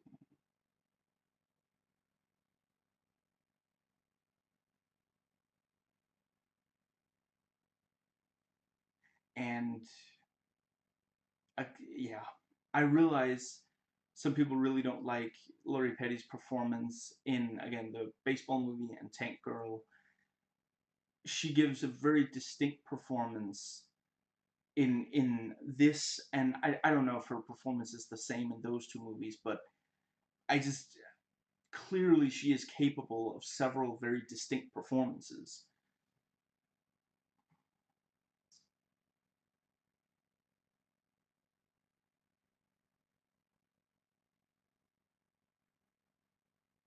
Hurry up, they're gonna see the laser, and the cats are gonna freak out. You get back to your detail now. It is getting entirely too vague for my liking. And for Sarah to get into the gang with Daddy, she has to accept getting branded. I really appreciate that, you know, for a while we think that the thing with Daddy and the gang is going to be that she's going to get some protection there, and ultimately she doesn't. But it's not that the gang is just irrelevant. Instead, it becomes that they're, you know, maybe the greatest threat to her. You know, some, you know, yeah, someone else wants Yeah, there are others in the female prison that want the 100 grand, but they might be working alone, and maybe Sarah will be able to tell and be able to fight them off or something, unless they keep using rat poison, I guess. But instead, it's this gang, and the gang is basically sanctioned by the guards. You know, they don't care. They especially don't care as long as it's Sarah that is hurt by it. And that's, you know, the show's good at taking something that seems like it's going to be a good thing or a bad thing and twisting it on its head. Let me just real quick make that note. Show sets up good thing, twists it should be bad, and vice versa.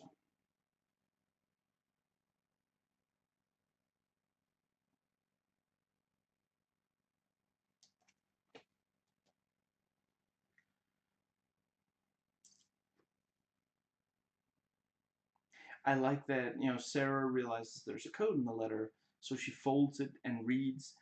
We have seen her do origami at least once for Michael, so, you know, and the folding that she does is a fairly straightforward one as well.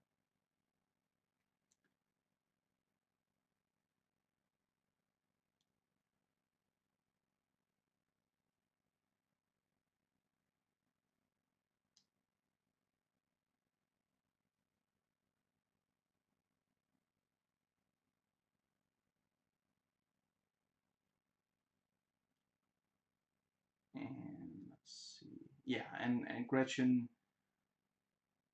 you know, gets, yeah, causes Daddy to not be as much of a, yeah, frames Daddy. You know, the writers were probably looking for some way to write in some lesbian, you know, obviously they couldn't have an actual sex scene, so they have a seduction instead. How? Is she gonna blink Morse code? I mean, that would not be the most ridiculous code on this show. And let's see.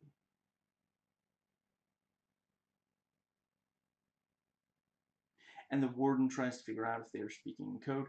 It walks that difficult balance of both being clear enough that the audience knows what's being said, but subtle enough that you could believe other characters would accept it as not being code. That's super difficult for spy fiction. Excuse me. I really don't envy writers of such. Because if you make it too vague, then you have to have a character explain to the audience, or a narrator or something, explain to the audience that was a code and this is what the code meant. And that's not, where's the fun in that? No, no, no. You as the audience should, you want to be able to decode it yourself. So, you know, a regular audience member has to be able to decode something that the within the fiction is so subtle that that trained spies don't pick it up, you know.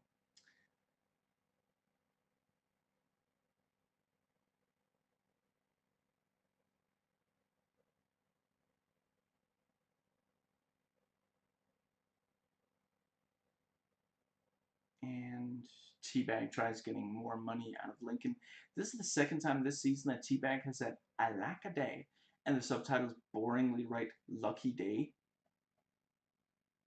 Excuse me. It's not like he's accidentally mispronouncing it. That's how, you know. I don't know if it's a southern thing or it's specifically if it's a very specific regional thing, but it's, you know, yeah. You know, it, writing it out as "lucky day" isn't like correcting a mistake or something. It's just taking away the, anyway. And Gretchen wants out, so she wants to help. So yeah, she got rid of Daddy so that Sarah would be more intent on getting out of there. And again, when we first see that, we think, oh, she really wants to kill Sarah, but no, she just wants to make sure Sarah still wants to get out of there. So Mahone did tell the other agent, about the blind spot, but it wasn't enough for him to make agent again. So I'm not 100% certain where part 1 ends. This is listed as 2 episodes. I'm cutting it off at 42 minutes and 50 seconds, so everything that happens in the episode from that point on will be under the next section. And, excuse me, I just gotta make sure this thing there.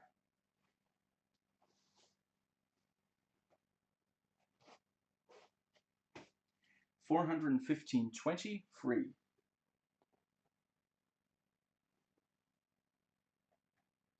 I think they do quite a good job in this movie-length episode, two-parter episode, in setting up a separate story, paying off on this, these one-off characters and such. Like, having watched this, for example, Daddy and her gang are memorable, and they get enough, for it to be, like, literally, of the, I saw, IMDb listed as there's 91 episodes in total, but that's of course counting season 5, but, around 80 some episodes. And technically Daddy is only in 2. And they do manage to make her compelling and set stuff up,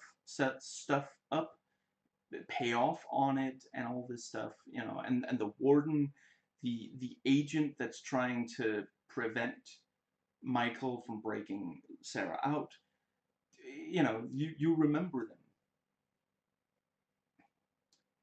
Now, for a lot of people, this two-part never aired on TV, so they had to pay separately to watch it. And for something like that, you really shouldn't have to have watched it. And technically, you don't. You do already know what happens after it from the regular finale, but it also doesn't, like, sequel bait, which they knew that wouldn't have led to anything. So if they did that, it would be really just ass behavior, a-hole behavior. So,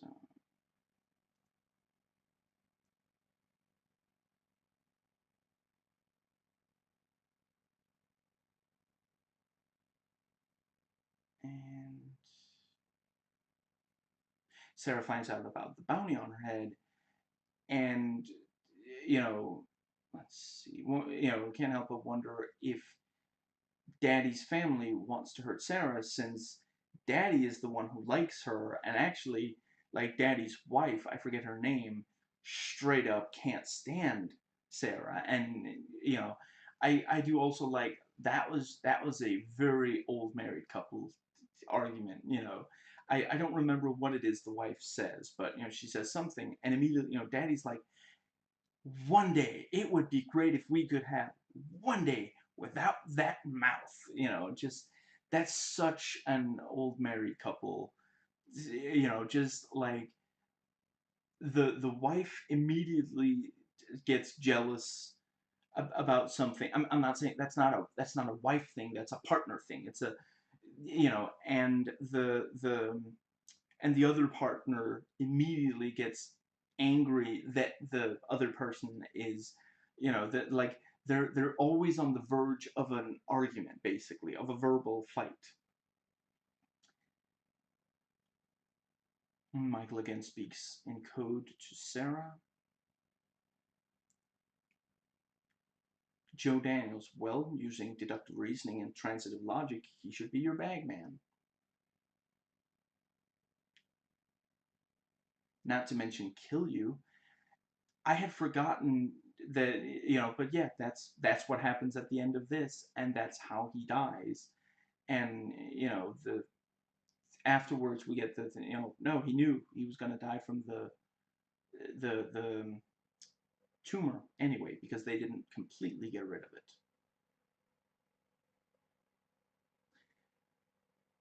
But No, right, right. I was gonna say, but now that once they know that he has it, can't they get rid of it? But that's the thing, though. Once he has the nosebleeds, that means it's too late.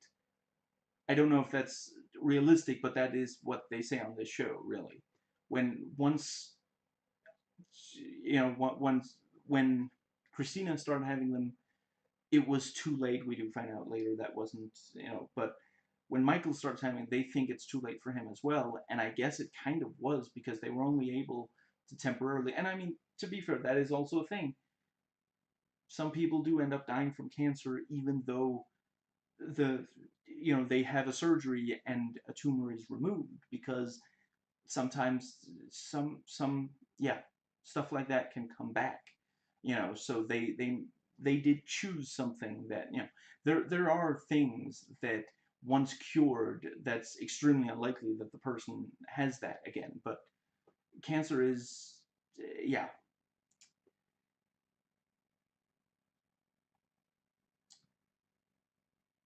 And Sarah has to fight for her life, but then Gretchen saves her, and you know I forget what her name is, but one of Daddy's kids ends up with a real bad headache.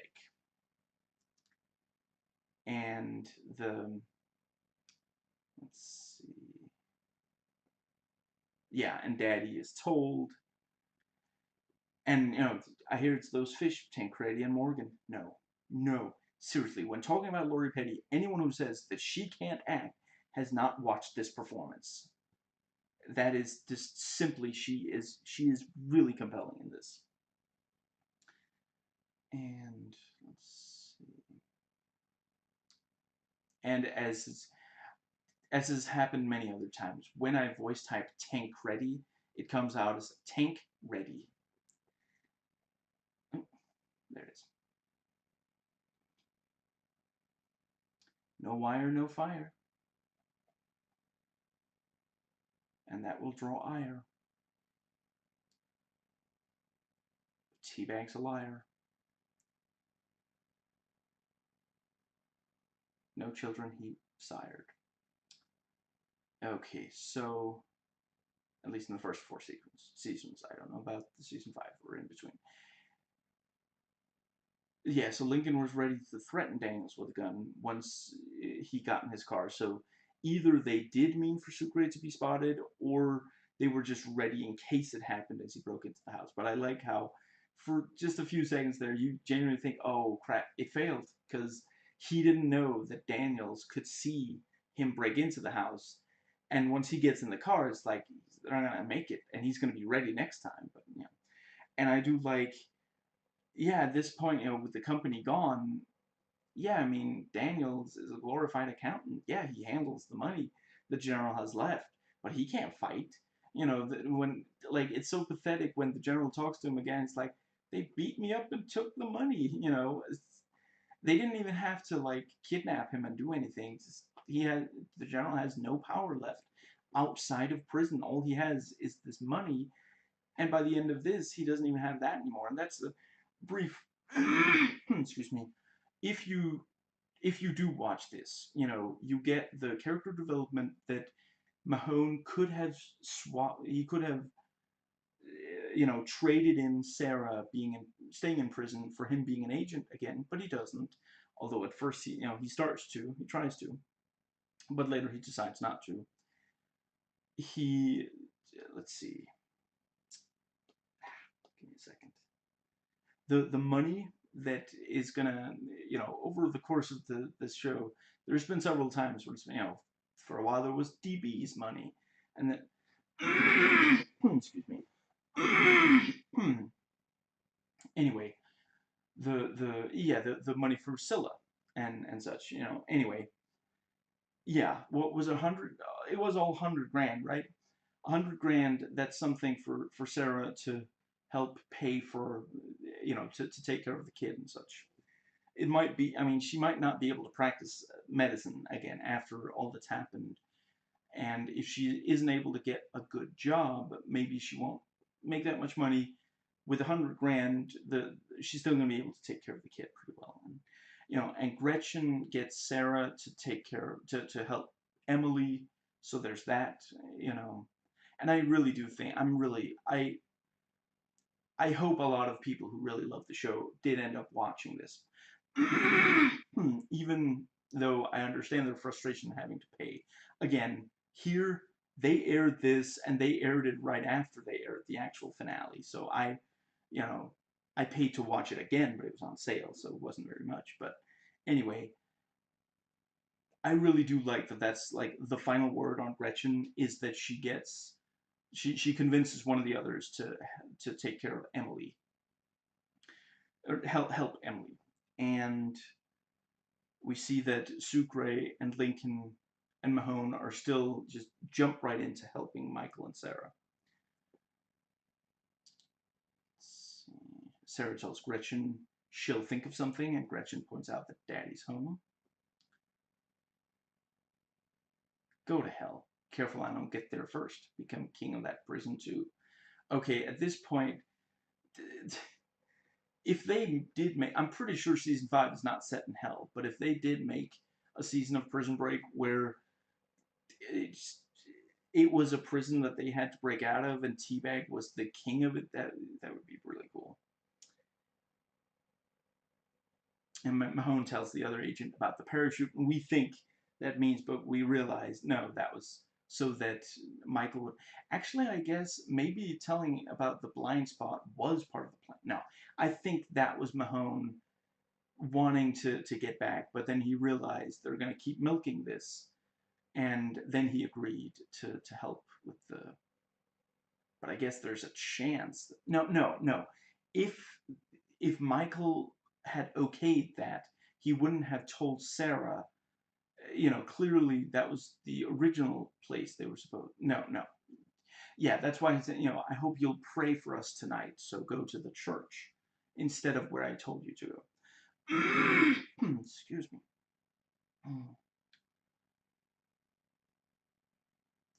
Sarah talks to Daddy, and Gretchen gets ready to attack Bo. And Sarah at first seems to try to talk Daddy down, but then, she realized, okay, so she just pokes at the bear instead, knowing what'll get Daddy to attack. What was it that, I raised her. I may not have had children of my own, but I did raise some. And what was it? Agatha, right? Agatha. That so someone did get to be named Agatha, but she was in a prison and she get killed in prison. Anyway, I raised Agatha. She was no murderer. I can't say the same for myself. You're right. She wasn't a murderer. Just she was just too greedy and stupid to, something like that, and that gets her to attack. And so she pushes Daddy into what did she call her? Skittles, I think. And yeah, she attacks because that's what we were told. Excuse me. If you touch her, she'll break your kneecaps.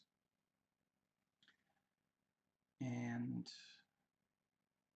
Gretchen does manage to subdue Bo the guard with, although it is a little bit of a struggle, and Gretchen ends up wounded, so she can't leave with Sarah. And I voice typed, Sarah takes her keys. It came out, Sarah takes herpes. I mean, I've never heard of someone intentionally taking that, but okay. And yeah, the agents prepare for the parachuting, and the parachute was a dummy. And Schofield sneaks in with all the lights off, everyone focusing on the parachute. So Mahone was going along with what Michael said. Yeah, when he talked to the agent, or talked to Egypt as a voice type instead. So that's actually a lot like when breaking out of Sona, and he got them to focus on the three that left the tunnel instead.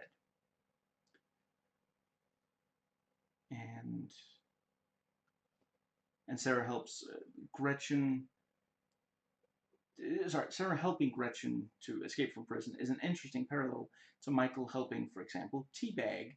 And I guess whether Gretchen is worse than Teabag or not is really a matter of perspective, because working for the company, she's negatively affected more people, even though it's possible she personally has killed less people than Teabag has. Teabag has killed a lot of people. I'm not sure how many people Gretchen has actually killed, but she's negatively affected a lot of people. And it is, Sarah confronted Michael in season 2. Did you know that I would help let Teabag back on the streets? And Gretchen is spotted and has a chance to give up Sarah. And briefly, we think that she will. She said, are you alone? No. Who's with you? God. He's always with us. And she said, I came to pray, see if someone will watch over her. Someone named Sarah Tancred. Yeah, very clearly speaking to Sarah, asking her to protect Emily when on the outside. I really appreciate that because, again, at the end of the day, that is, she's before shown that she's willing to give up everything for Emily. So, yeah. And Sucre is too late to transfer the money, and we think, and Teabag thinks, we think that he was supposed to transfer the money to Teabag, and I love, Teabag, he checks twice. He checks the list twice just to make absolutely sure. Nope, the account is $0, 0 cents. Excuse me.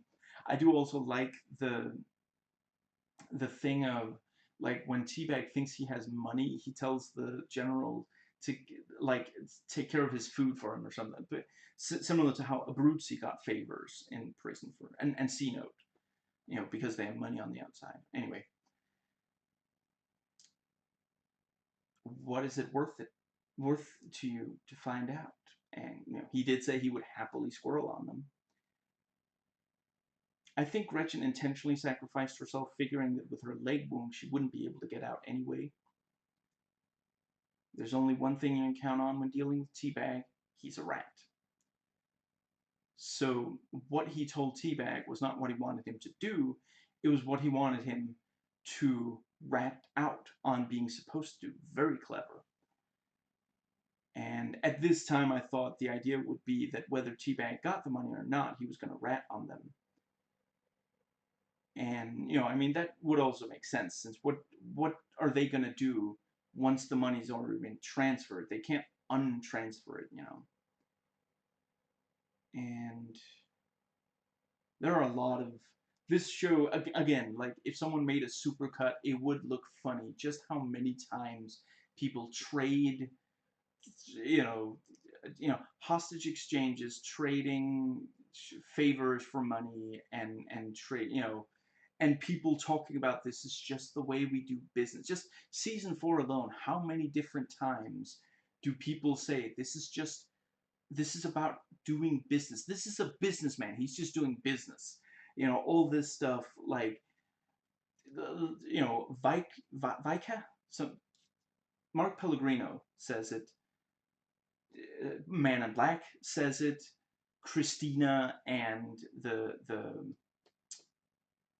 Mahone, I think, talk about it. Just, yeah. Let's see.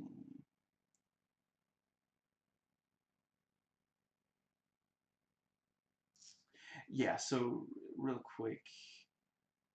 Yeah, the idea that Sarah will help protect Emily. If Emily had been there at the beach at the end of the actual finale, that would have been, like, people would have wondered what is going on with that, And technically, maybe she was not threatened there, since it was 3 or 4 years later.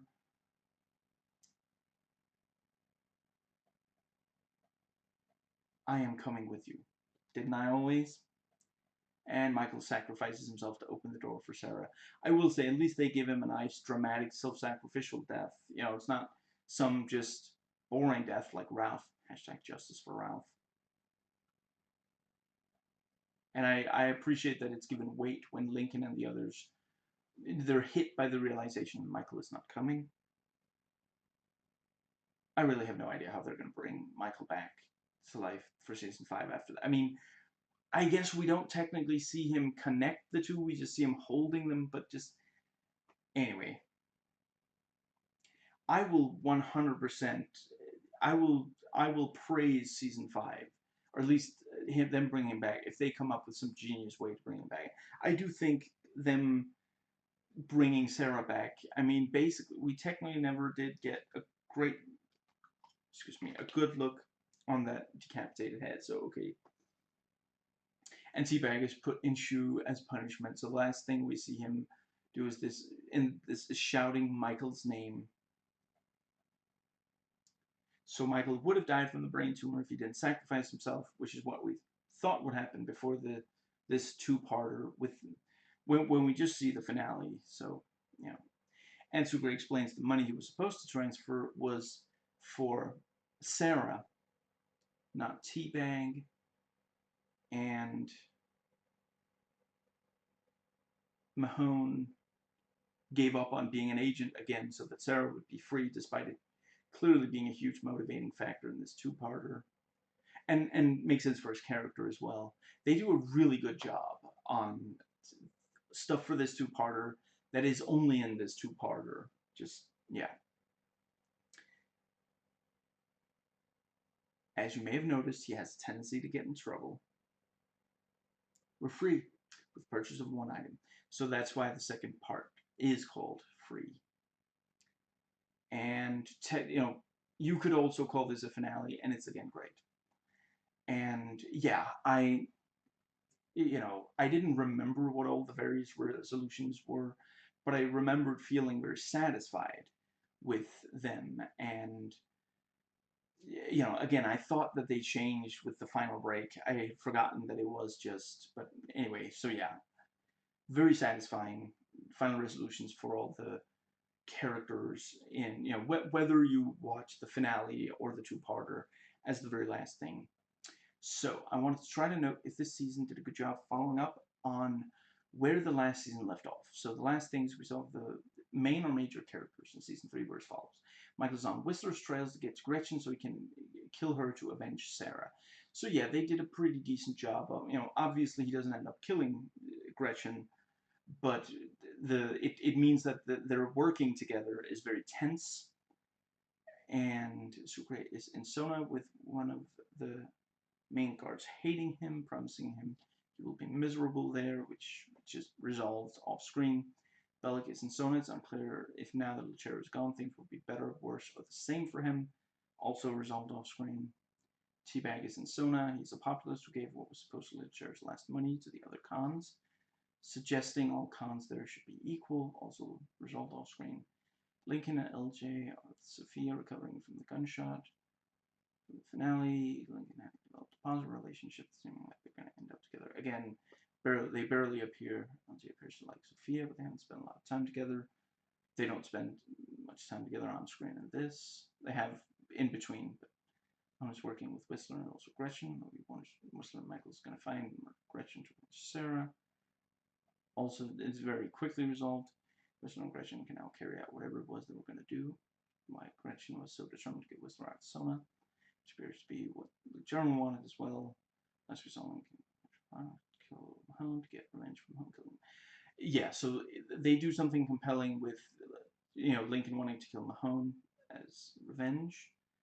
And yeah, the thing that Gretchen and Whistler wanted to do, that defines most of the season, Scylla. So that was at least, but a lot of it does get resolved off screen and kind of, I don't think this season does as good a job at, well, let's see.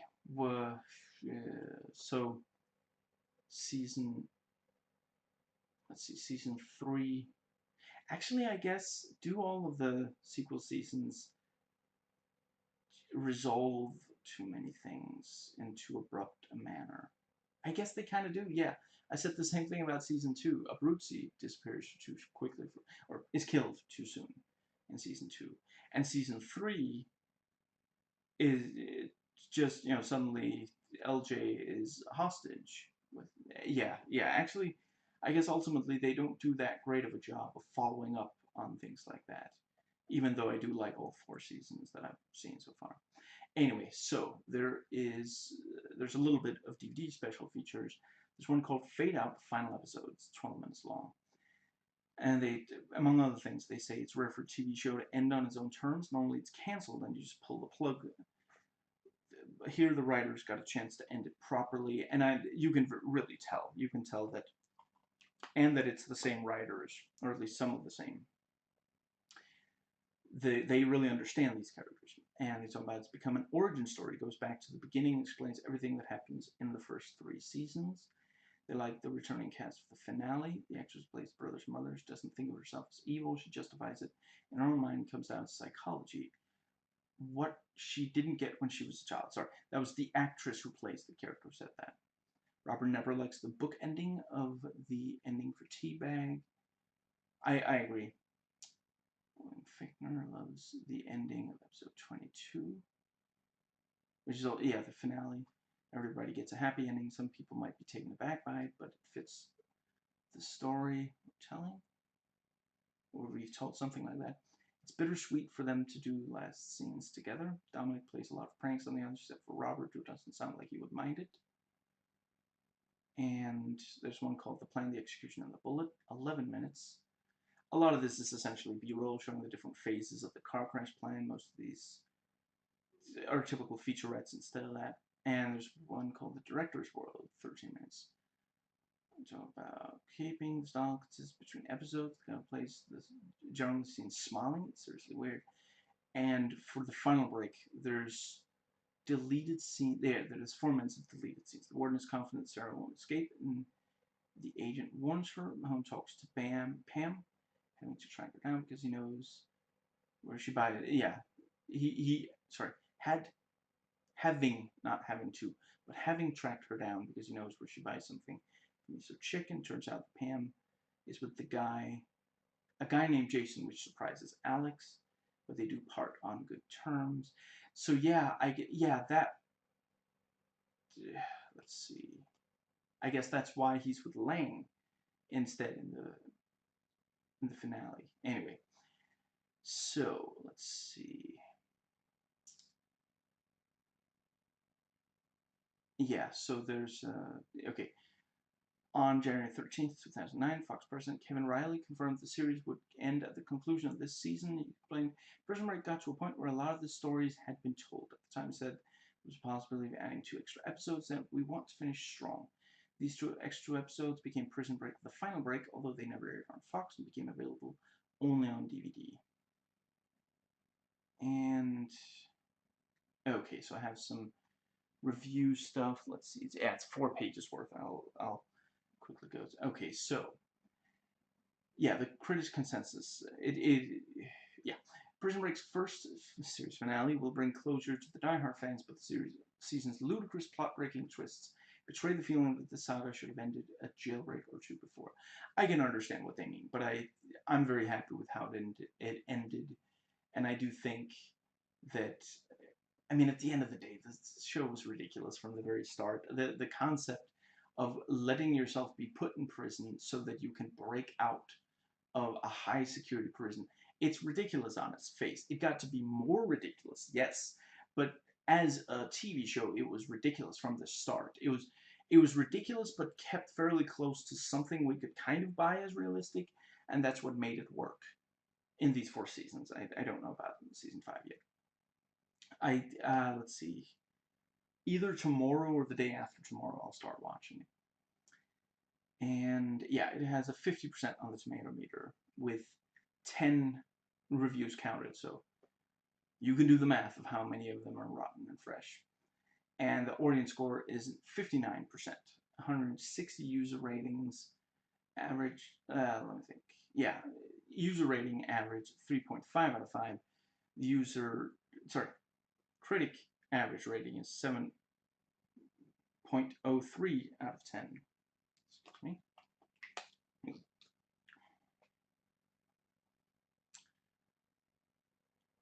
The closing story became too convoluted with twists, turns, and the reappearance of old characters. It's all so much treading water solely to get to some sort of grand finale that makes sense as if anything could. There's no resemblance to the show I started watching 4 years ago, but it was amusing, if not always intentionally, and the fans who stuck it out all the way through will get plenty of closure.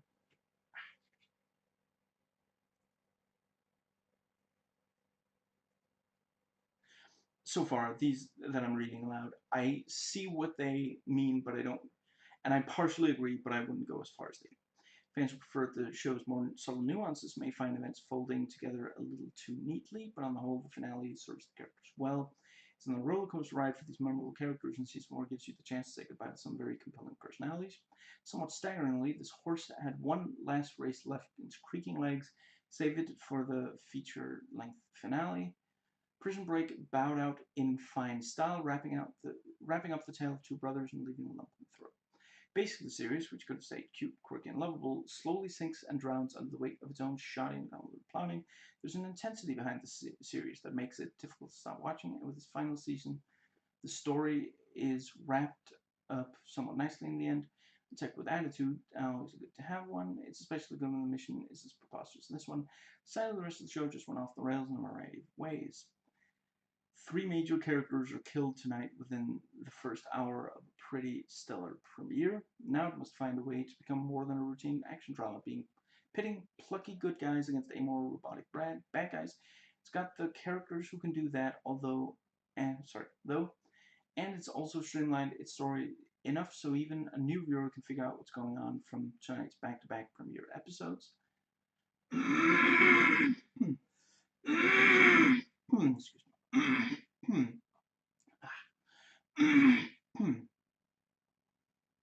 It's especially good when the mission is preposterous. This one, to Prison Break form, the new season is laid out as a series of tasks. Preserve the company's most vital information stored on what is essentially a digital black book, as opposed to whole. The frantically violent mayhem, including a tasteless cannibalism gag, is paced swiftly enough that you can almost ignore the silliness of a show that isn't about resurrecting characters long thought dead. Excuse me. Still, it beats last year's miserable detour in a pan named Sweatbox. I don't know if I would necessarily say season 3 or 4. In some ways, I like season 4 better. I only made it through the first hour and then I gave up. Okay, and that is all of it. So I'm excited about what season 5, Anyway, I did manage to keep it to, less than 5 hours. I'm pretty happy with that. I'm okay with that, at least. It's, Anyway,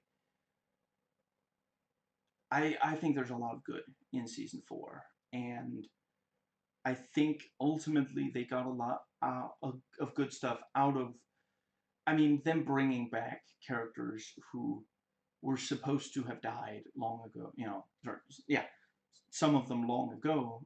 It is kind of ridiculous, but at the end of the day, the people who were supposed to have shot Kellerman, we didn't see him get shot, so supposedly the people getting shot in the back of that car were the guards, not him. And let's see. Yeah, I think ultimately when you bring someone back to life in a piece of fiction, you're either doing it to, it's kind of it's a way to grab the audience, and sometimes, sometimes it works, sometimes it doesn't. But if you're gonna do it, it should either be because it's already, like, it really fits this kind of, if it's a soap opera, go for soap opera, there's nothing wrong with that. But this show it took season 4 before they started bringing people back from the dead. Before that, there hadn't been a single character who we knew for sure was dead, who was, sure, Terrence was claimed to be dead for a lot of time, but we, the audience, had never seen complete, considering, I guess it's no wonder that they started bringing back other characters. Excuse me. But anyway, they bring back Sarah Kellerman and Christina, and with all 3, I feel they made some compelling. I wish Christina wasn't written with such misogyny, but at the end of the day, we did still get some really good stuff out of. I really loved seeing her and her and Michael match wits. That was great. And let's see. And I mean, at the end of the day, if the father is going to be a company man, why not the mother as well? And why not bring the mother back to life? Because that's what the company fakes people's deaths so they can get peace. All this stuff. And I really appreciate that at the end of season 4, the company has been taken down. I forget when the first time they said the company in season 1, and I think at the very start of season 1, we basically thought, no, this is like, it's 2 Secret Service agents, the vice president, and like a few other people. We didn't think it was this huge company, but and we didn't meet the general at all until like season 2, near the end, I think, or something. But and I don't think we knew until season 4 that he was in charge of the company. I don't even know if the writers knew that he was. Anyway, so yeah, that does. I mean, season 3 hinted at him being in charge. Anyway, the main guy in charge. Anyway, I really appreciate that this is a show that starts. It sets up the conspiracy, and ultimately the whole thing of people believing that Lincoln killed Terrence Steadman, that ends up being irrelevant by the end of season 2. But then you still have the company, and they did that, and they've done other awful things, some of which we know about, some of which is implied to have happened off screen and such. By the end, yeah, like, would Michael Scofield have been able to put to words that his big goal would be to take down the company? Would he have known that before sometime in season 2 or something? Maybe not. No, but that is what he wanted to make sure to make sure his brother was forever free, and he didn't want something that awful to happen to anyone else. So it makes sense that taking down the company would be a major goal of his. And by the end of season 4, that's what they've done. It actually did deliver on that. And obviously, if I talk about any other show, I would be spoiling things, but I'm just saying there are some shows that are really good at that. Setting up at the start, these are the bad guys, and here we have the good guys. They really want to take down the bad guys. So once the show has ended, especially if the showrunners, excuse me, get to choose when to end it, well, it would be good if the good guys manage to take out the bad guys by then, that, and especially if it does happen very late. Some shows do really well at that. Some shows don't do so well at that. And I really appreciate that they did. I mean, I say in the old videos that I don't think they did a good enough job with I've completely changed my mind on that. I think they did a great job on making the company, like, establishing them as incredibly powerful and yet making it believable that you could completely take them out with, the we're told early in this season, we're told that Scylla is only or just the company's black book. And then later we find out that it has, it's worth a lot of money because of the solar technology thing. But in addition to that, it is the company's black book, and that means that when Michael brings it to Kellerman at the end of the season, they can take down the company. Obviously, taking down a huge, what's it called? When you have a huge group, and organized, obviously you don't take them down just by taking out the guy in charge. It's not that simple. Someone else is just going to take the power. But all of the operations are on this thing, so they can take them down piece by piece. They take it. They take it to the government, and the government dispatches teams to take out the individual, modes of the, yeah. And besides which, other than the general, most of the cardholders were dead by the end. The general is given the chair after the 3 or 4 years, which also makes sense. he spends several years on death row. That usually happens. And we get the see that's the thing. When I first watched the final break, I thought that that meant that off screen the governor had called and said not to, anyway. Yeah, so let's see. The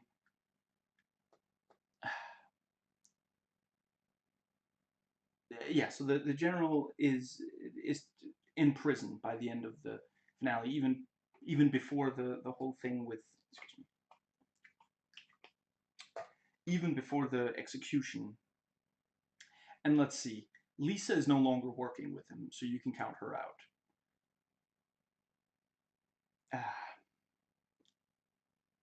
I'm gonna go with Las Vegas guy was killed.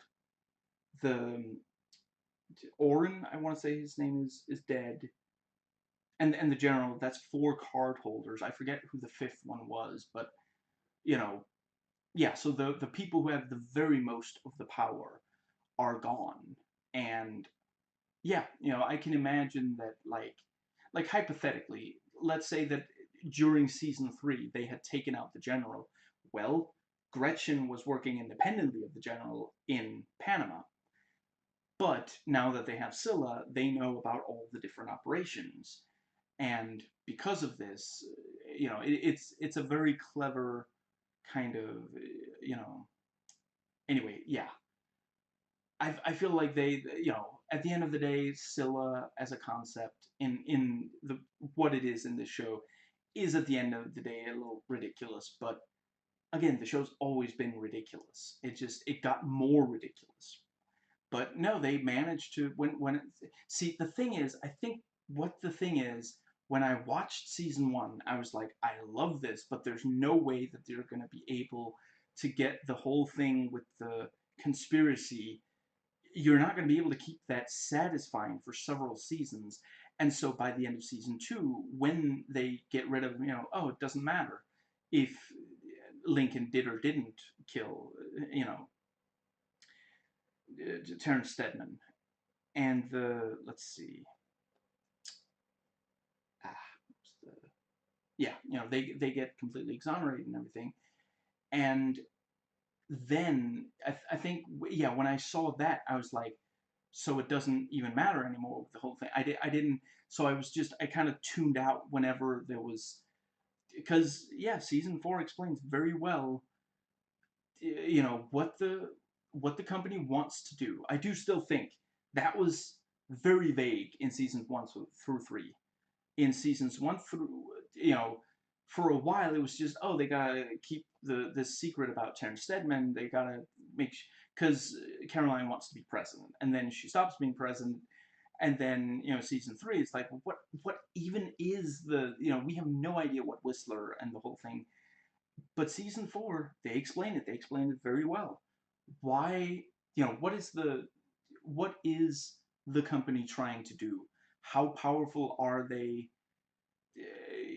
And this whole thing. And yeah, Scylla, as explained in this season, and at the end of the day, that is something that still fits. It doesn't break the fictional universe of the first 3 seasons. I mean, like hypothetically, let's say that I don't know, dragons started being part of the show, then it would just, okay, this is no longer the same show. But no, Scylla is just an extreme version of what they, I mean, how is Scylla that much more ridiculous than tattooing the plans of escape in code onto your body? That's already pretty ridiculous. It's orders of magnitude. Excuse me. And yeah, I think I've pretty much made my point. Yeah, I think an argument could maybe be made that they took too long to get to a point where they could properly resolve it, in that we only get proper explanation by in early season 4. But once they knew that they were going to close off the show, then they sat down and said, okay, we're going to try to make it, how do we make it satisfying is the word I'm looking for. How do we make sure that it's satisfying to the viewer how we deal with Scylla and the company? And I think they succeeded. I think that by the end of this, And I've seen others also say that they really enjoyed it. I looked it up, I think yesterday. The show has a ton of 10 votes on IMDb. Actually, I think almost the vast majority of the votes for the show on IMDb are 10 out of 10. I still, I'm at an 8, sometimes close to a 9. I wouldn't quite go for 10. I don't. You know what? Maybe I'll think more on that. I'll when I do the review, I'll say I need to rewatch the earlier seasons. But yeah, for the next 2 weeks or so, I'm watching season 5. I know that doesn't mean an episode per day. I counted, don't worry. But in about 2 weeks, I'm gonna talk about season 5. 3 weeks after that, I'll have rewatched some episodes from all 5 seasons, and then I'll be able to give me a second. Then I'll figure out if I will want to change my vote of 8 out of 10 to 9 out of 10 or even 10 out of 10. We'll see. We'll see. I mean, at the end of the day, for what it is, it never claimed to be something. For what it maybe is a 10 out of 10. Anyway, yeah, I think they did a really good job, and I think the reason I didn't realize how good a job they did before was that I wanted them to start wrapping up sooner, which at the end of the day wasn't really, that just wasn't what they wanted to do. I mean, if this show had gotten like, I don't know, 10 seasons, then it would have been ridiculous to start wrapping up the overall story, before the last, yeah. They thought this was going to be the last season, so that's why they started wrapping everything up. And they do a much better job. Like, I'm sorry, I can't make comparisons because any other show I talk about, I'm going to be spoiling some of the final season of that show, but, excuse me. But yeah, all I'm saying is I haven't seen very many shows that do as good a job of wrapping everything up. It really is. It was a Herculean task. It's incredible that they managed it, but they did. And I think it really helped that I saw that clip, the featurette thing, where they say, in a way, season 4 is an origin story for the first 3 seasons. And yeah, I mean, I didn't think about it that way, but it's true. We get a ton of stuff about the first 3 seasons that just, yeah, they did an incredible job. It really, but it really is. Like, in the first earlier seasons, it felt a lot more straightforward almost. There was less, and it remains tense and suspenseful throughout, but it was a less, yeah, they did an incredible job. But anyway, yeah, I gotta say, I don't know, I'm not certain why I didn't love, I've given a couple of theories by now, why I didn't love this season the first time I watched it, but I do now, so yeah. And fingers crossed for season 5. But I mean, at the end of the day, technically speaking, this show hasn't let me down so far, so I guess there's a chance. It just, I didn't realize that I wasn't being let down the first time I watched season 4. Anyway, I hope you enjoyed watching, as I enjoyed watching and recording, and I'll catch you next time.